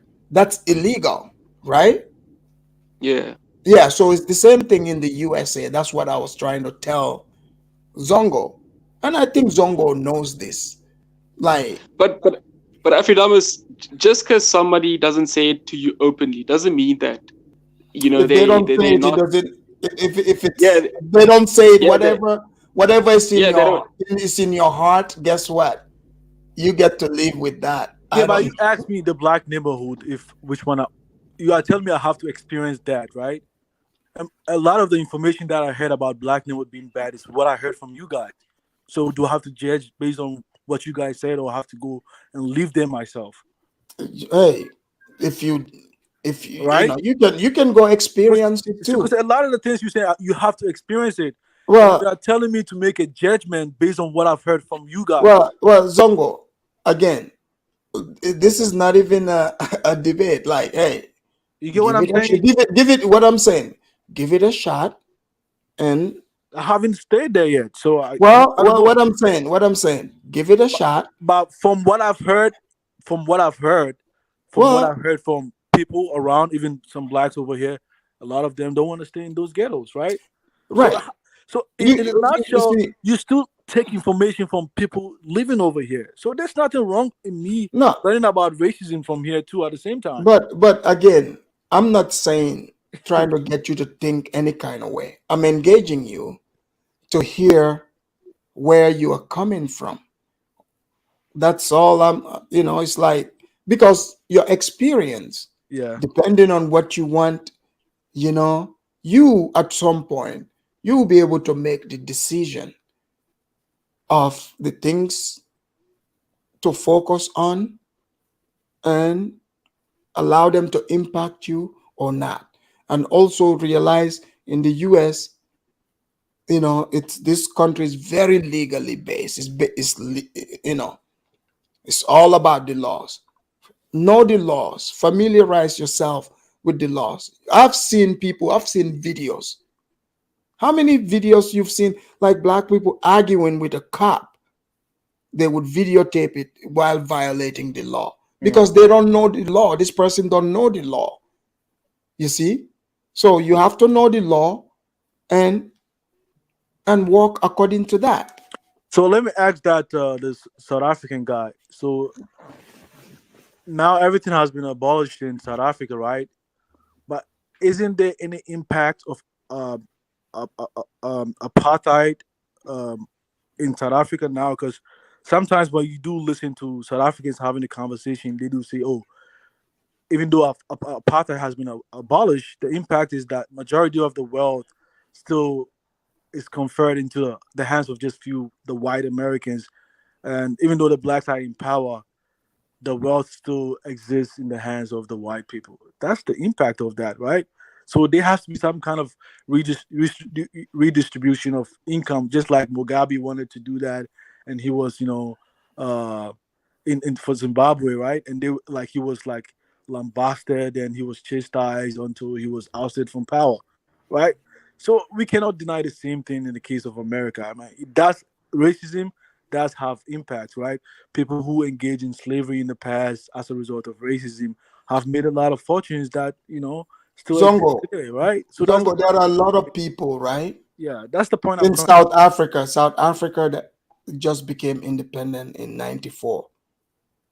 There are a lot of people who were alive and impacted by those laws. They themselves Mhm. experience it Yeah, as individuals. They yeah. But alive for it. You know what I'm saying? yeah. but Versus, Afidamus, do you know how long yeah. ago slavery was abolished in America?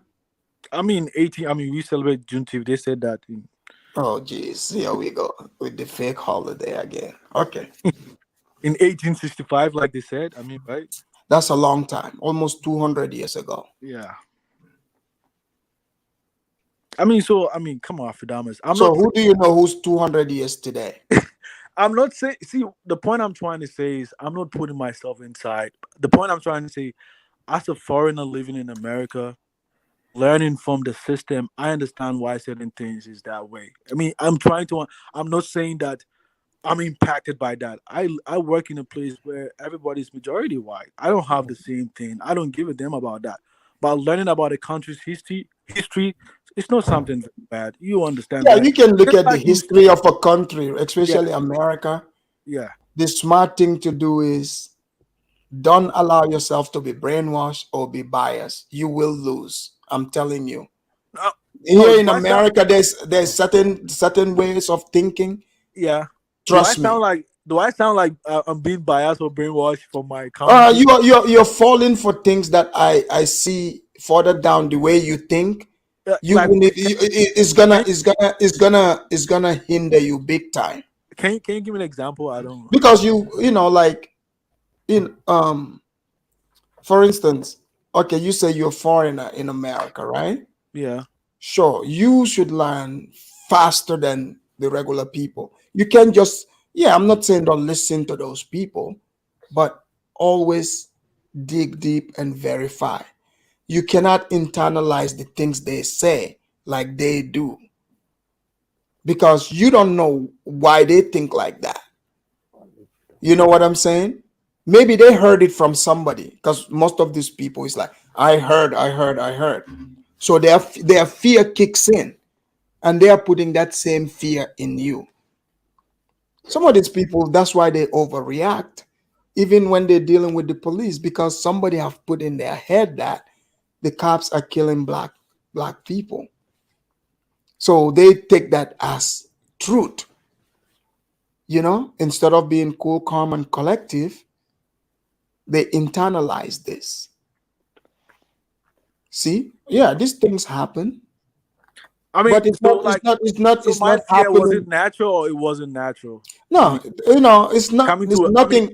It's being nothing in to a be. foreign place. I mean, It's that you nothing have to be no. scared of. Just take your time. No, I'm saying like at that time, like 2 years. Yeah, yeah. At that time, I understand.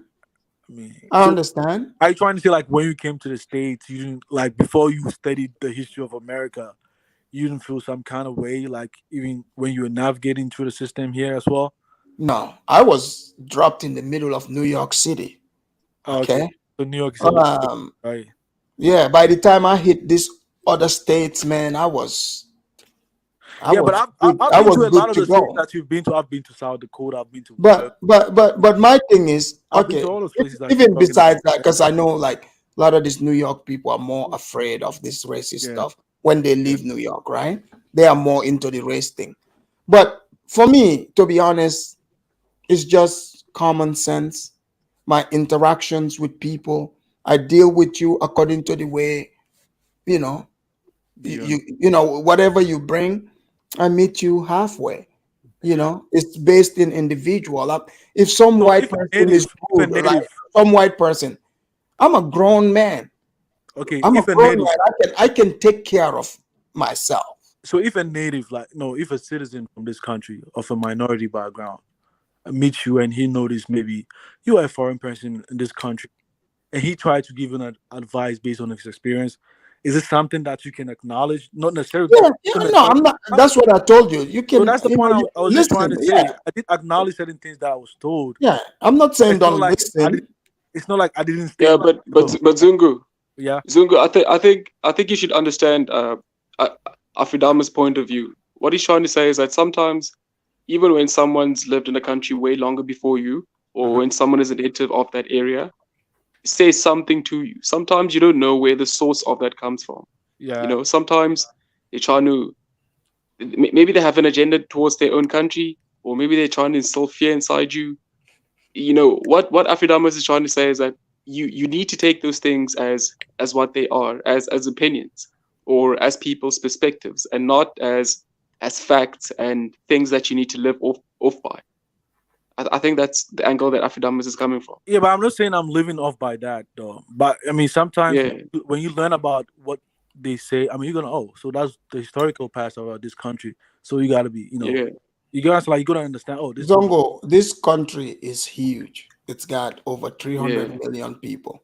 The And history of people this, are always spinning their own narratives.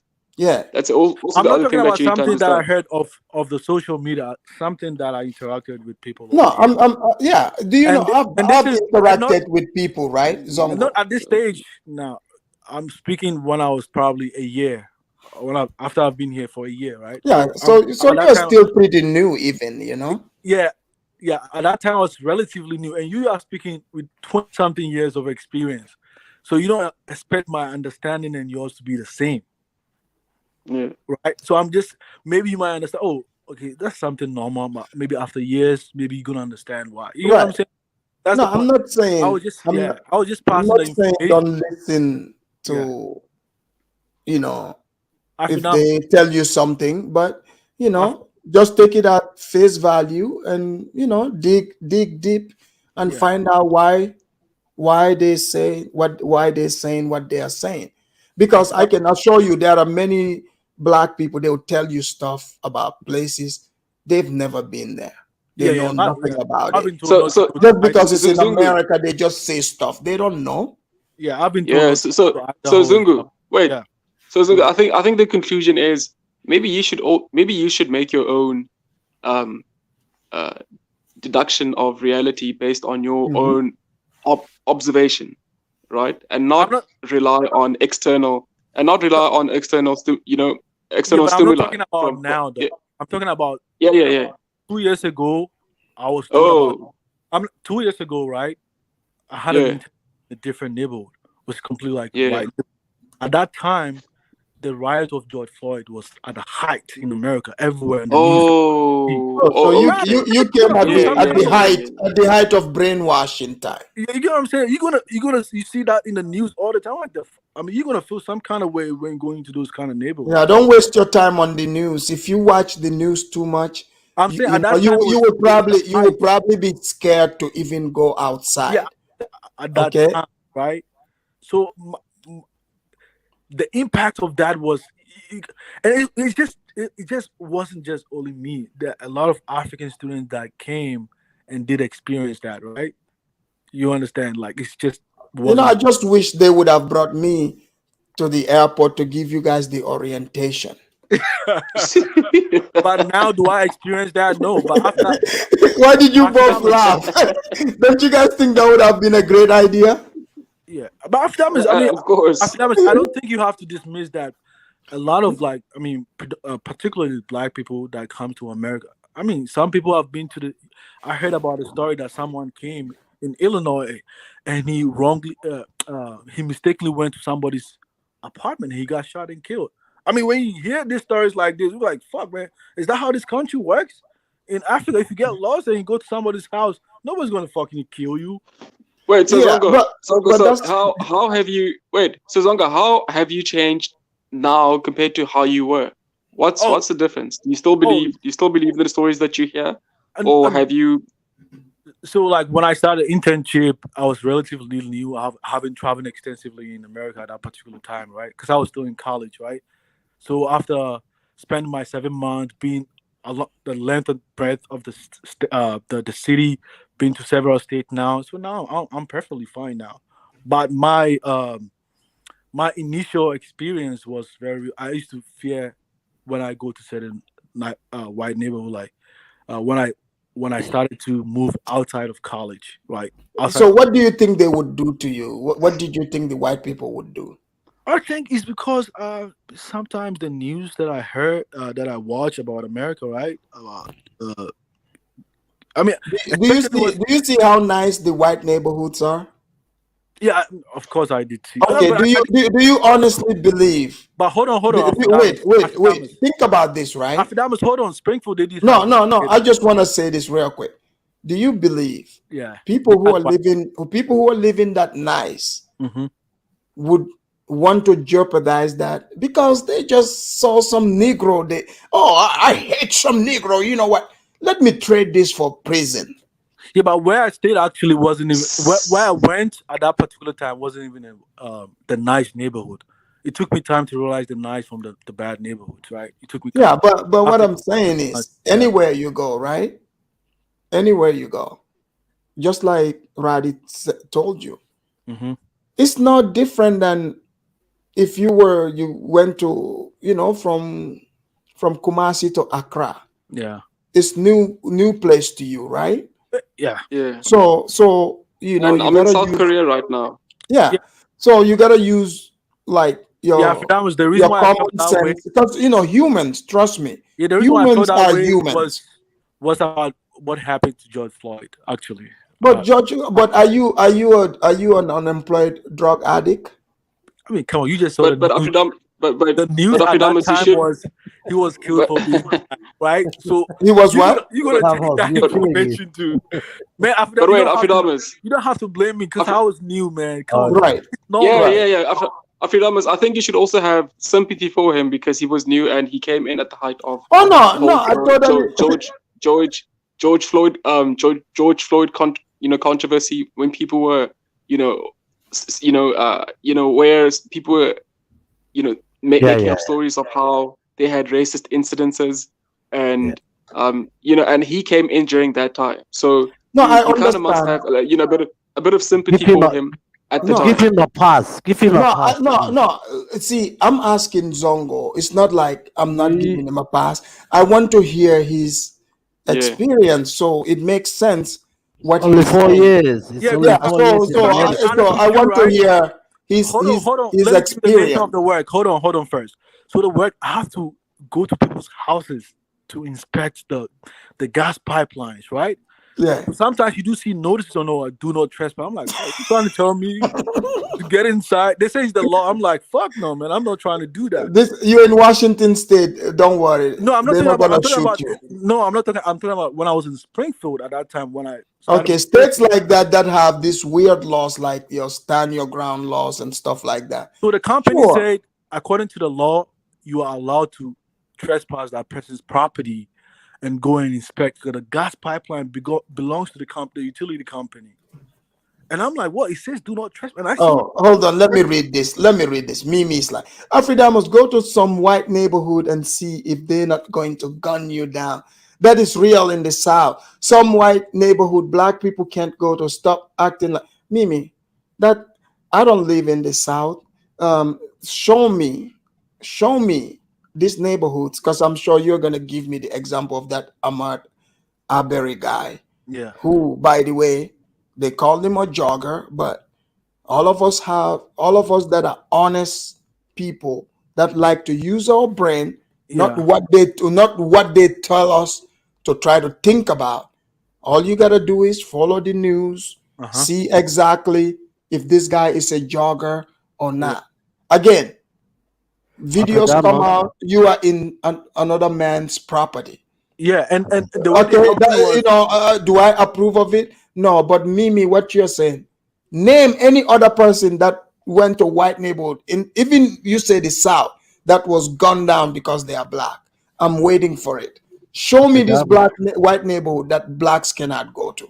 and also bear in mind, after at that time I didn't even know, like I've not even been to a black neighborhood before, right? So I don't know like the difference, the disparity, right? So they had to take me for one of few trips. And I'm like, oh, it was that easy. So it was just a prejudice that I had, right? I think based on what I heard in the news or something like that. So eventually I was going to those houses. And sometimes they used to get scared of me that they thought I was in FBI. I was working for the government, right? So, I mean, I did have some kind of like, prejudice. I think largely because of what I heard in the news or something like that. Right. No, Mimi, I don't agree Afridamus, with may you, I? Mimi. May I? Yeah, May let me tell Mimi this. Mimi, totally disagree. That's not a fact. Because you see those white people that shot even that Ahmad Arbery.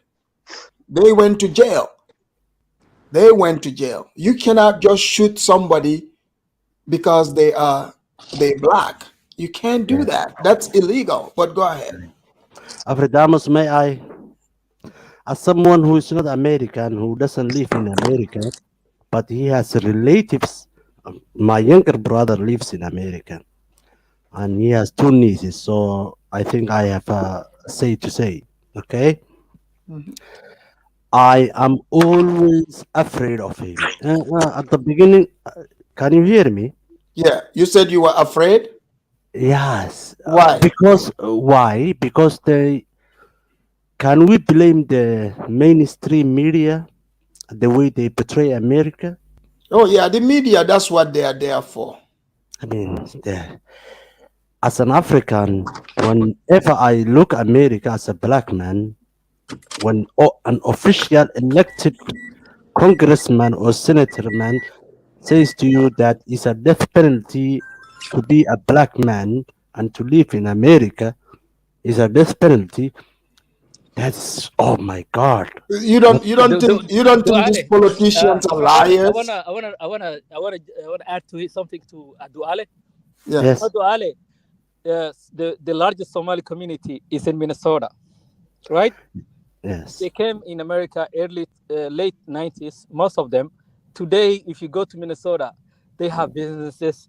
They have a lot of businesses. They have When this, some of this them are is living. Rashid, my brother. Some of This them is are the thing living, that I'm talking some of about. them work in, at the airport. Some work in the Mhm. Uber. Some of them work for Yeah. the social work. There are different level of Yes. people, right?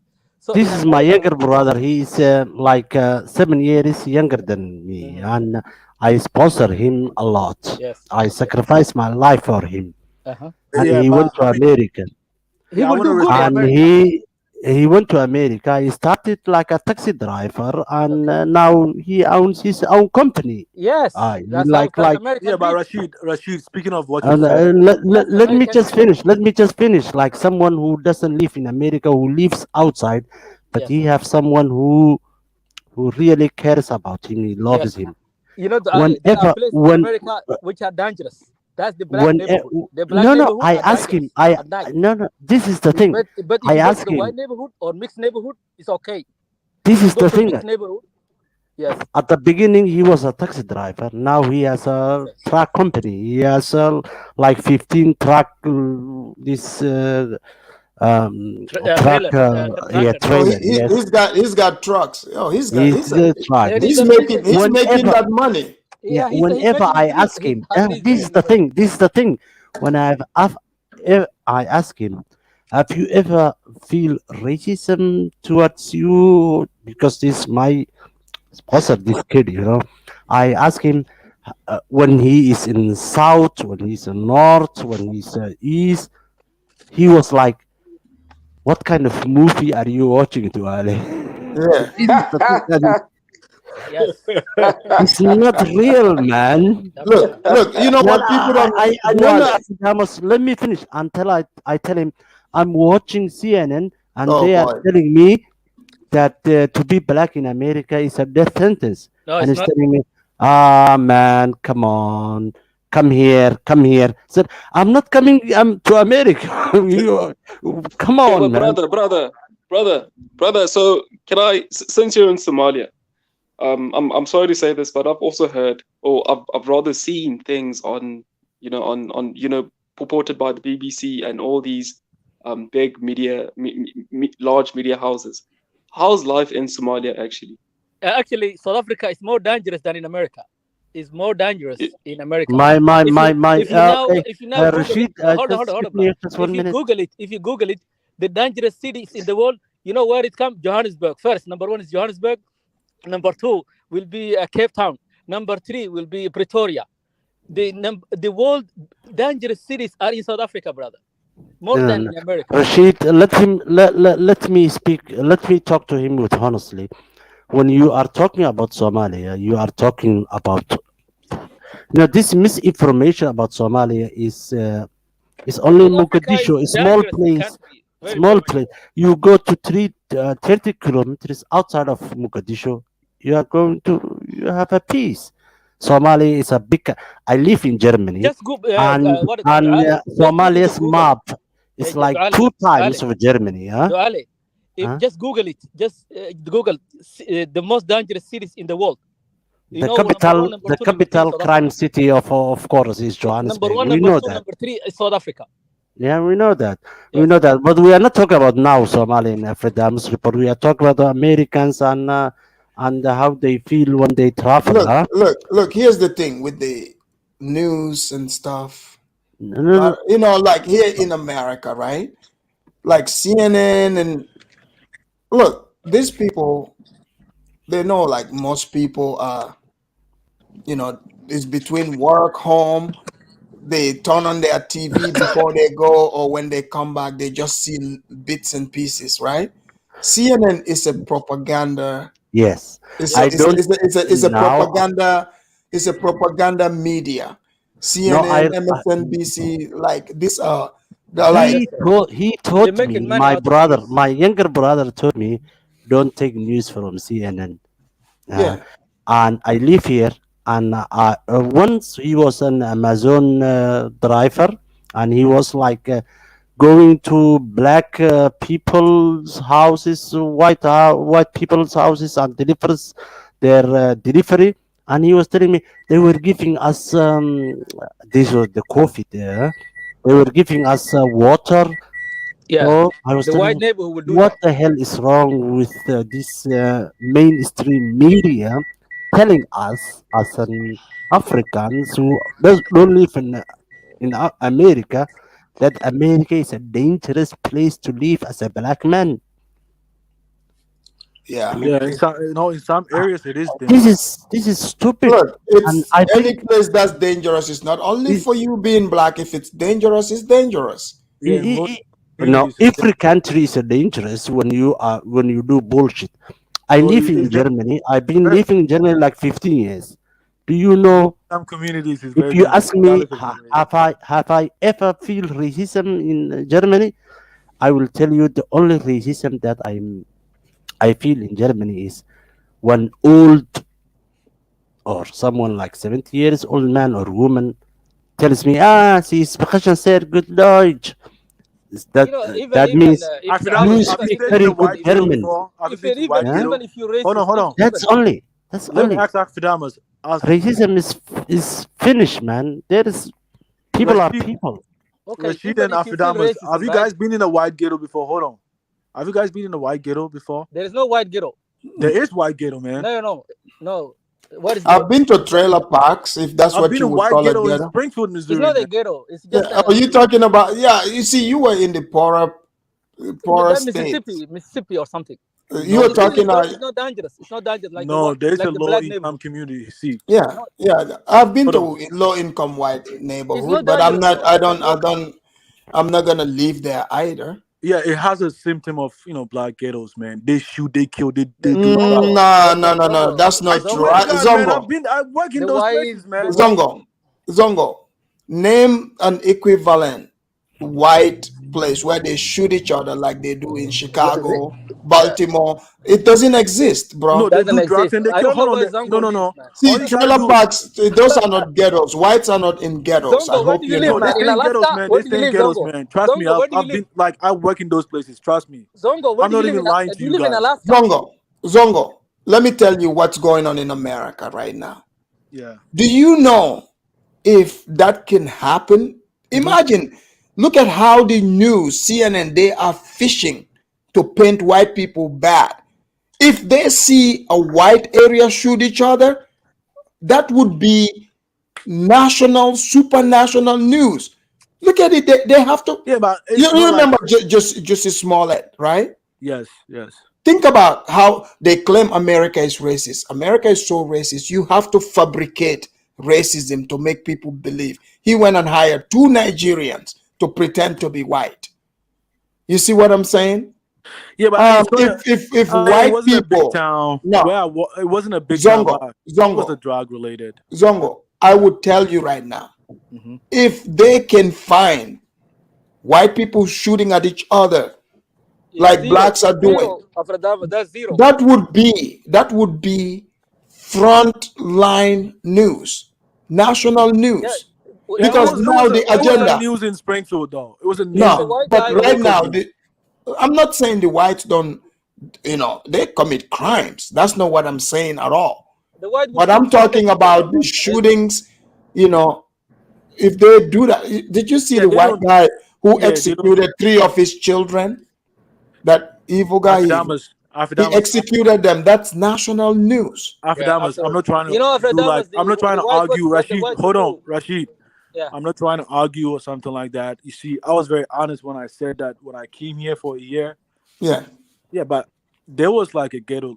Trust me, like there was like a white Where ghetto. is the ghetto of the white community? Where? If you go I've to been living here 27 years. I've been Well, to he South, said he was in North. Missouri. Missouri do have some janky white Yeah, areas. I that's think it. All the drug, those I'm white more people are. inclined to believe come him. on, how hey Rashid, how But many but states have you the been but to? Hold the, on. but the but the shootings, It's not Zongo. competitive. Yeah, You know, you're right. you know, Rashid, they pull the Rashid, why trigger. are you up in look, Rashid? Zongo. Why are you up in arms in defending the notion that there's a possibility that there may be a white ghetto? Why does that? No, there is no. We don't say But ghetto, see, they are white not ghetto. There's sincere. no Like, white he's ghetto. not sincere. Right? She's not sincere. Yeah, No, I, there is I, no. think, I, I think, know. I think Rashid has an agenda. Yeah, I've been there. For me personally, I've been there No. before. Like, I've worked in those ghettos before. Like, the Where's kind of the work that I white did, ghetto? I've been to those Where? I ghettos. don't. No, the I thing don't know is, what's called because white of I ghetto. know what the agenda they are running now. Just watch the news, the pattern, how they fish for You stuff. see, Yeah. If white white. people do that, they shoot at each other like drive-bys and stuff. No, they won't. They will Trust make me, make they a would. That pause. would be. Yeah, I That mean, would be. Afrodamus, man. Afrodamus. Just like See, Rashid, hold on. Just like Rashid was speaking highly of the Somalis. My classmate from. and the whites don't live in ghettos. What? They don't live in ghettos. Yeah, What? The no, white? they don't live in ghetto. No. Unless there are some who go to blacks are the ones that Afrodamus, live. hold on. Afrodamus. See. Zongo, you have to know Afrodamus. the meaning of ghetto. Can I make a point? Can I make a point first? See, when you listen to media all the time, they paint like only black You don't neighborhoods. need media. Hold on, We hold live on. here. Rashid, come on, man. Yeah. Come on. Okay. Go When ahead. you Go ahead. listen But to the media all the time, I used to think the ghettos were just only black people until I went to yes, Springfield. the I'm like, ghetto is only the black Yeah, neighborhood. it is I because never heard blacks any are the I said I used to minorities. think You that know way. what ghettos are? white ghetto. I Zongo, never heard even that. Zongo, That term. ghettos are an area built by the government Yes. that put black people there. I Whites was. didn't go to the ghetto. No way. You see, They the can white move. people, what they do? Yeah, that's what is called a ghetto. Like the government built these places Yes. and they put blacks there. You see, the white they will If do you go to homicide Springfield, or they Missouri, will do more. No, I know what you're saying. You mean they have like this, rundown and you go to little like places, Division Street, right? Springfield, Missouri, Division Street. Man, Mhm. I've been to those places, man. I Yeah, worked in those. I've seen places like that, but they are not called ghettos. I mean, okay. I mean, but what They will I call mean, white ghetto, poor like neighborhood, something like that. if you look at the characteristic of ghettos, is similar to the black ghettos. The characteristics. No, in it's terms not of the the same. house. Well, Hold on. like ghettos, same. even black ghetto is not called ghetto because, like, some of this is not like they are run down necessarily. Some of these ghettos, some places they are nice.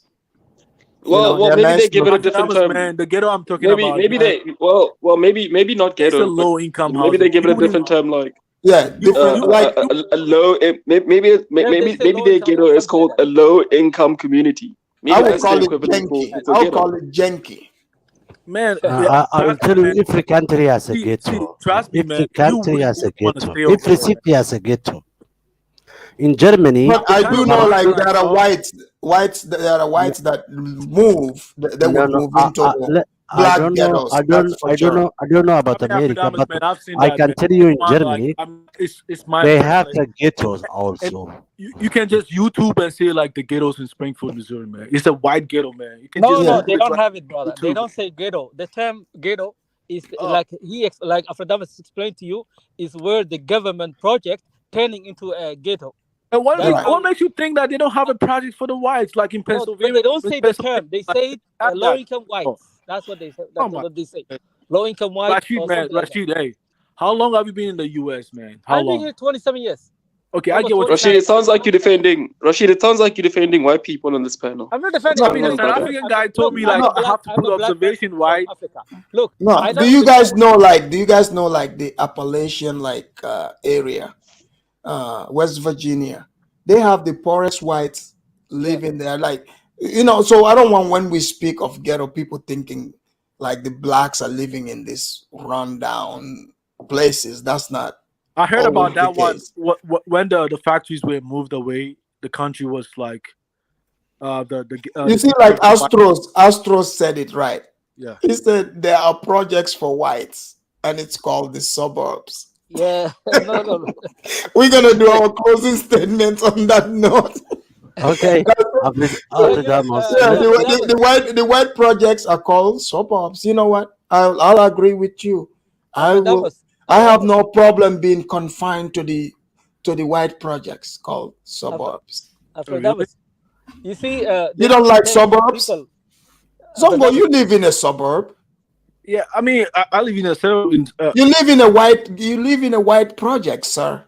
I mean, by Afidamos, man, trust me. See, the kind of work that I did, we used to design cities, man. I know, trust me, man. Like, even Rashid, I'm not going to take advice from Rashid. Why? I work Why for a not? utility company where we used to design projects about Why storm not, bro? Why away. not? I know, No, like, because Rashid, you refuse to accept the white ghetto. So Oh, I'm okay. like, what, man? I'm like, God damn, man. But anyway, I mean, it was interesting conversation. yeah, let's do our closing. We've been here over 4 hours now. So let's close it on throw in on the topic and whatever. Before we do that, Afadamas, many people has to thank your show because it helped a lot of people on your stream.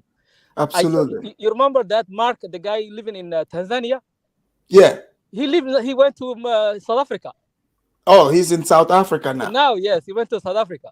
So that means. Oh, Mark was on your channel? Yeah, because last week we were talking about. Oh. Him is good to be in South Africa. He will Is fit he right there. is he moving? Yeah, he now? loves it. Yeah, he loves it. Yeah, he's there right now. Yeah.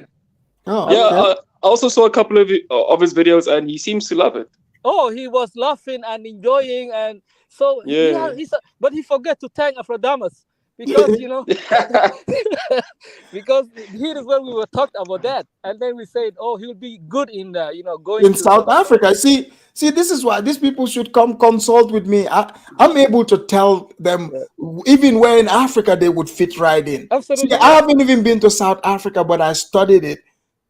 Study the blacks here and living in America, looking at South Africa. I know where they would fit in. Yeah, he packed all his stuff and went to South Africa right now. He's in Johannesburg, Yeah. Cape Town. Hey, Afidamos, I want to ask Rashid, how many states has he been to in America so far? I lived 5 states. I live 5 states. Man, I've been to I lived in 5 different states. I've been here like less than 4 years now, but I've been in. I lived more east, than west, 5. No, but More Zongo, did you visit or you lived? He lived in these places. I lived Yeah, but I 5 live for a different short. states. I live for a short time. I mean, and then moved. I mean, it wasn't like a long time. Probably a week or something like that. I lived No, I lived in Texas. Zongo, you're talking to the OGs over here. You wanna? You're telling us a week. Oh. You were just a visitor, sir. Yeah, you're right. And You're right. I was just a visitor. enjoy You didn't your even get the chance to go to the mall in those places. Yeah, you're right. Zongo, I will say to you, enjoy this country. It's a great country. Don't care about what the news say or what they say. Man, come on, man. Why are you telling me this, man? Come on. I told you what I experienced 2 years ago, man. I'm not saying now. Come who on. signed your check is the white guy. So don't see white guys as bad in this country. White guys are really good in America. They are really nice people. They will live in their neighborhoods. Goodness, Yeah, they are really better than the black people in America. The white are more better for us as an Africans. The white people are more better for us. They give us jobs. We live in their neighborhood. They take care of us. Oh, Rashid. Afidamos, are you listening to this? Are you listening to this? The black neighborhood, they will shoot at you. They will take your car. They will take your car. All that stuff. I mean, they are your brother. It's our brother. He will say, brother. He will tell you, brother, get out of this car. And he will put gun on your head and he will call you, brother, get out of this car. That happened to my cousin. He got hit in the head with the gun. And they call him brother also. Yes. While hitting him with the gun. I think it has to do a lot about staying in the majors. I haven't stayed in a major city in America before, but I know there's a lot of violence in major cities in America, right? Not all of them. I live in a major city, but it's like the minority state is like it's just certain parts. Okay, like even Chicago, when you hear Chicago, I've been to Chicago several times. It's beautiful there. But like the South Side where all the shenanigans happen, it's like in a small area. But they've taken it to the downtown area before. In Seattle? No, in Seattle too, but I'm talking Chicago. So it's like confined. In a small area. It's not the whole. But Afidamos, man, Chicago. I know like Chicago better. I've been like to Chicago, man. I've stayed like 2 months and this thing. Like I know it's beautiful, right? Yeah, I've been, but I've even stayed in Southside before. Yeah. Yeah, you Oh, see, you Zongo. stayed there? Yeah, I stayed in Southside like 2 weeks, 3 weeks. Yeah, I've been there before. You see, Yeah. Zongo. Jude ran away from the black neighborhood. He went to the white neighborhood now. But the problem is for me in when I Sundown. went, I never had issue with the blacks though. I never had issues with them actually. No, you Right. didn't No, go to no. I the mean, there are lots of go to. cool black people. You know, Yeah, don't me get me personally, I wrong. never Wait, had issues wait, with them. wait. You know, Guys, I I'm have a not question for Rashid. I have a question for Rashid. Yeah. Rashid, would you even entertain the possibility that there may be good black neighborhoods out there in the There's world? no. You see, Is the that good black even neighborhood. Those who real to run you? away from the ghetto, they run away from that ghetto, and they live now in a middle class black neighborhood. They call it. They call it middle. They call it that way. So it's different than the ghetto. If you Hey, go to the ghetto, you the South they will African guy, rob you. what is They your will take name, your man? shoes I can't out. see your They name will take properly. your nice shoes. Nike. Go to ghetto to the black neighborhood with the brand new Nike shoes. They will take that and But kill you. Afidamos, man, I think Rashid is misleading the audience, man. I mean, the problem No, is Yeah, this is a Zongo, place. yeah, Zongo, bro. He's Zongo. in, Hold on, he's in hold on, South hold on, hold Korea. on, Yeah. guys. Come on. Guys, Zongo, you've been in America like 4 years, right? Yeah. And Roddy, you've never been here, right? So what's the problem Yeah. of buying a Nike shoe? What is Okay, the problem? Why are you talking okay. about Nike Here's shoes? the thing, because Zongo, that's what I'm saying. He is been in America for a while. Yeah. You say listen to those 27 who've been years. here. Just take listen. He's not fabricating things. So what No, is I the live. problem of buying a Nike shoe? What is the problem of that? They will Well, kill. why don't you try it? Try it and go just give to it the a east side. shot. Go to the east side of Missouri. Yeah. I mean Kansas City. I have Nike shoes. Okay, go No, there at 10 p.m. Go there 10 p.m. Walk in the street. No, maybe Jordans. Afidamus, Jordan, you know, Jordan. I think the thing that you don't understand is how dangerous Rashid's rhetoric is right now. yeah. And you may be affected by it.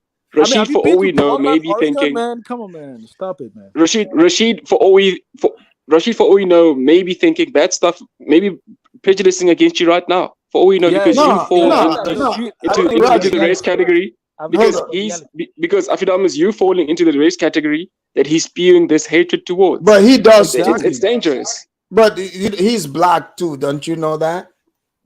Well, he But claims isn't to be there a a better way Somali. of phrasing what he's saying instead of classifying No, all see, No, all no, black no. people as see, Roddy. I get what you're saying, but here's the thing. Facts over feelings. You know, is he lying? That's what we should be asking. Absolutely. Well, If for he's me, I not, haven't if he's not, if he, the question should be: is he lying?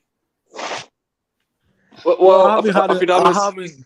haven't had any problem with the blacks here. I mean, see, just like Africans, we have people in the middle class, lower class. But But he's not someone saying from the ghetto, he's not saying every black person. Didn't you hear him say even black people run away from those ghettos and they go to the middle but class area? but not everybody in the ghetto acts ghetto, man. Right. Exactly. This is true. Yeah, but Some Afidamus, of them probably have bad credit. They can't Afidamus. move, man. Look, it's a small minority, right? It's a small minority. Yeah, but the for him to fact is, paint, that but small for him to paint, minority. but for That's him to more. paint as if that, for him to paint that small minority as if it's a representative of everyone is wrong. No, I It's didn't wrong. say that. That's Well, wrong. he didn't. That's not what he said. You have to listen to what he's saying. You heard him say that other black people don't even want to live around that they live. Yeah, thank you for that. Okay, That's what I said. but what he's saying, not all, but most. So this would, the fact is, I know you guys don't want to hear what he's saying, but I suggest, you listen. I mean, you don't want to have your nice investigate. car in a No, nice what I'm neighborhood, saying, in a poor neighborhood. what I'm saying is, we're having a discussion. Yeah. Don't But don't get in your feelings and dismiss what he is saying. Just take it and do. It your has a own lot due to do with low diligence. income community. I want to speak with Roddy. What is your name, Roddy? Right? See, let me tell you, one of my friend's wife. And investigate what he is You see saying. now, Zongo, One is even my those one. people, No, those black I'm people, right? sharing a real life experience with you. One of my Zongo. friend's wife. Hold on first. He parks his car at a gas station. Come on, man. You know what? The same ghetto that I was telling you in Springfield. It wasn't a white man that stole the car. So the point is, it's an element of poor or low income community. Most of the low Exactly. income community. Yes. But you Exactly. see, Zongo, low income community is Exactly. Spanish. They want or white. They don't share Look, you. look, They don't look, share look, Wait, look. wait, You wait, know, wait, wait. Zongo, I wouldn't take hold that. on, Wait, Rashid. Wait, hold on, guys, can I hold please on, chip hold in? on, white Can I please low chip in, income please? white hold on, Please, people. They Afidamas. guys, shoot you. hold on one Afidamas. second. Hold on one second. Here's the thing. What I noticed, both Zongo and Radi, you guys are in your feelings. Rashid is not Okay. here to be malicious. This is what you have to understand. He is speaking facts. So, No. you know, you guys might not like it. You know, you might think you don't like it, but he's speaking facts here. That's just the Okay. truth. What are the All right. facts? Afidamas. Did we design it? Did What any are the nobody facts? What are the designed it facts? that way? Afidamas, what are the facts? Yes. So Afidamas. Don't you know the Afidamas. crime stats in America? Why don't you look up the crime stats in Oh, America? I mean, he said like when you go to like the black neighborhood, like if you have a Nike, they're gonna steal. He's from the East. He lives in the East Coast, sir. You see, this is the thing. You have to find out where people live when people speak. Don't just dismiss them. You might get yourself in, miss out on valuable information, my guy. But Afidamas, if someone is giving facts about something as sensitive as this, he should also provide But what is context of sensitive where he's about coming it? from. Why is it sensitive? Because it would rub people the wrong way, and some people would find Like themselves saying, "Hey, Like who? well, some people would find themselves saying, "Hey, I belong to this particular race that this person is speaking of, and I'm But not we are like all. that." But we're black, right? I'm black. Well, so Afidamas, do you go around taking shoes off of people's feet? Well, not all black people will Okay, do that okay, you are either. from South See, Africa. Roddy, that's what I'm saying. You are judging And it also based. because I'm from South Africa, and also because Exactly. okay, But Rashid, and also because I'm from let me South ask you, Africa, do I Radi, go Radi around? from South Africa, Listen, wait, Rashid. Also because I'm from South Africa, does it mean that I have experience killing and raping No, people? you're Is that what you're trying Radi to is the say? white guy, right? He's a white. You're no, white, South Africa, right? see, Are you white or black? Black, I I'm think black. I think I Okay, mean you're black, I right? get what Okay. you say. It's an Okay, Radi, element. do The you thing is, go, for example, do you go to Soweto at night time at 10 p.m. or you can walk in the Johannesburg white neighborhood at the 10 p.m. Which one you can walk? Okay, well, the white, Soweto, most of the white, Soweto, they have a big knives. I saw it on documentary. yeah. They have a big what they call it? Those you use for the the butchers. They have it. Do you walk in that neighborhood at 10 p.m. or do you walk the Johannesburg or Cape Town where the white girl walking with the dog? Yeah. Well, yeah, but the thing is, Rashid, listen, Okay, Rashid, answer when you that. put it Answer that that way, for yeah, me, maybe in please. a white wait, neighborhood wait, that you don't belong listen, over there, Answer that for something me. might happen to wait, you. Rashid, They might call the cops on you Yes. if you go to the hey, wrong white Rashid, neighborhood, man. Yes. Rashid, when you Even in the wrong. frame that,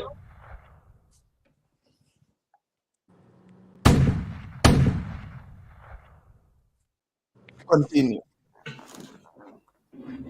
okay, Rashid, when you Yeah. frame your question that way, Okay. obviously from face value, I would say I wouldn't walk in Soweto and I would rather walk in a white neighborhood. When you put Yes. it that way, that's the answer. But when we dissect it and give No, you no. Can reasons you? why I those say, I things ask you. happen, Can you walk in Soweto okay. at 10 p.m. at night? You having a bag, I mean a wallet, or I mean what a suitcase, look like Well, you I have a won't. cash.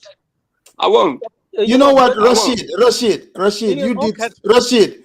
Rashid, you did something here today, and you definitely deserve our regular music here. Take it. You deserve our regular music.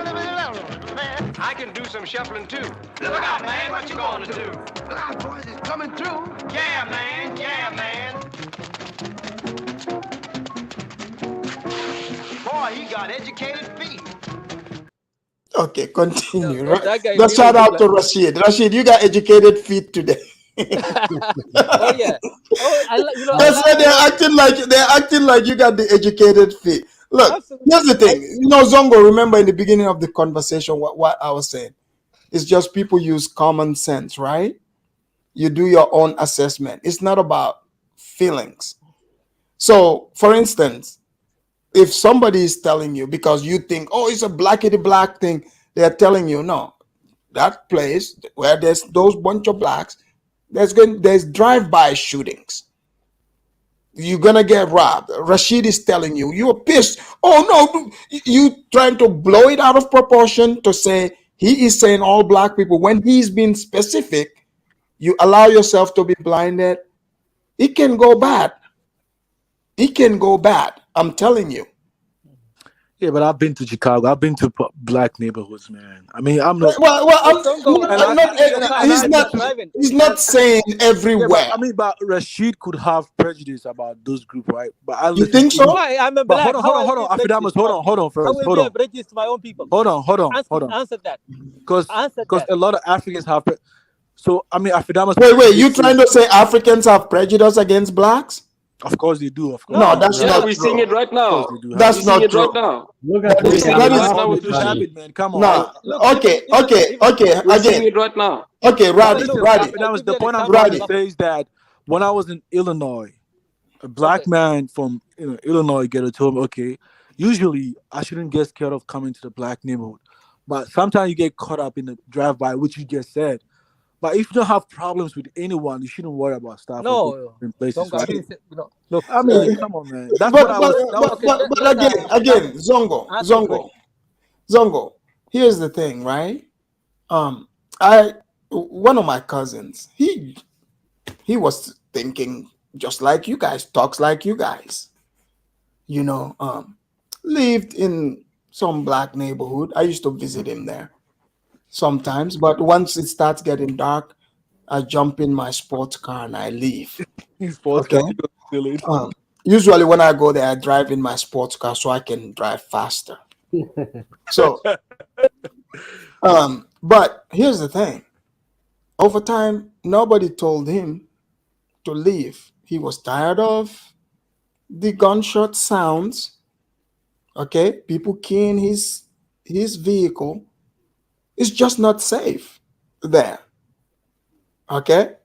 When night falls, people the guns start coming out. No one told him to relocate to the suburbs, to stay far away from that. That's just common sense. It doesn't mean that you have a prejudice against those people, you hate those people. So literally you're saying, okay, you're not gonna acknowledge what goes on there. No one is saying all those people are doing it. Didn't you guys see videos where little girl is doing her homework in some of these home cities? The drive-bys, the bullet find them in the home, they get hit. I mean, the same yardstick has to apply going to the wrong neighborhood. What I'm saying, this happens right in these neighborhoods. So Rashid, that's his point he's making. Your suburb where you are, you don't have to worry about that. Right? So there's nothing wrong in acknowledging that. There's absolutely nothing wrong in acknowledging that. That's just being smart. You don't have to. It's not hating. It's not prejudice. You're just acknowledging what is common sense. You can't. Yeah, it's just common sense, plain and simple. If you see something, this is not. You don't want to live that kind of life. You have to acknowledge it and move on. But hey, if you're all about that action, I guess you found the right place. Afidamas, the point that I'm trying to say is that for him to cover everything with a blanket approach and say these groups of people do this, it's wrong. What I'm trying to say is that maybe he should go beneath the layer and really try and understand why those things happen, as opposed to saying this happens because of these groups of people. Yeah, but you see, Roddy, for instance, we mentioned we mentioned the socio-economic conditions of certain people would encourage those things to happen, right? Yeah, but Roddy, you're the one. Hold on, Roddy. Element of low income Roddy, you guys are the ones thinking that.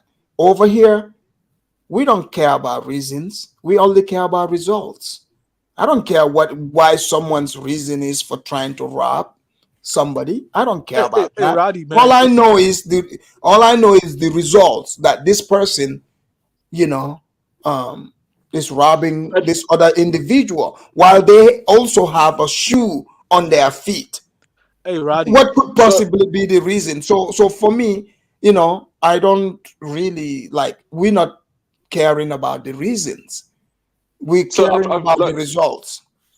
Hey, so hey, Ro- Afidamus, yeah, so well, from your previous stream, you mentioned that you living in an affluent suburb, part of part of Now, America, side of yeah, America. yeah. If it happened that black people would begin to shape up and become more prosperous, and more black people to move into your neighborhood, deservedly so, would you consider yourself to be in danger because your No, neighborhood no, is now no, filled with black people? no. See, I'm not. I'm not. Okay, now I see where you are coming from. Now, okay. So, Yeah, okay, I get where you're coming from. Okay, so you are thinking exactly. that. Yeah, Okay, you're yeah. thinking that he's saying simply just because the people are black, that Yes, means they are bad. yes. No, no, no, exactly. no. That's what I'm trying to say. Oh, no, no, Yes, that's not what he's that's why. saying. So that's why I'm trying to say that he should There are frame most, his words better. He yeah, there should are learn how mostly to like frame his poor words better. people that try to, harm other like people like that have something, right? And No, mostly no, like no. I the mean, ones like, us and the ones associated with gangs also like to do something harm right. other No, gangs, no. Yeah, and it's they not tend to like. get caught up in between, right? So it kind of makes sense that No, way. if I see black people living around here, I would definitely know these are black people to kick it with. That means they're doing good. You know? Yeah, In Yeah, exactly, my exactly. yeah. That means Yeah, they're who are doing my good. neighbors? yeah, Who are my neighbors? Yeah. Yeah, but that's the problem. I mean, because your audience, all of them do not stay in America. So if you are painting a picture, you have to paint it in a way that everybody's yes. gonna understand you, like globally, right? By you just saying, "Oh, because they are Zongo, do blacks." you live in a white neighborhood or black neighborhood? I told you I've never stayed. Oh my God. Never stayed in a black Where? neighborhood. I told you I never Okay, stayed you in a live in a black. white neighborhood. Then you feel safe. Then why are you talking about if I'll you live feel with safe? black people around here. I will. Yeah, What? you feel if you live in a white neighborhood, you 100% safe.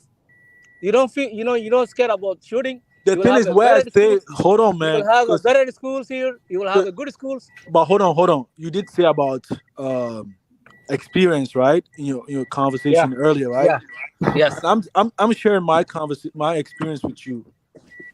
I've been to a place whereby the community were predominantly white, but it was a poor community, and the element that you Yeah, do but we see, already like, talked hold about on, that. That's listen, the let low me income. finish, and the element that you do see in black communities, you do see in those communities as well. I Come on, agree. man, come on, like you wouldn't But send your but kid. but not the see Zongo. There's no white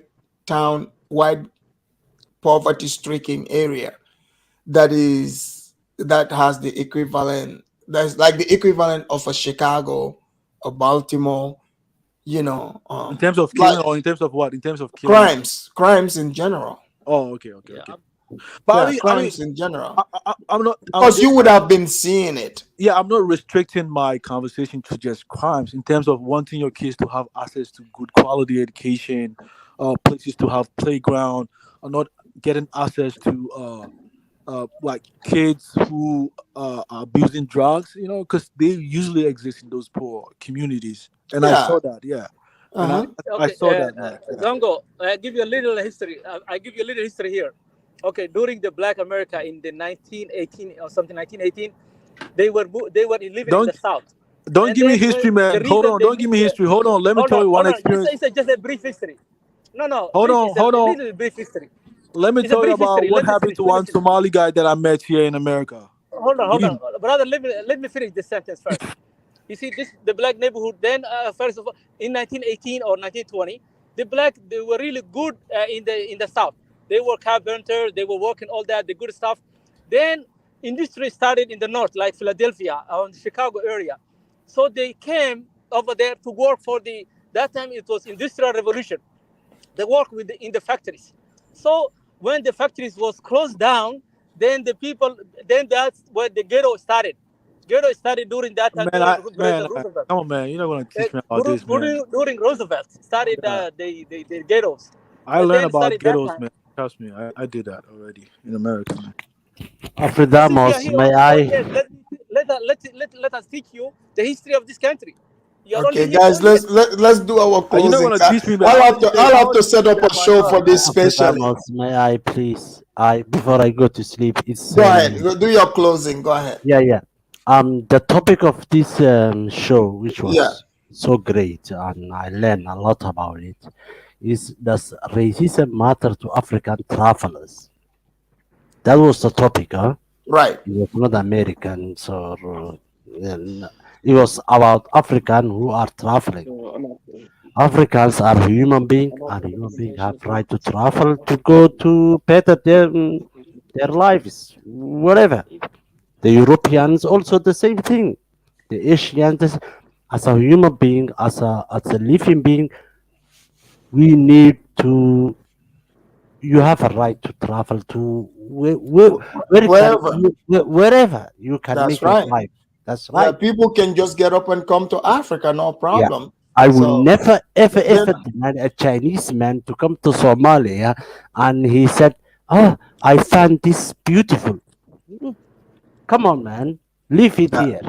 Yes, that's right. Well, thank you, that's right. Duale. That was the topic of the this conversation, and I found it hijacked by the Americans. Thank you you, very much. you always hijack everything.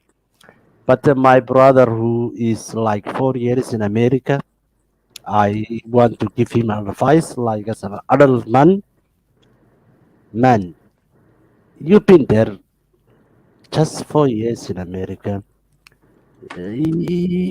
You don't have you must not have this mentality of racism of anything. You just Hey, just man, go man, to come on. work. What kind of advice are you gonna give me, man? Come on, I'm stop. gonna give it. I'm gonna give it to you as a You don't like know for why. you. You don't know why I stay. You don't know what I do in America, man. You don't even like. No.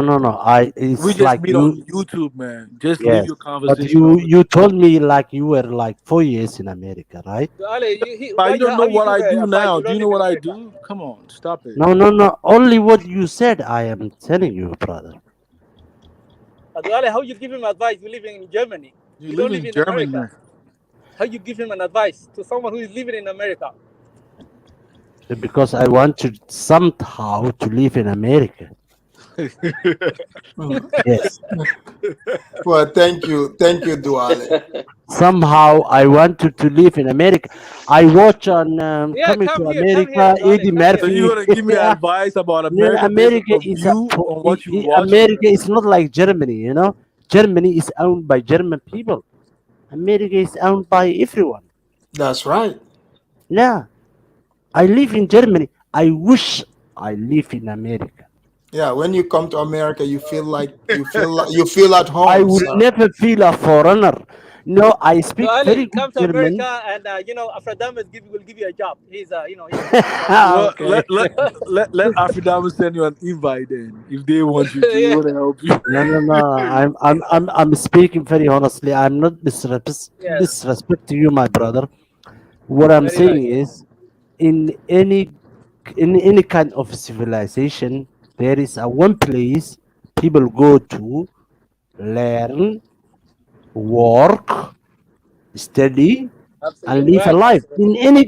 Yep. in any given kind of civilization. Yeah, for the Persia, for the Arabs, for the Romans, you can go there. In America is I would say it's yes now it's that place. So people have right to travel. You just been there in 4 years in America. You have all kinds of just take that racism out of your head, man.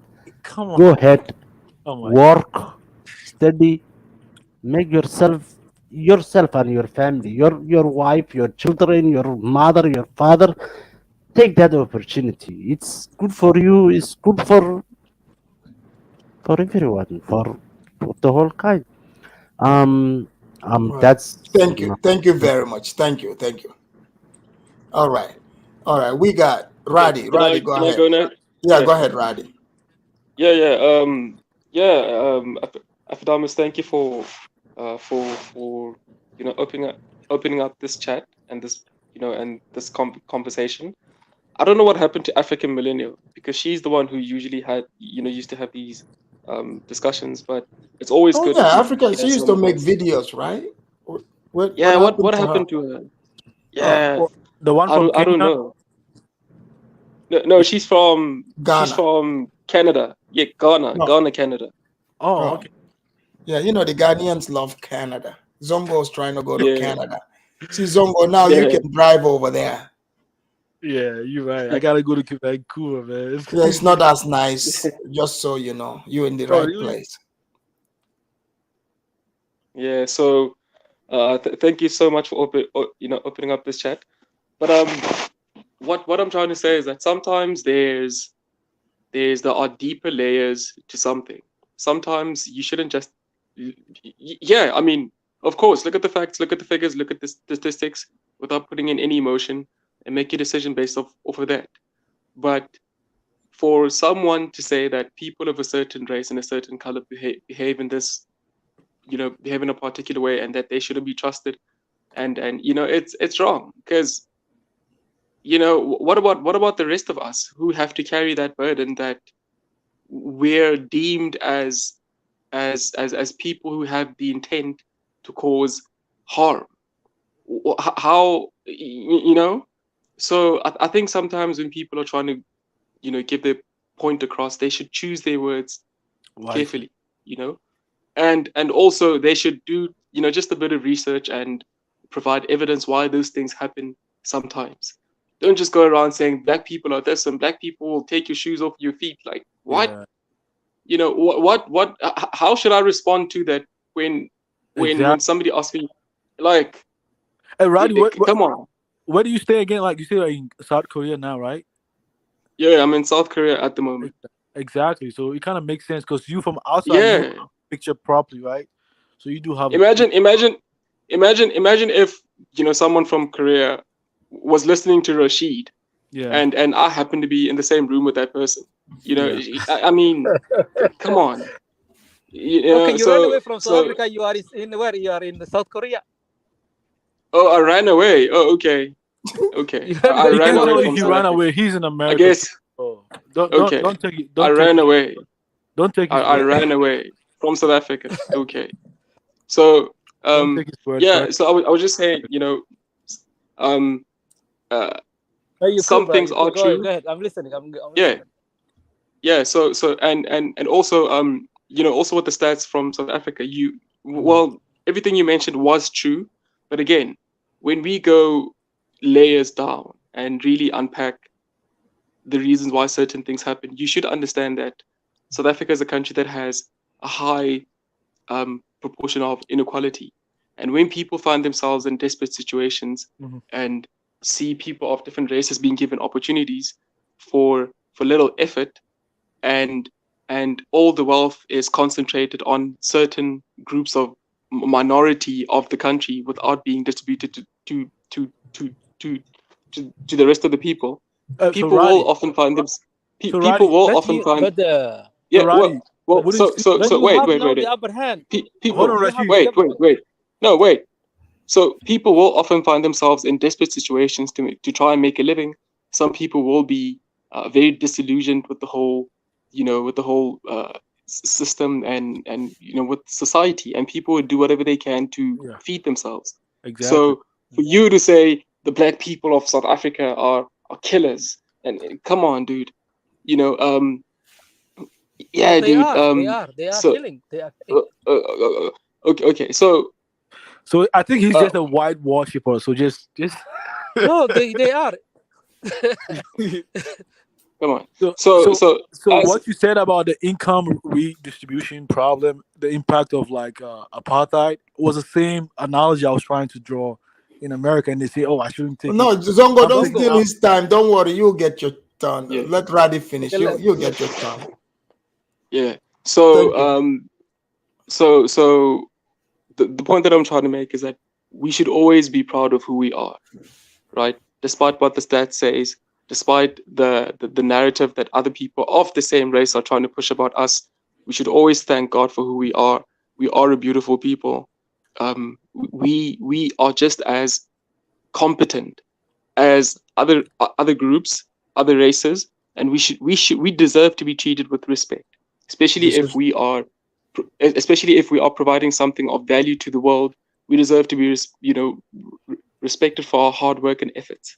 I wouldn't like it if I worked this hard in an Asian country, and I wouldn't like that. So sometimes we should be careful about the things that we spew out in public.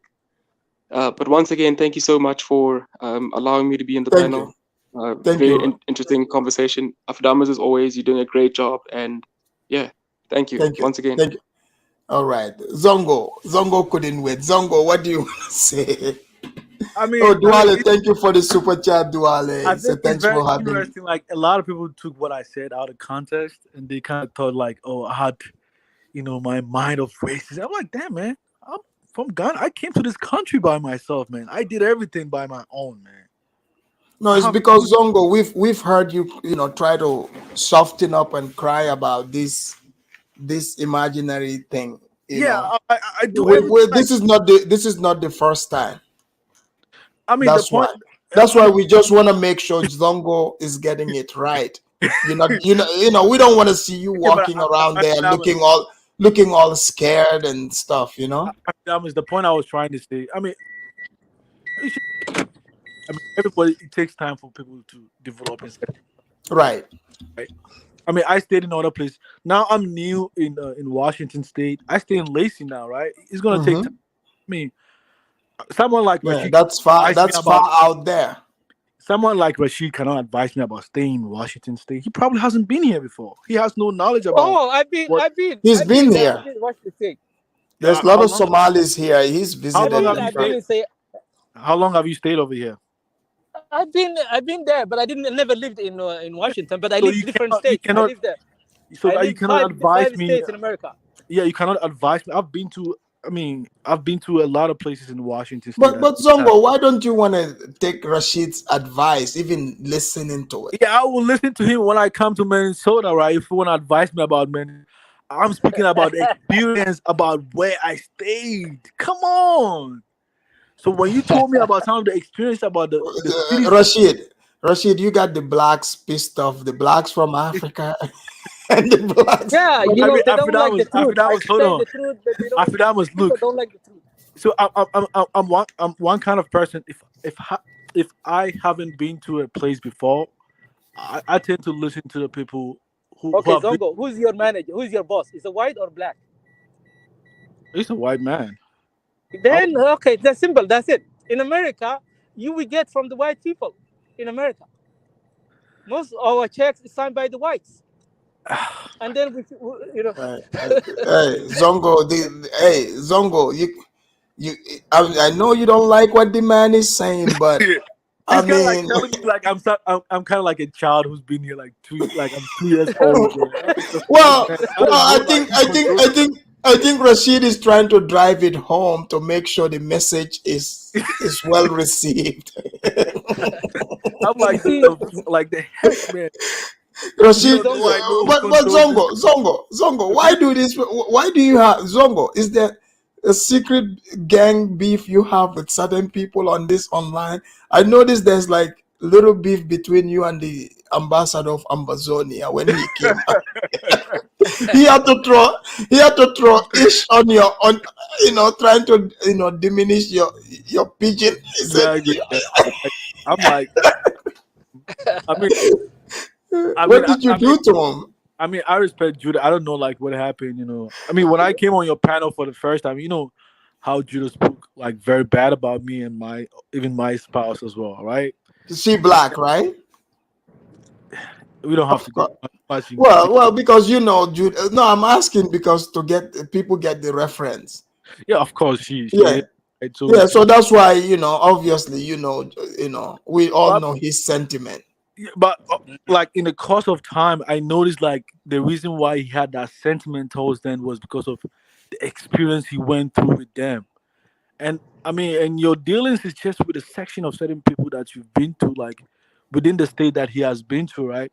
I live in America. I've been to certain states, but I don't claim that I have exclusive knowledge about America, about every state. Even here, I don't even act that No, way. you don't have to be in every state. You see, living in the United States 27 years, it's experience American experience as a whole. You see, you will know the states from different states, but they are the same, Let me tell you way. one thing. They Let have me the tell you same one They thing. are country. very It's one similar. country, bro. Hold on. It's a So similar. I It's one work. country. Hold on. I should not go to Minnesota or Yeah. Denver Hold or on. other states. Hold on. So I work with an Eritrean, right? If you are in Ghana, for example, you are in Accra. Maybe Listen, you never travel in Rashid. Tamale, but you will know about Ghana, right? Rashid. So Yes, it's just like that. I work with an Eritrean who has been in America far more like than you. He's been like for over 30 years, right? But he doesn't. There are certain information that I do learn about Washington State that he hasn't even heard about it, and I share that information to him. It's because Yeah, well, I'm Zongo, some constantly people don't researching, right? know. Zongo, Yeah. some people just homework, they don't interact in this, they don't want to know any other thing, right? Yeah, But but the information that I learned is not about the one I learned on you. It's about like opportunities here in Washington State, like benefit about no, honestly. I know there are people who are even, you're gonna meet people who are born and raised, live their life here. You're gonna know a lot of those things they're not gonna know. Exactly right. Because you have interest, you have the interest. That's what I'm Exactly. saying. This place is an information Center. oriented country. It's just, the information can hinder you or it can help you get what you're looking for. And also like So generally, you just gotta take them at face value yeah. and do a deep dive. Like And generally, don't dismiss what even a crackhead, even if a crackhead is giving you information, don't just dismiss it. Just exactly. That's take it. why when I heard those information about this, I didn't dismiss. I just acknowledge it, but I have to listen to one or But two. you're dismissing Rashid's information, and Rashid has got a lot of information. But when she is speaking to me like I'm kind of like a kid. Oh, you don't have to do this to your wife. Like, come on, man. I stayed in America. The heck? No, it's good. Come on, man. Stop it, man. I just know I wanna apply so they can send me, especially when African students are coming here, so I can go meet them and give them orientations at various airports. Rashid, don't you think that would be a good thing That's a for good. the Yeah, absolutely. yeah? So, But like Akadama, see, let me consultant. tell you one thing. See, before we came to the U.S., we had a orientation at the American Embassy. Really?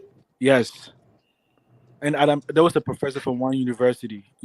So they do this differently in Ghana. Then like when I was coming to America, I don't even remember. They just I never, after I collected everything, I never even saw them again. We didn't have any word between us. So when I even hear people say they give us orientation, nobody oriented me. I just bought my ticket and boom. I mean, I'm I came. Nobody told me don't hang out with the blacks, don't hang out with the Chinese. Don't, it the don't matter. orientation.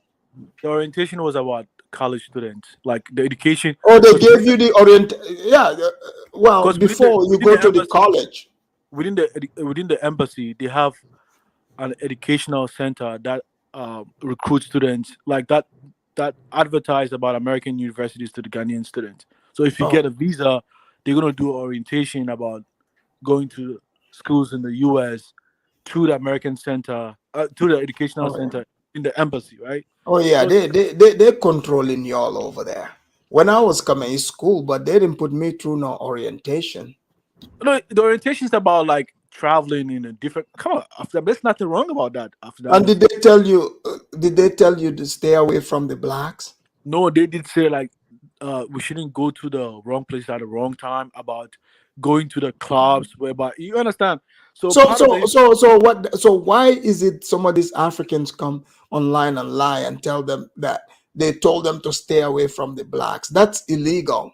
You can if anyone says that, that's there's some illegal. You there can't are some say that.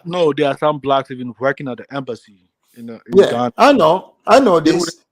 So the point is like some of like the sentiment that I mean they even gave you like that thing. It's not they're gonna tell you because you are black. They told you gotta be cautious because you are international. You understand? They wouldn't tell you like the way you guys are explicitly telling you because it's a government institution, right? So they got to be very careful. But they will advise you be careful not to go to the wrong place at the wrong time.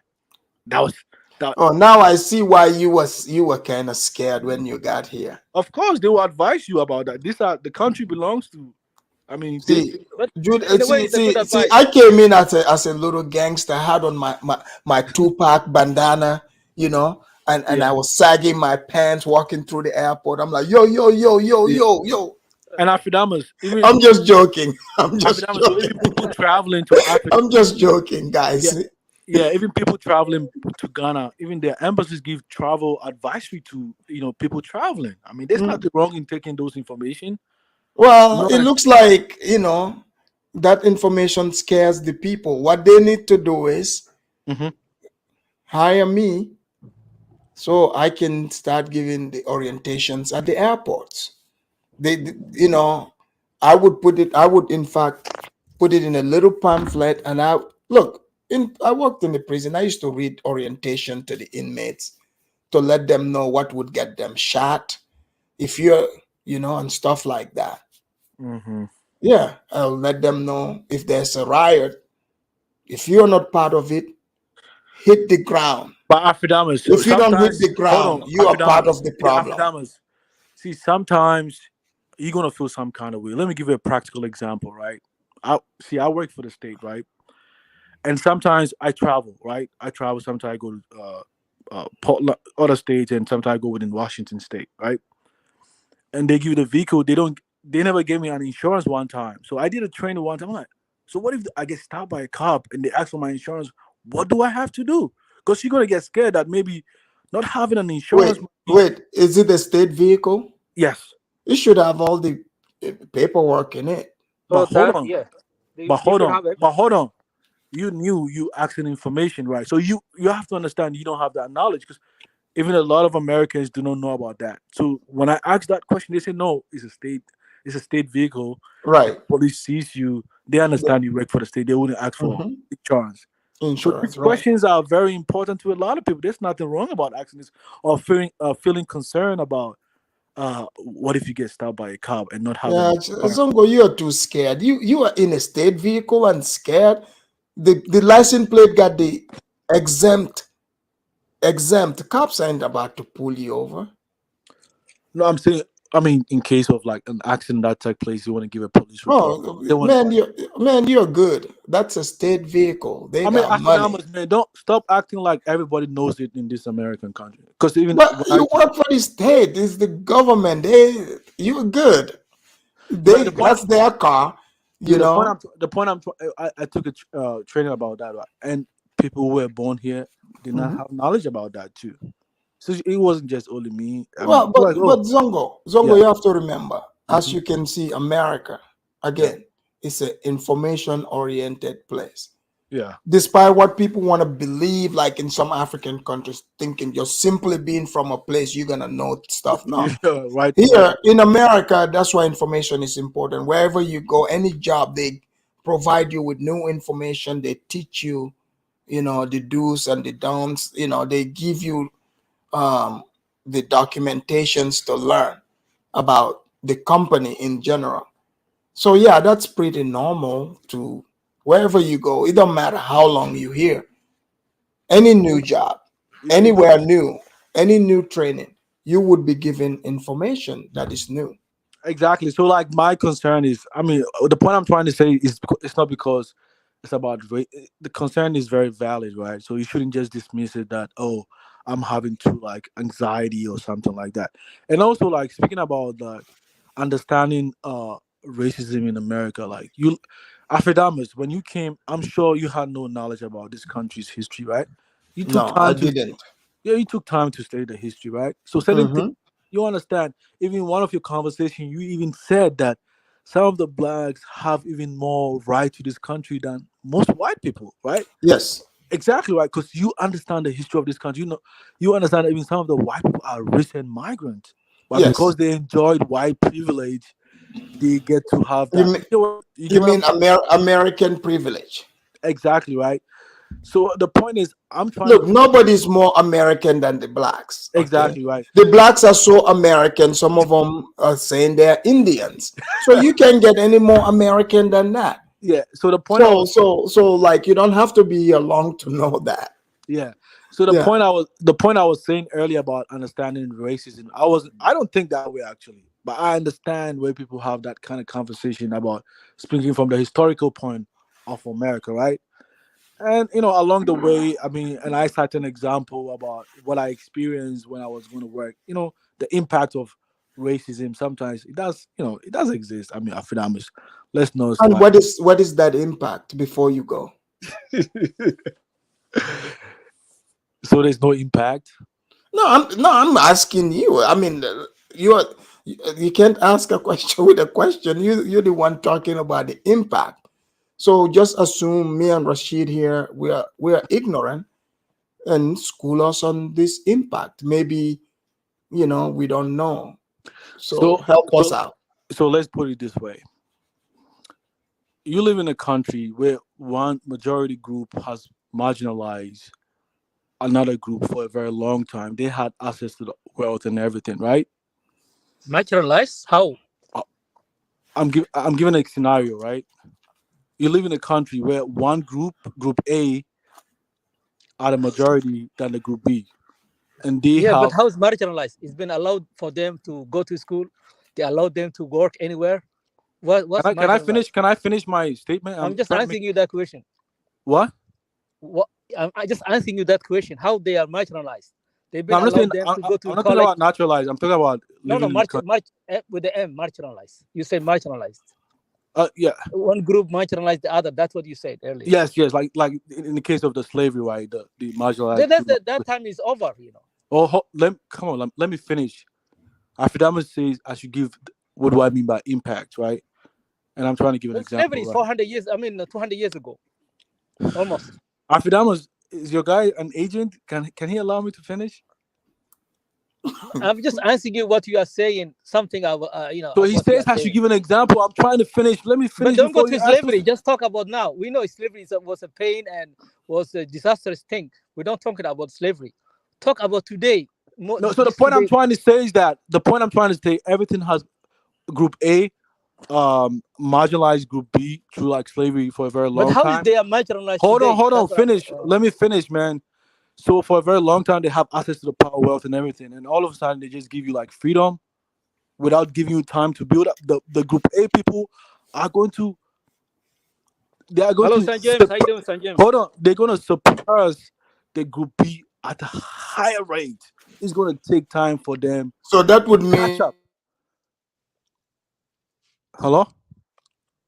are you Hello? saying because are you trying to say the blacks and the whites were at the same level until the whites marginalized and surpassed them? No, they were not on the same level. So the impact is you're gonna see the impact that one So group you is better blame the than white another. people for that? You blame I'm the not white blaming people? them, but I'm saying that's the impact that you're gonna see one group But better we than the don't still other. understand what's the impact you're talking about. Still until now, I don't get it. The impact you're repeating impact. Can you put it in maybe in a different way? We don't. I didn't get it actually. So for me, when you say about like slavery, for instance, you're talking about prejudice, social power over one group over the Yes, we other, know that was and there's a horrible. We know legal that back into it, past and there's a though. It's legal past. back into it, right? It's Yes. past. Good, Yes. it's past. But Yes. the conditions that define themselves at this present time is as a result of that, Today, right? okay, what has to do with the slavery and today 2023? Today they can Man, go it to used to. they are Harvard graduates. Black people are Harvard graduates today. What are you talking about? Even in 1960, they were not allowed them to go to college, but today they can go to Harvard University. Man, if you stayed in the project as a result of slavery, That's and you the never whole. That's for hold them on, though. hold on. If you stayed in the project, right, and you never had access to good quality education, you're gonna think No, like don't blame. garbage No, too. that's individual. You have to. They have to. They're supposed to go to So college. so okay, finish. Okay. I understand your point has been acknowledged. You don't want to believe Yeah, that, they but have to go to college, any and any then they logical find hold job. on. any logical reasoning person understands the point I'm saying. There's anything has an impact, No, you're right? playing the victim card for them. I'm not playing no victim card, I think man. now you've been adopted that. I think kind No, of I'm you've not been adopting. indoctrinated by that victim cards. I'm not adopting anything. Anything has an impact, right? In Africa, you are colonized, right? So after the British leave, you're gonna see the impact of What is the colonization. impact of I don't know the impact of colonization. I was No, we born don't way have after that. that. That's over. Colonial was over, and then now we have our own countries. What impact colonial has to us? What impact? There's nothing, no impact for So us. I can tell you in the context of Hold on, Ghana, hold on. right? Let me read this. Duale, thank you very much for the super chat. He said, Rashid and Zongo, please donate to Afridamus report so he can order some Ethiopians. You've been talking all day. Thank you for that. Zongo. Really, that's a good idea. Yes. Yes. Zongo, what you are saying, Duale, thank you for the super chat. Zongo, you do unrealize every metric is available to a black person, black American, and even somebody that's naturalized in this country today to take advantage of I think all the the right term opportunities, was everything, like to, including you can get grants, you can get what they call Pell Oh grants, yes, you can go grant. to Yes. school for, that's these are grants for free. Absolutely. Okay. Or you can take Scholarship. student loans, scholarships, these things are It's available. wide open. The opportunity is It's wide wide open. open. You know what I'm saying? Oh, here we go, Sam. Oh, Sam Seals, welcome to the Afridamus report. Sam Seals is a fan of the report. He said same thing in Gambia. Oh, Sam Seal. Sam Seal Hello, is Sam Seal. Sam Seal is you always know something over there. he fled to Australia. Oh, he's in Australia. He's a fleed man. He's a Oh man. fleed man. He fled. So he ran away from the black neighborhood to Yeah, Australia. yeah. But he wants to come here and pretend. Oh, freedom is all you talk about us Blatt. Sam Seals, you fled to Australia. Okay. I can't take you Oh man. serious. You run away. I'm over here in Now he's America. being in In Australia the taxes. hood. You see me, I'm in the hood. So Afridamus, can I ask you a question? What? So let me put it this way. Maybe the way I kind of say. Congratulations, my friend. See, the thing is, like for instance, right, in the case of like Tulsa, Oklahoma, that was burned down in this thing. Many of those people weren't like they didn't get like compensated for that or something like that, right? So Tulsa, Oklahoma. Do you? I mean, I'm just giving an example. Well, Tulsa, Oklahoma is in Tulsa a small little area. Yeah, but I'm saying that's the impact is like now people like the generations of the people were impacted by the businesses and stuff And like who, that. who are those people? How many people are those? I mean, it's part of the impact of Like this thing, how bro, many right? how many people? See, the point I'm saying is that I just want to know what you know. How many people? I think it's about like 4,000 people that died as a result of the bombardment. 4,000 people. Yes, based on That's not true. Really?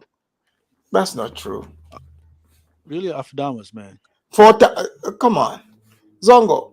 You know, like I remember in 2020 they changed it to try to call it a massacre because they didn't know. Look, but what I was taught when I was in the 13th grade, when the history, because now they're trying to make books disappear. A lot of people don't read books, okay? But you gotta read books, old books, when things happen and stuff.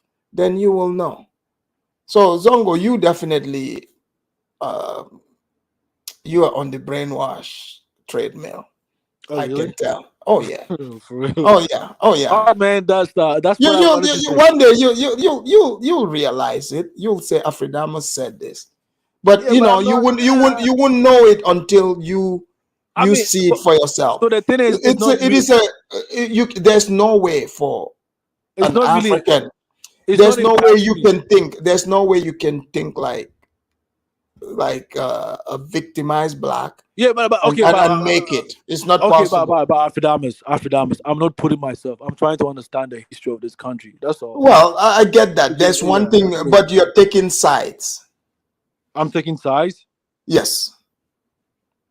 No, that's a valid point. But Don't anyway, go You watch. cannot, if you want to know the truth, if Mhm. you're strictly about knowing the truth, you cannot be biased and take sides because you just want to know the truth. You can't go by your feelings, and stuff. Don't you don't think when I read stuff about what happened with blacks, you don't think sometimes I want to be biased because they come from the same places we come from. but I mean, but anyway, but the information. But I Maybe can't I I just have. can't let I can't let my feelings, Anyway, yeah, but rob I'm not me putting my of what I feelings though. need to know. Afrodamus, I'm not really putting my feelings. I'm just saying like based on what I learned from an intellectual. Anyway, that's just by the Well, way. even the message here, Hmm. because there are some blacks who don't even know a lot of these things. To push this idea that, slavery impact, blah, blah, blah, it's not really helping them. It's just Yeah, but Afrodamus, see, the point it's is just that I'm making not them feel more victimized. okay, but I'm not speaking because we are Africans, so I'm not speaking from that angle. Because for me personally, I don't feel that way. I don't feel like about victim mentality. I, I'm ca- just I speaking can't. about Well, no, not you per se. yeah. I know, like, okay, I've seen I'm Africans just who speaking do. about the history of this No, country. that's why I say you are trying to be the victim panderer, Okay. because people that do the victim pandering, this is how they sound. They would veer off and try to talk about uh, the history, the impact, blah blah blah, forgetting about exactly what is available to these people you calling victims. They are the richest blacks in the world. But Afrodamus, nobody's speaking about in terms of the foreign blacks. We are speaking about the history of America, excluding other black people. We're not even comparing ourselves to them. We are No, speaking we're about not talking about the history. yeah, but we are speaking about the America's history, Well, excluding black people even with outside. America's history, But can I you see that's compare? where we have a Can you difference. compare? Can you compare the blacks to Haitians? But Afrodamus, I'm not even doing. I'm just speaking out strictly Okay, on American No, history but I'm talking in ref similar. Okay, similar in reference history. to the Wait. white people who are Okay, of wait, America. wait, wait. Similar Zongo, similar history. Similar history. Hmm. They have similar history as the Haitians, same history as the Jamaicans, same history as the Brazilians, the Cubans. You do realize, so like those Cubans, most of they came from Africa, right? Yeah, you're right about that. Like all these places you see majority in, especially in these Americas, it's called the New World. They brought slaves there. Yeah. The United States is not the only place. In Brazil, oh yeah, Yeah, Brazil, Brazil has the highest population black, of yes, blacks outside of yes, Africa. that's right. Yeah, to Nigeria. Yes, you're right. Yeah, that's because of slavery, Yeah, of course. right? Hmm. So, but amongst all these people that went through the slavery, But wait, Afrodamus, hold on. Can you compare who uh-huh. came up, who won the lotto, who came on top amongst all these groups I just named? The blacks in America. Okay, so therefore, if somebody is coming here trying to pretend that they are victims and trying to speak You for it, gave a good example, a very good example. you're deluding yourself. Yeah. It's not No, real. but It's not Afrodamus, reality. I'm not even like tracing my conversation to in Ghana where the No, UK I'm got it. talking about here. I'm Or talking here. about in America because you're But speaking about but the America. thing is it possible to have a conversation about a country without including other people from elsewhere? I mean, it's just a conversation about America, right? So Right. why compare them like Again. they've been Well, we're talking successful or about something? the no, but these are America. Yeah. You do real Brazil is in America. But It's not the Jamaica okay, is America. I don't mean the Haiti, continent. Haiti. They are No, Americans. but Yeah. I mean but we're United States. That's what I okay. mean. If we're talking about if their slavery is the least worse than these places I just named, who do you think should be talking impact? But the impact is in their country. They're gonna speak impact in their. We are speaking about the impact in the United States of America, the Well, country. again, that's what I'm What's the speaking. I'm not speaking about planet mass. I'm speaking about the United States. So I'm just saying, for example, right? Mhm. Um, if we talk about colonialism, right? Nigeria was colonized by British, Ghana, Gambia, Sierra Leone, you know. So that means our conditions, our history is similar, right? So if you, a young Ghanaian, say, "Oh, I'm so impacted by colonialism," but where I'm from, people went Yeah, but through that process when I too, mean right? impact, Wait, I don't wait, mean personally. I mean maybe like the wealth was taken from them. what They lose a wealth? lot of wealth. I They mean, in were terms of slaves. They didn't have wealth. What are hold on, you hold on. talking about? In terms of They Ghana, were like hold on. In they terms were of Ghana, hold on. In terms of Ghana, they stole like a lot of gold from Ghana, a lot of like resources, and I mean, come on, you man. don't think that happened in other The places? Ashanti chief was sent to Seychelles. When he came back, he was a Christian, and he started like Yeah. desensitizing some of the African tradition. These are That impact of happened. It civilization. happened. It happened. This is what I mean by impact. I It don't mean by happened. What I'm saying, it happened across yeah, but that's what West I mean by Africa. impact. I don't mean by impact of feeling guilty because no, they were better than you and they fucking Zongo, you it's ruled you. fine. Yeah. Zongo, you. I wasn't trying to get you to say yeah or nay, but I just wanted to know where you're coming from. But I think you're having a hard time explaining this impact since you could not even establish the meaning of racism because you couldn't you under you are couldn't you are you are giving us you're giving us popular propaganda these Yeah, days. I gave you the meaning of racism, Afrodamus, man. I say it has three components. I already said that. Prejudice, But what I'm saying, Zongo, social power that's over the other. but YouTubers. prejudice and racism are not the same I thing, say right?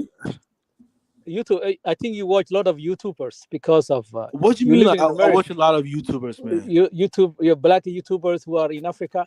I think that those you listen to too much because of Man, the way you talk, I the way learn you over talk, here, man. But I you don't learn talk, from you, the way you Rashid, talk No, man. too because fast. the I learn conversation from is hard, right? Here's the thing. Because when someone comes, they don't want to open, like they would say, like if somebody, the moment they assume the victimhood role and they want you to recognize them in that victimhood role, right? If you're an honest person and you know what life is about, you're not gonna you're not helping that person by giving fire to that victimhood. You acknowledge, okay, this is what happened, but it's no longer the reality. And if the No person reality. insists this is what they believe is their reality, and hey, they Yeah, but I'm have not saying they it's have every inherently they have, as far as I'm concerned, they have every right to believe that and hold on to it. Just don't bring it to me. I'm Look, not part Zongo, of I give that. you an example. Zongo, I give you an example. Look, the Indians, they first finish their college in India and they come here to finish their master's degree, postgraduate. They get an IT. They know what the American need today, an IT, not accounting, not other stuff, not communication, something like that. American need today IT. So they focus on IT. Today they are the top ethnic group in America. The Indians, they are the top ethnic group, the most income people. They are the Indians today because they got, because of some of them are very dark skin, some of them are really black, but they get to that area because of their education. So in America, everything is about education, everything is I about mean, so the way Rashid, you you know deal with what that. brings me to this The country? racism You know is what? just people Hold on, let me Rashid. finish. People who always say racism is people who have failed this country, who don't want to do anything, who just want to be, who cry and blame the white people. Yeah, but I That's mean, all about but I think Rashid, I have a problem with what you're just saying. So just imagine if I went to Somalia. I'm not assuming the victimhood mentality, right? For me, I'm looking at things as an outsider. I don't see myself as an American, right? I'm just learning from what I was taught by people from this country. Yeah, we're all immigrant here. Yes. Yeah, you understand. I wouldn't go to your country and if one Zongo, group. Yeah. Zongo, that's not what you're doing. Again, I don't know if you're listening to yourself. You 1 minute you say you want to learn history, you want to learn about facts. To learn about facts, Mm-hmm. you cannot be biased. You can, like, for example, you say if I go to Somalia, that's just a hypothetical. You're not gonna go to Somalia. That's true. Somalia is not the United States. It's not the same. It's not the There's no same opportunity. dynamic. There is no So, opportunity like so, here. so, so, so, to me, that's deflection, right? So what I'm But saying is not if facts. you I mean, want to come on, know, man. if you want to know the truth, right? The Yeah. What truth, is the truth? just do your own research. Don't, do not take sides. Just go do your research deeply. But the moment you put yourself in that godly position to be the person who gets to feel sorry for X No, or Y or no, Z, no, no. that's where you will lose. Do I sound You like I'm will, feeling sorry for them? Do I sound that yes, way? yes, Or I sound that way? yes, you do. I mean, Rashid, doesn't it sound like that? Yeah, absolutely. Or Yeah. maybe. Okay. Okay. Okay. This is just not a. Okay. I'll just leave that for. Okay. I mean, just by the way. So I mean, Zongo, the point. Zongo? What's your plans for the Eid? You gonna go eat some jollof rice again? Oh, Jollof, yes. If I get invited by the Gambian community, the Gambian man, I might go. But I'm gonna meet some Ghanaians in the Zongo people from Kent area or something like that. They're gonna organize something in the park, so I Yeah. want to go there to eat something over there. I mean, I don't know.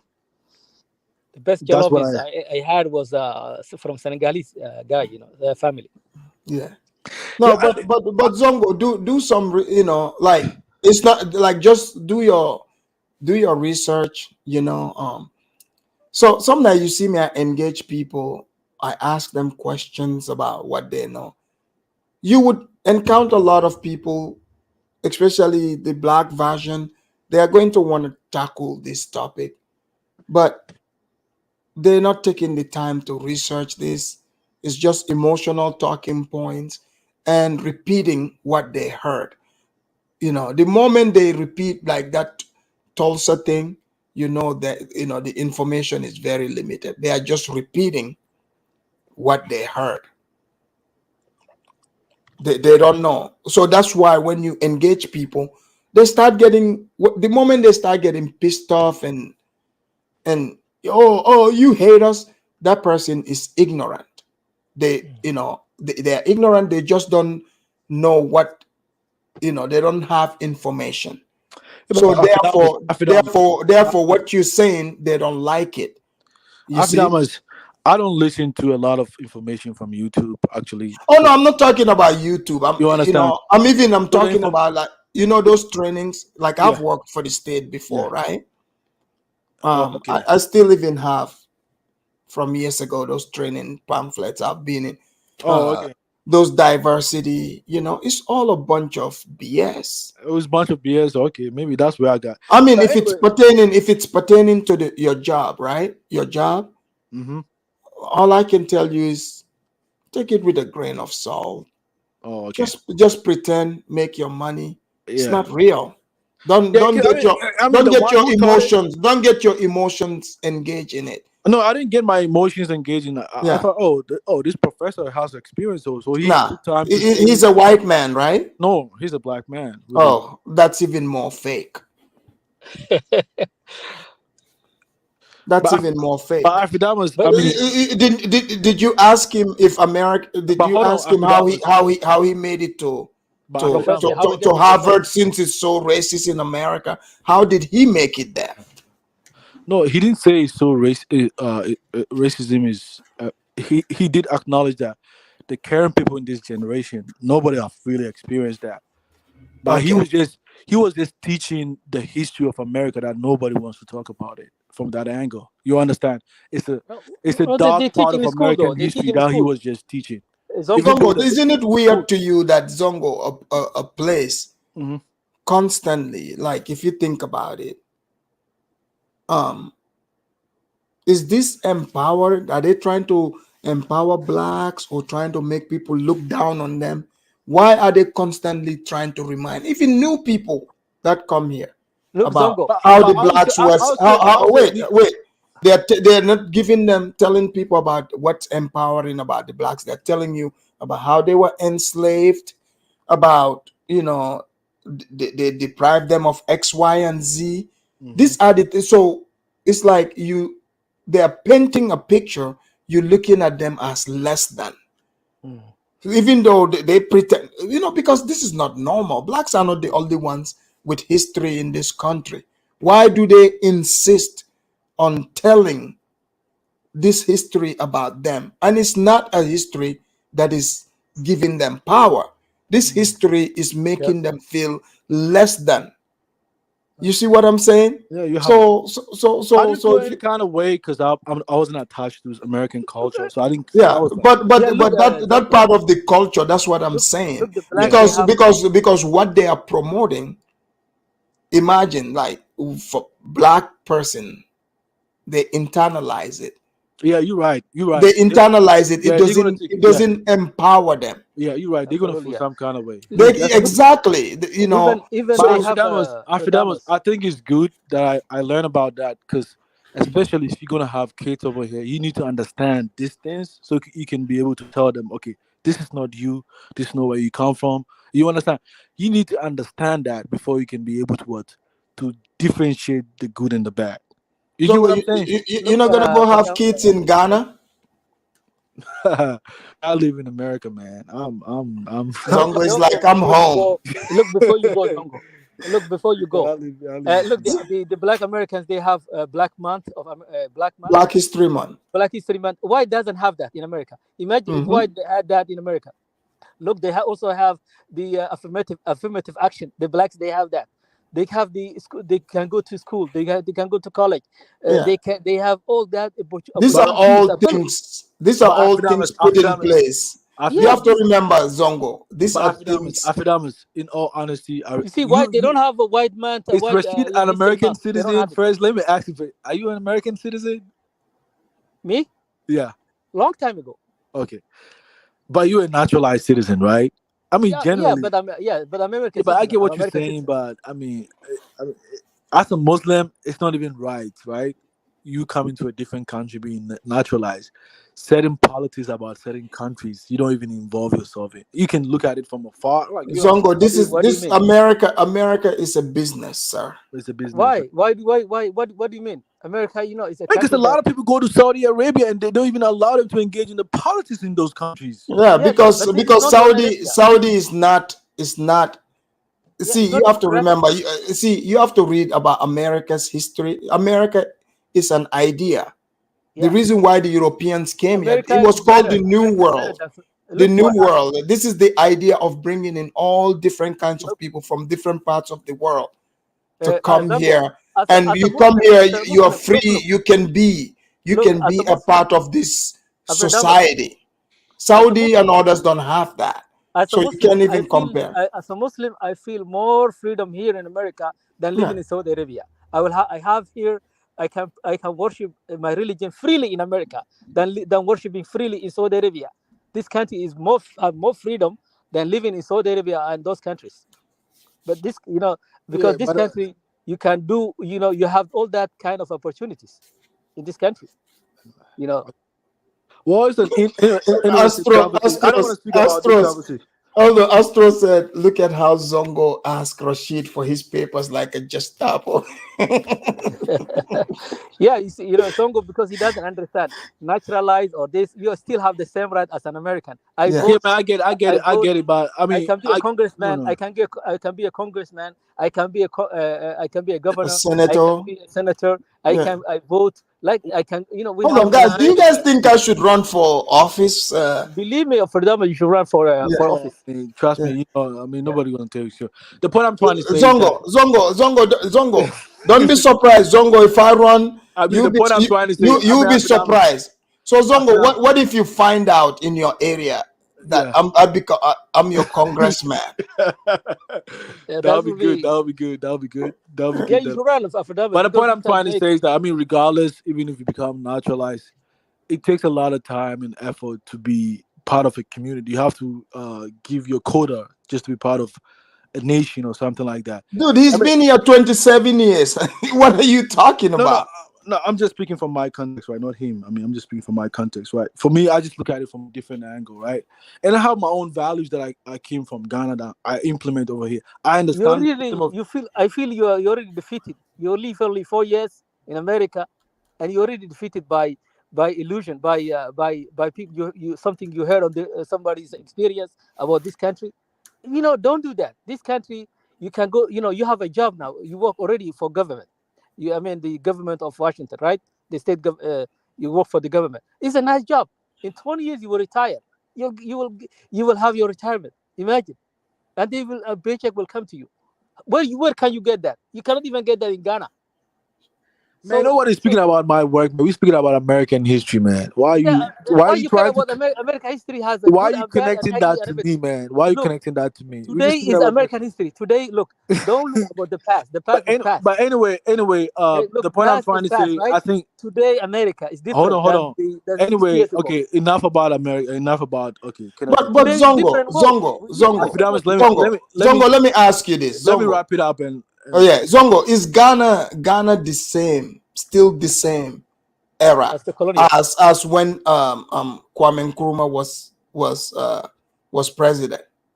It- I think Ghana's changed. I mean, It's basically, changed a oh, lot, right? yeah, yeah, People change, things have changed, right? yeah. A everything lot of Okay, evolved. how come? Why are people refusing to allow America to move on?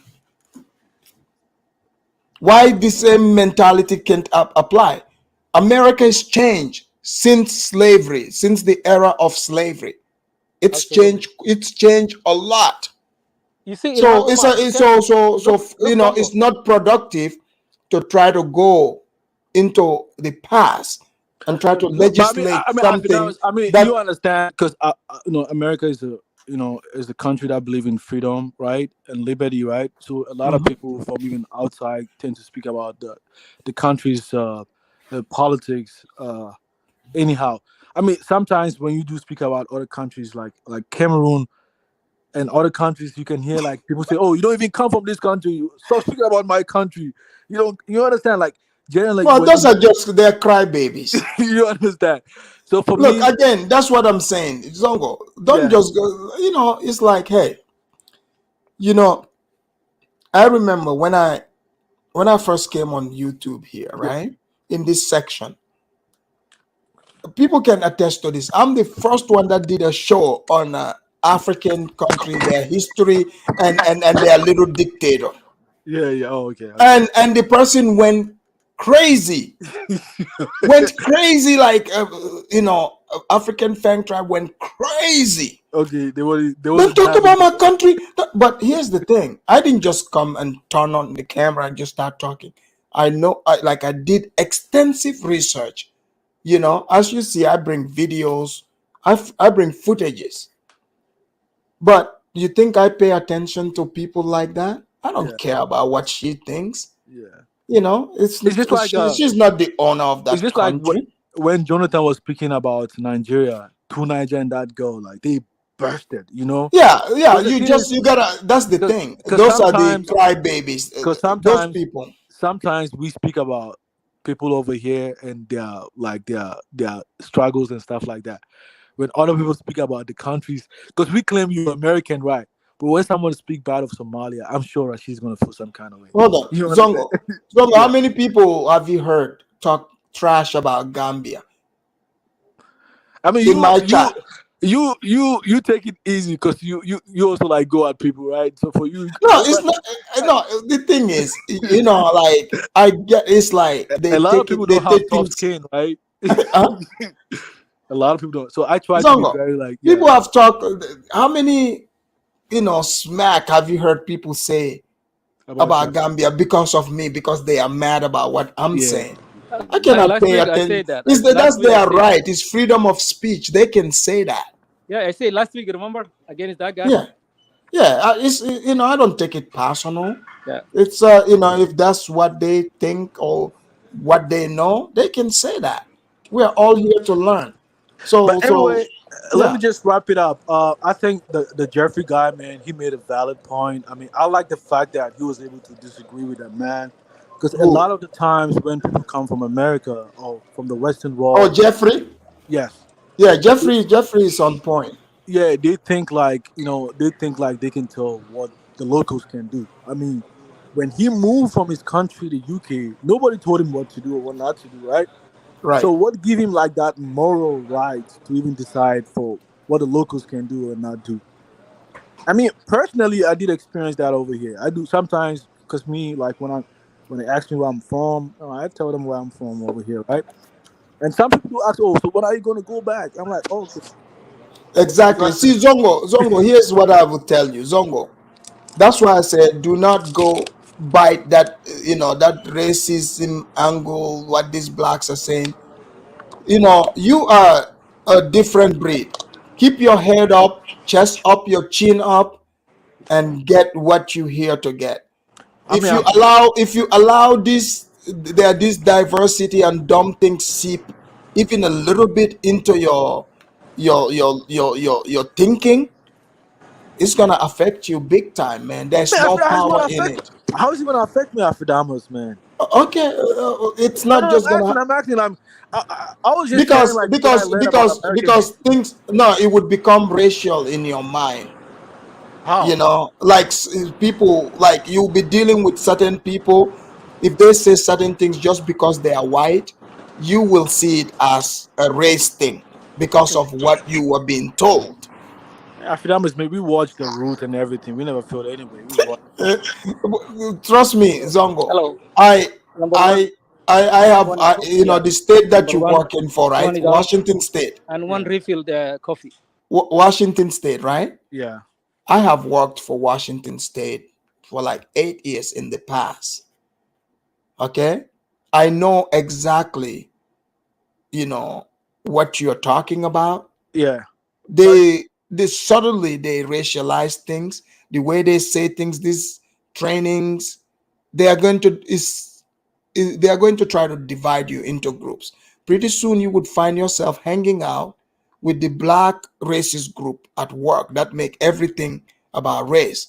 And no, pretty soon no. you're not even gonna understand how it happened. Yeah, there's I'm a. just saying be conscious of it.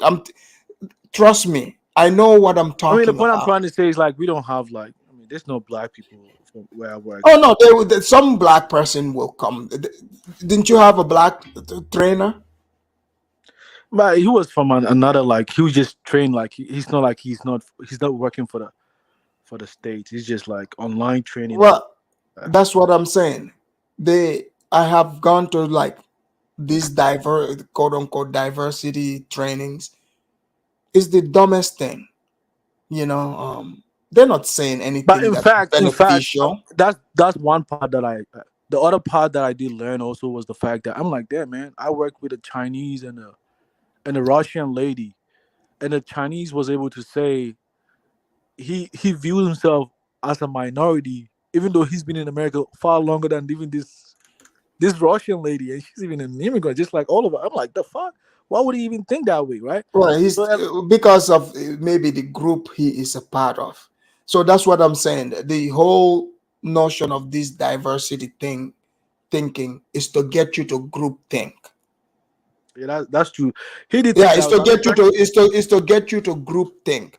That's why that Chinese person is thinking that way. You should be thinking individually. Don't let other yeah. people think for you. No, I didn't think that way. Actually, I didn't take it personally. But I mean, Afrodamus, man, don't limit it. Because Zongo, let's be real. Zongo, do Yeah, you like? I mean, do you care? What the color, what someone's skin color is that you're working with? I don't give a damn about that, man. I Exactly. don't want to make. You I want to like make money. yeah. But You don't care. You don't care yeah, but I about also want to that. understand the history of Like, this country. There's nothing but wrong with but you can understanding. read. You can find that in libraries. You don't need you at work. You there to make money. Yeah, but You it's part of don't. the learning process too. There's Yeah, nothing. yeah. You there to make money. You don't care about you know the, these people telling you their little history. That's not what you're there for. You know. But they want to tell you it's a game to get you to group think. Oh, okay. I get what You you're saying. know, that's what the game is. Yeah, I mean, but I didn't fall for that trap though, because I don't. Well, But it's not gonna happen overnight. yeah, You're but gonna, I understand. as long as you're there, you're gonna be doing a lot more Lot- trainings, lot more trainings. I'm telling you, lot yeah, more trainings. Okay. yeah. And you, because look at who's implementing all this stuff. Look at who's implementing it. The white liberals, right? Exactly. And you will not even realize this until, you know, it slowly starts seeping in. And next, you're gonna find they're gonna probably bring like some questionable black person. It would look like either they are black or some fat black woman you're gonna be working with, and all of a sudden you guys are sitting at the same table at that diversity thing, and she will start doing all that black talk in your ear, going like, yeah, I'm telling you, before you know it, it's You're gonna, over. you're gonna fall for that trap, right? Yeah, yeah, you don't want to fall for that Yeah. stuff, man. Thanks for the cautionary advice, though. Yeah, I'm like, hey, just take it with don't believe, or it's not about believing or not believing, but you will definitely, what I'm telling you right now, Yeah. you will see it. And the moment they will bring somebody, they'll be like, or some bald black dude. He Yeah, will but I start mean, he will start telling you, he will be like, yeah, hey man, you gotta watch out, man. You can't trust these white people. Stay away from him. He's tainting your mind, and pretty soon, because you gotta be at that job. You don't need that type of, negativity being planted in your head. I'm telling you right now. Just use your brain.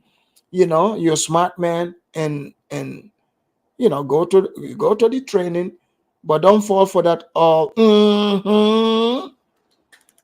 I mean, Mm-hmm. there isn't much black people. There's not like most of the Look, black people out they here. don't. They are That's just what I'm saying. They don't need much. yeah. They just only They one don't need. Eritrean and Yeah, yeah. You just yeah. have like two Ghanaians working over there and Oh, just they have a Ghanaian and an Eritrean. yeah, Oh, okay. You are safe. You are safe for now. yeah. We don't have Yeah, black people. yeah. You are safe because at least they would, they would see that stuff as BS. Or they just know. Hey, I'm gonna go to the training. I'm getting paid for it.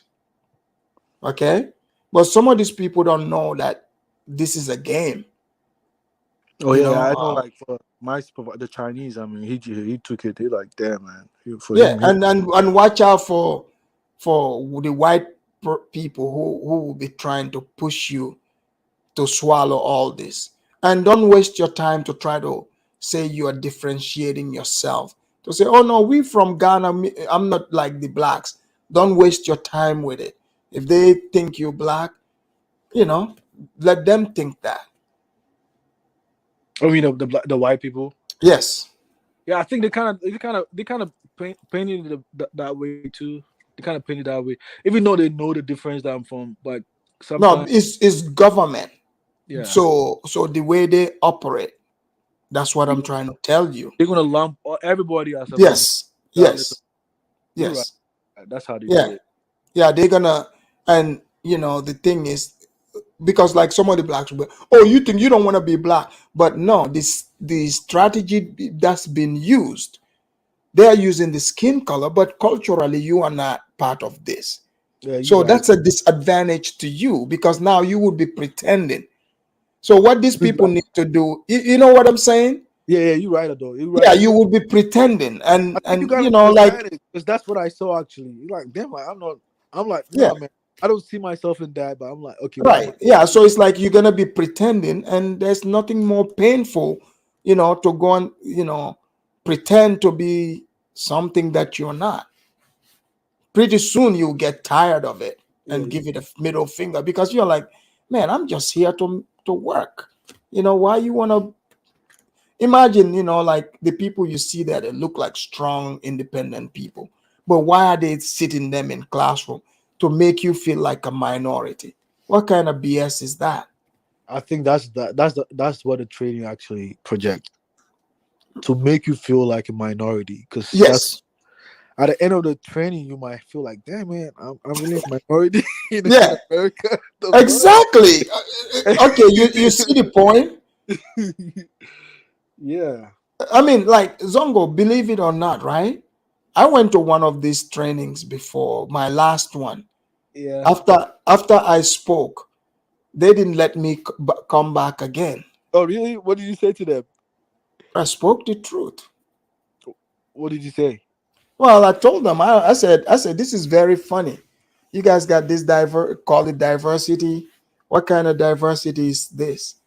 3 black people, several white, a bunch of white people, and it's white people training people how to be diverse. I said, people are just here to make money. Like, we're doing our job. I don't need this type of training to come and make me feel less than, to try to convince me that I'm a minority. Because they use that word so much. Minority, minority. Okay, fine. We But are the Afidamas, lesser, we are the lesser population, but so I Afidamas, get it. So let's move on. You don't see that as an impact of like slavery or racism. The fact that they make you feel like you're a minority, that in itself is something like, Well, they are now, if you don't buy into it, that's what I'm saying. yeah, Legally, this country's laws, right, yeah, gives you that a few option. You don't have to swallow it because there's no benefit for you in it. yeah, exactly. They are the ones benefiting. Yeah, yeah, They are, of the course. whole point is to divide and conquer. Yeah, yeah. You know, But I mean, I like the fact that you say, but a lot of people do see that because in America, I mean, when you watch media or something, you're gonna like when they speak a lot about minority, you're gonna like mhm. you might probably feel, you understand, they're gonna lump you into one of these groups like and feel like you're minority too. I mean, if you live here, Yeah, because they want to make you so think about how much anxiety some black people have, right? Why they easily blow up, act out, because they're going constantly with this from school. yeah, you're right. Also they become adult, they bring them, it's like, a person can only take so much. You're right, This is man. why they are like, man, can't we just be a free people? Like, you harass me at work and stuff like that. These government jobs, they just want to, this But you're diversity. right though, Afrodamus, because It's the I met a women, lot. the women, the black women mostly go for it the most Yeah, but I've because met a lot of it black. benefits them But the I've met, most. but I've met a black. Well, I'm like, damn, what you doing in Lacey, man? This racist place, man. The fuck, Mhm. what you? I'm like, I've met a lot of people saying that to me though. Yeah, What you doing over there? but they live over there. They say Or maybe they don't even live there. They know nothing about the place, right? you're right, you're right. They Cause know nothing about the place. yeah, I was gonna go Uh, to Idaho for training. One like, what you doing in Idaho, man? They don't like yeah, black people over there. I'm like, the yeah, fuck? yeah. So those are the type of stuff I'm talking about, like Yeah, yeah, generalized statement, right? you're But right. like the person that is even telling you that, how do they know? They don't live there. They know nothing about this. So they are planting this little negative fear in your head. I mean, Afrodamus, So, man. I come from Ghana. You know where I come from, man. We made shit. I mean, what Jeffrey was saying, man. I used to be in his shoes, man. Trust me, man. I'm like, I'm just trying to be politically correct, but I mean, I'm just here to make the bag. That's all. I mean, that's right. You gotta, that's the bottom line. All this extra stuff, people getting all soft, wanting people to feel sorry for them. Man, I ain't got time for all that crap. People don't have time for about this. Afrodamus, man. I think that's the part that I don't tend to understand you. I mean, I kind of feel myself as a Ghanaian in America, right? So when someone is teaching you about the history of his country, you don't want to understand. Wouldn't you want to understand the history of that country? I mean, that's the part that Um, I'm. That's how I look at it, though. I understand you guys are here. You understand? I'm looking at it that I just came and I'm learning from people well, from I'm here. not saying don't. I'm not saying You don't get what I'm listen. saying? That's That's how I not look at it. again. Even myself being here, right? Hmm. I still like, I'm an information junkie. Yeah, that's how I I am. take I take all information in, but um I have to go through them and pick out what's beneficial, what isn't, right? But you know how I validated what you said about where you work in the prison system. You know how I yeah, validated the information because I met I did one white lady in the past, right? yeah. And she used to work in the prison system too. And she said like most of the distant are black people, and even the Africans are mostly Somalis, just like you said too, like Somalis who Right. want to be In the gangsters. prison system. Yes. Yes, and that's like, oh, so Afrodamus was right about what he said. So he must have been telling the truth. Look, Zongo, why do you think most of these people, right? Yeah. Most of these people, when I say something, they get upset. You see what I'm saying? Yeah. Okay. So because I'm telling the truth, they know this. You They right. know that. So Kabiru said, Afridamus as a Muslim, stay away from mortgage, gambling, and alcohol. What the hell? Who's doing? What is he talking about? All right, great Okay. show, man. Afrodamus, I gotta Hey, let you thank go. you, man. We gotta wrap it up, man. I've been, man, 6 hours plus. Yeah, but Jeffrey But was on point, though. yeah, I'm gonna finish the rest. I got other He doesn't videos. have to listen to them because for far too long most Africans have been listening to them, man. And this time, man, you gotta give them the middle finger and do what you want to do. Exactly. And the Africans that were listening, they thought these people were bringing them, real information, like to put them on, right? But then they started hearing this crap telling young Africans, oh, racism, don't go over there. They're like, man, you better get out of my face. Afrodamus, man. You know the Jeffrey guy, he said he's been in China, so he was Yeah. kind of exposed a little bit. And he got deported from China, you know? He was deported by Yeah, but he still didn't get, that's a whole nother different story. You This understand? Jeffrey himself, I'm gonna try to track him to see if I can Yeah, he's a invite little him to the exposed, show. right? But these blacks, I'm sure they just go to Africa and just deceive a lot of people. But most Africans don't know, like, man, you guys come from, a good country, man. Everybody look up to America, right? And you want to play victimhood in a third world country. Nobody has time for that. I mean, Zongo, before you came to America, right?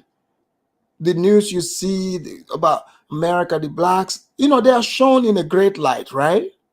Oh yeah. I mean, Ghana. But aren't you surprised when they started telling, oh, America is who shows us in a bad light? That's not true. I'm like, America sells America in a positive way outside of America. Hip hop. Yeah, hip hop, all of that. But the people that say this, they know for a fact. And I think when you get here, you're gonna see for yourself. And Hollywood kind of projects like diversity, like the diversity kind of thrives in America too, right? They're different, regardless of where you come from, you can make it. And they always have people like Akon blowing up, people from different countries blowing up, and all. They're like, oh, so you see a countryman in America blowing up at the highest level, you go, oh, so I can make it over there too, right? No, but you can. You can. That's the truth, right? Yeah. How I look at it is the land is free, opportunity. Freedom comes at a cost. How I look at American freedom is it's just like how God gave you free will. You use your own common sense. The decisions you make, you get to live with them. Dumb people are gonna do dumb stuff. So after that, America allows you to do that. I want to ask you the last question, right? Right.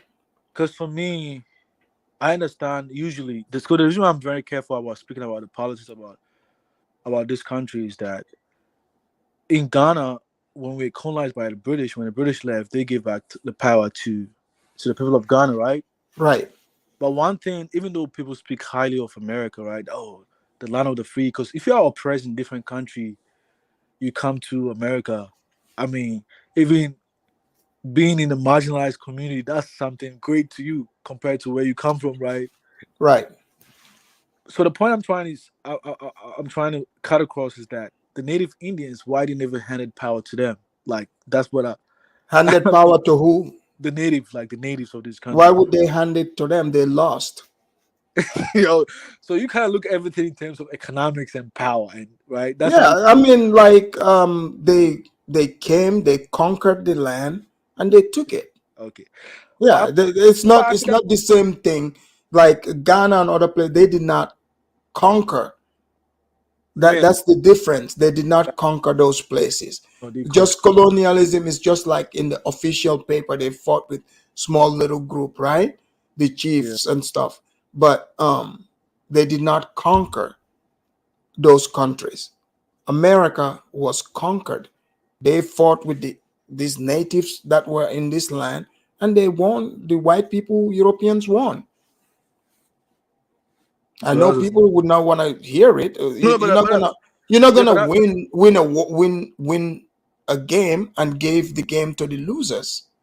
but if that is the case, does that make America like that of free? You understand? Like, The what? do they have the moral rights to preach to others about what Yes, freedom? Oh, they do have it. yes. If they conquer the natives and then we get back the land to them. Why would they give it back? They conquered it. It became I'm saying, theirs. do that give them the moral rights to Yes. preach? No, to preach other countries about. Oh no, this land you should give it to that person, that person, that person. Yes, they can. Conflict in other countries. Morally, no, but do they have the power? Okay, Yes. okay. So they are. That's. See, losers are the ones that talk about morale, all this moral stuff. The winner gets to decide what is moral and what is not. Just look at what they are telling Uganda. They're like, we don't give a fuck. Oh, sorry, Give a damn. we don't care that this is your culture. You don't like sodomy, whatever. We love it. We want it to be your law, and they made themselves the moral police. That's because they won. They conquered. They got the weapons in case people haven't noticed. Yeah, I mean you're right. But at the end of the day, Yeah, it's that's about why they're doing it. Did you see what's the name? What country? What little but I think that was your some little viewpoint. country? Did you see them go to Uganda and tell them you Yeah, gotta do this? but I think that was your viewpoint might be considered very extreme in America, especially here in Washington State. I That is know, no, I know that is no, they're not that's gonna no like it, liberal. That's no liberal. but it's the truth. Those very liberals tell them to give up all their lands belonging to the natives. No, that's not gonna happen, man. Exactly. So until they are willing to do stuff like that, then if they are willing to do that, then I'll take them serious. But until then, I'm just describing and calling things as they are. All right, man. I feel is Yeah, man. like like even the Ashantis conquered Ghana, right? Yeah, some parts, Y- Ghana. they conquered most of Ghana. So should the Ashantis give up those lands? Oh yeah, because even the Ashantis were in the first settlers in Ghana. They were the Guans, but the Guans are now the minorities. Nobody even speak about them when they speak about Yeah, Ghana. yeah. The Ashantis conquered. They conquered. Present day today Ghana. Marched, conquered those tribes, and established their capital in Kumasi. Yeah, you're right about that. So I read your history. Yeah, yeah, Yeah. So they conquered it too. So this conquering happened. It's not only in America. yeah. But have you heard Even about this even some guy? of the African tribes you But have see you heard in these about countries. I think your viewpoint kind of aligns with Thomas Sowell's viewpoint. Have you heard of Thomas Sowell? Yes, I have books Yeah, on him. I've read about his books, and he speaks about he's Black America, but he speaks about America in a very objective, throwing some economic lights to that too as well, right? Yeah, He's more yeah. like yeah, Because what people want to do is they just want to sugarcoat things. I don't know, for whatever reason, so they can accept it better, right? And when I speak on things, I'm speaking on it objectively. yeah, okay. Like clearly, we all know yes, the Europeans came, they conquered this land. It's very obvious to all of us. The British, Because man. yeah, it's not, so they conquered the land. So why wouldn't people call it that? Yeah, I mean, for me, I know that I was in Cyprus. The Cyprus was, Cyprus Island was conquered by the British. If you go there, the beachfront properties is owned by the British. Mhm. Man, in Canada, still part of the Yeah, yeah, United Kingdom. yeah. New That's Zealand, their the British, territory too. New Zealand, Australia, they Australia. conquered all those places, right? I mean, for me, when I listen to Thomas Sowell, he gave me a history from a different perspective, right? And he speaks from a brutally honest way, Yeah. about Have you heard economics. him talk about slavery? The truth about slavery? Yeah, he spoke about it from That's an why economic. it's weird when I see this. Some of these people going talking. Oh, the Africans didn't come get us. They come apologize. Blah blah. Dude, it's called the slave trade. Those humans were sold, unless the Europeans were willing to give refund. Yeah, that was very But harsh. but that's the truth. Yeah. Like oh, they say oh, these people gotta apologize. Why would I apologize for something I didn't do? You see what I'm saying? Hmm. So people don't, like if you want the apology, you have to get the person who actually did it No, for but the them country, to, no, but the country can apologize for something that was but done. the country didn't do it though. Yeah, In Ghana, they know whose ancestors were slave traders. but I'm saying, like, But if what I'm saying, they know who in these coastal regions, they know which families were slave traders. If those people feel like they are sorry, they should just tell the blacks and other people who were enslaved that they are sorry, and whatever they feel like is compensation, and give it to them. It shouldn't just be like, oh, because you're simply from Africa, you are supposed to say sorry. Like, dude, I've never sold any slave. I don't, I've never benefited. I've never gotten anything from it. You see? But there are people who are alive today. I've seen documentaries. Their lineage, their great great grandfathers, great great grand, they were slave traders. They benefited from it.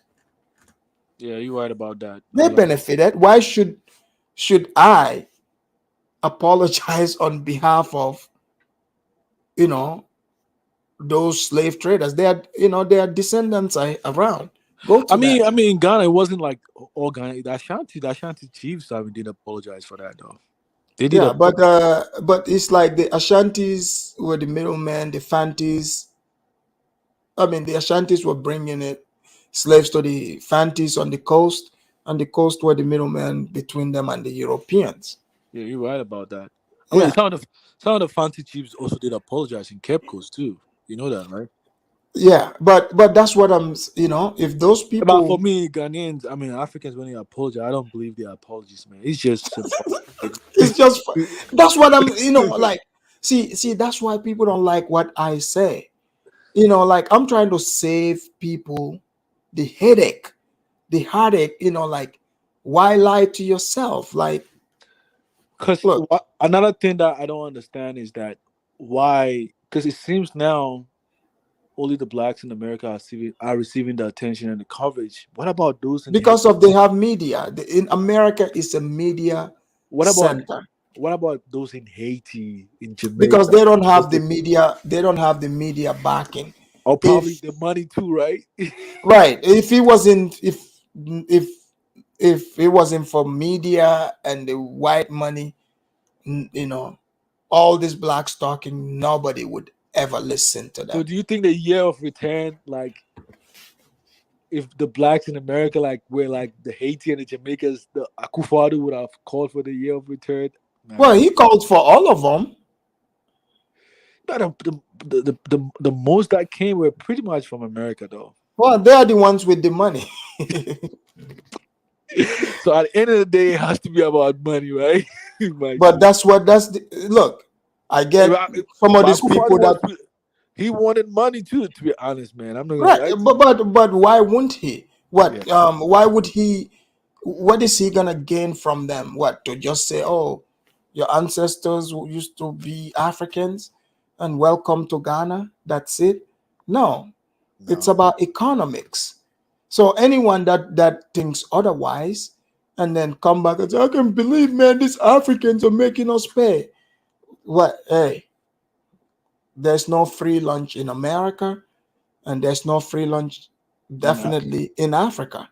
Right. All right, man.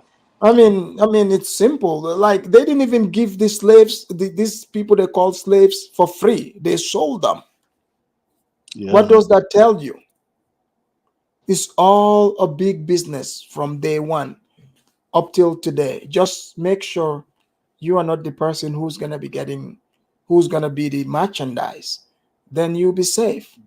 Yeah, you're right, dog. Yeah, I've had people come to me, tell me, "Oh, Freedomus, I bet you would have been a slave trader." No, sir. I could have been into selling gold, diamond. There are many things, goat skin, you name it. Plenty of things. We It just got wasn't, we huh? got we gotta take the L and just move on, man. It's time to make money. Exactly. Now you've said it. Yes. We gotta, this L cannot be turned into a W. So At this so time in history, man, we gotta take the L, man. The British, man, they everywhere, man. They rule everywhere, man. Shit. yeah. Yeah, it's the truth, man. It's like, hey, um, it is what it is. Like, unless other people have other plans. But I'm not, see, Zongo, me, I'm not a hater. That's the thing. I don't sit here and try to legislate and say, man, I can believe this British, white people conquered the world. Hey, I don't know about you people, but if my tribe had the capability, we would have been just like the British. I'm just keeping it 100. And if I were alive during those expeditions, I would be right in the front. Yeah. I mean, wherever we go, people better fight harder. Because if we see something there that we want, we're taking it. The white people did that. They went around, they conquered, and then they passed law and said, nobody's allowed to do that now. Yeah. Right. They said no more. Yeah. Hey, that's the best way to keep peace. But I think that's the power of knowledge, though, man. Right. That's the power of knowledge, and then the fact that he's telling the Africans to stay in Africa, man, they gotta travel too, just like Exactly. traveling around. See, that's how you get exposed, man. people that, first of all, these Europeans, they didn't become sophisticated just living in Europe constantly. They traveled. If you read the history, before even colonizing Africa, they've been trading with Africans for a while. Yeah. Before they decided, we're gonna, take these people's lands and make it ours. So that's just human. Yeah, a lot of people Human nature. When are you going to go back? I'm like, the heck, man. If you tell me the Americans in Ghana coming back to America, then I'm going to go back to Ghana. Yeah. But like, Americans are making huge sums of money from the oil industry. Exactly. When am I going to go back to my country? Get out of my face. Look, listen to you. If they ask you when you're going back to Ghana, tell them, you would visit Ghana whenever. You know what I noticed? A lot of the people that ask me that question are the ones that are really kind of like the envious ones are the ones that ask that questions. That's what I noticed. Like, oh yeah, look, when people, that's in their head, right? They are reminding you of where you came from, as if you don't like the place. Yes. You see what I'm saying? You're right about that. You're right. So that's the difference. Like, for example, like my country, Gambia, is very small, right? Small country, smallest country in mainland Africa. But some of these people, they go, oh man, that country is smaller. You don't think I know that? Like, what difference does that make? Ambazonia is big. They don't have independence. We had ours ever since, Big Judah in this conversation, man. So I'm just saying, it's about how you see yourself and how you carry yourself. It's not about the size, Yeah. So So at the end of the day, they're just trying to make you feel bad about yourself. But at the end, you get to decide that. Can other people make you feel any kind of way? Man, You know, I'm they from, don't have control over that. You I do. think, man, I'm from Ghana, man. I think I shit, man. I know. That's why I'm Do you know, like, surprised. You don't sound like Jeffrey. man? Oh, no, no, no. The thing is, like, I don't speak that way, but it doesn't mean Yeah, I sound that way. You get what I'm saying? right. Because I mean, you live in America. Sometimes you don't want people to think To that. know. Yeah. Right. I know. I I know. mean, I know. Jeffrey to like. I mean, sometimes when you are well read, there's a way you can structure your conversation, but it doesn't mean True. that you don't understand what he says. I do understand a lot of the things that he say. You get what I'm saying? Like, Mm-hmm. Mm-hmm. I mean, it's not like, yeah. I mean, I share his sympathy, like his sentiment, and yeah, he shouldn't listen to them. I mean, he's gonna Look, make it. that's the thing, Zongo. He's gonna make You it. know, anyone that's bringing those kind of weak talk to you, don't even fraternize them. If they about, the only color they respect, if it's green, you can deal with them. But all this extra stuff talking about, man, you ain't black. Um, are you like who asked those type of questions? You know what I'm saying? Um, so yeah, but I'm gonna let you go. All right, man. All right, Zongo, thank you. Great conversation. Great Hey, show. I know Awesome. I've been here 6 hours, but it's all good. Yeah, man. You guys great conversation. Have a Uh, wonderful day. hey, Greeting. you wanna say good night to Judah? I'm sure he's watching from work. Hey, Judah, man. Judah. Hey, great conversation. It's always a pleasure listening to you. Hey, I mean, I understand we have our own differences, Please, but no, man. Zongo, don't trigger him and cause him to call I in and lose I his I, job. I don't want to say no. I'm not saying your country are fighting because of the French language. So don't try to go to look into Ghana and say, oh, the pigeon was stolen by. Come on, Judah, man. That Just was funny though. That was funny. Be honest. but I I feel was why is laughing. Judah like? Why is Judah like, all of a sudden, man? He want to go back to Amazonia. Like, come on. Yeah, And he and laughed. the, and the reason why I was saying I think Judah might sympathize a lot more with African Americans because from where he comes from, they are also like other groups are suppressing his people, right? So he's gonna, Nobody's suppressing. Nobody's oppressing them.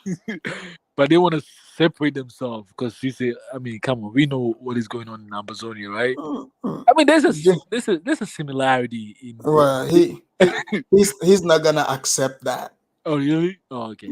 Yeah. Anyway, all right, But man. thank you. All right, thank you, guys. That brings us to the end of this show. Great conversation. I want to thank all of you. And as you guys know, look, it's a long show. Hope you take the time, and let this information marinate.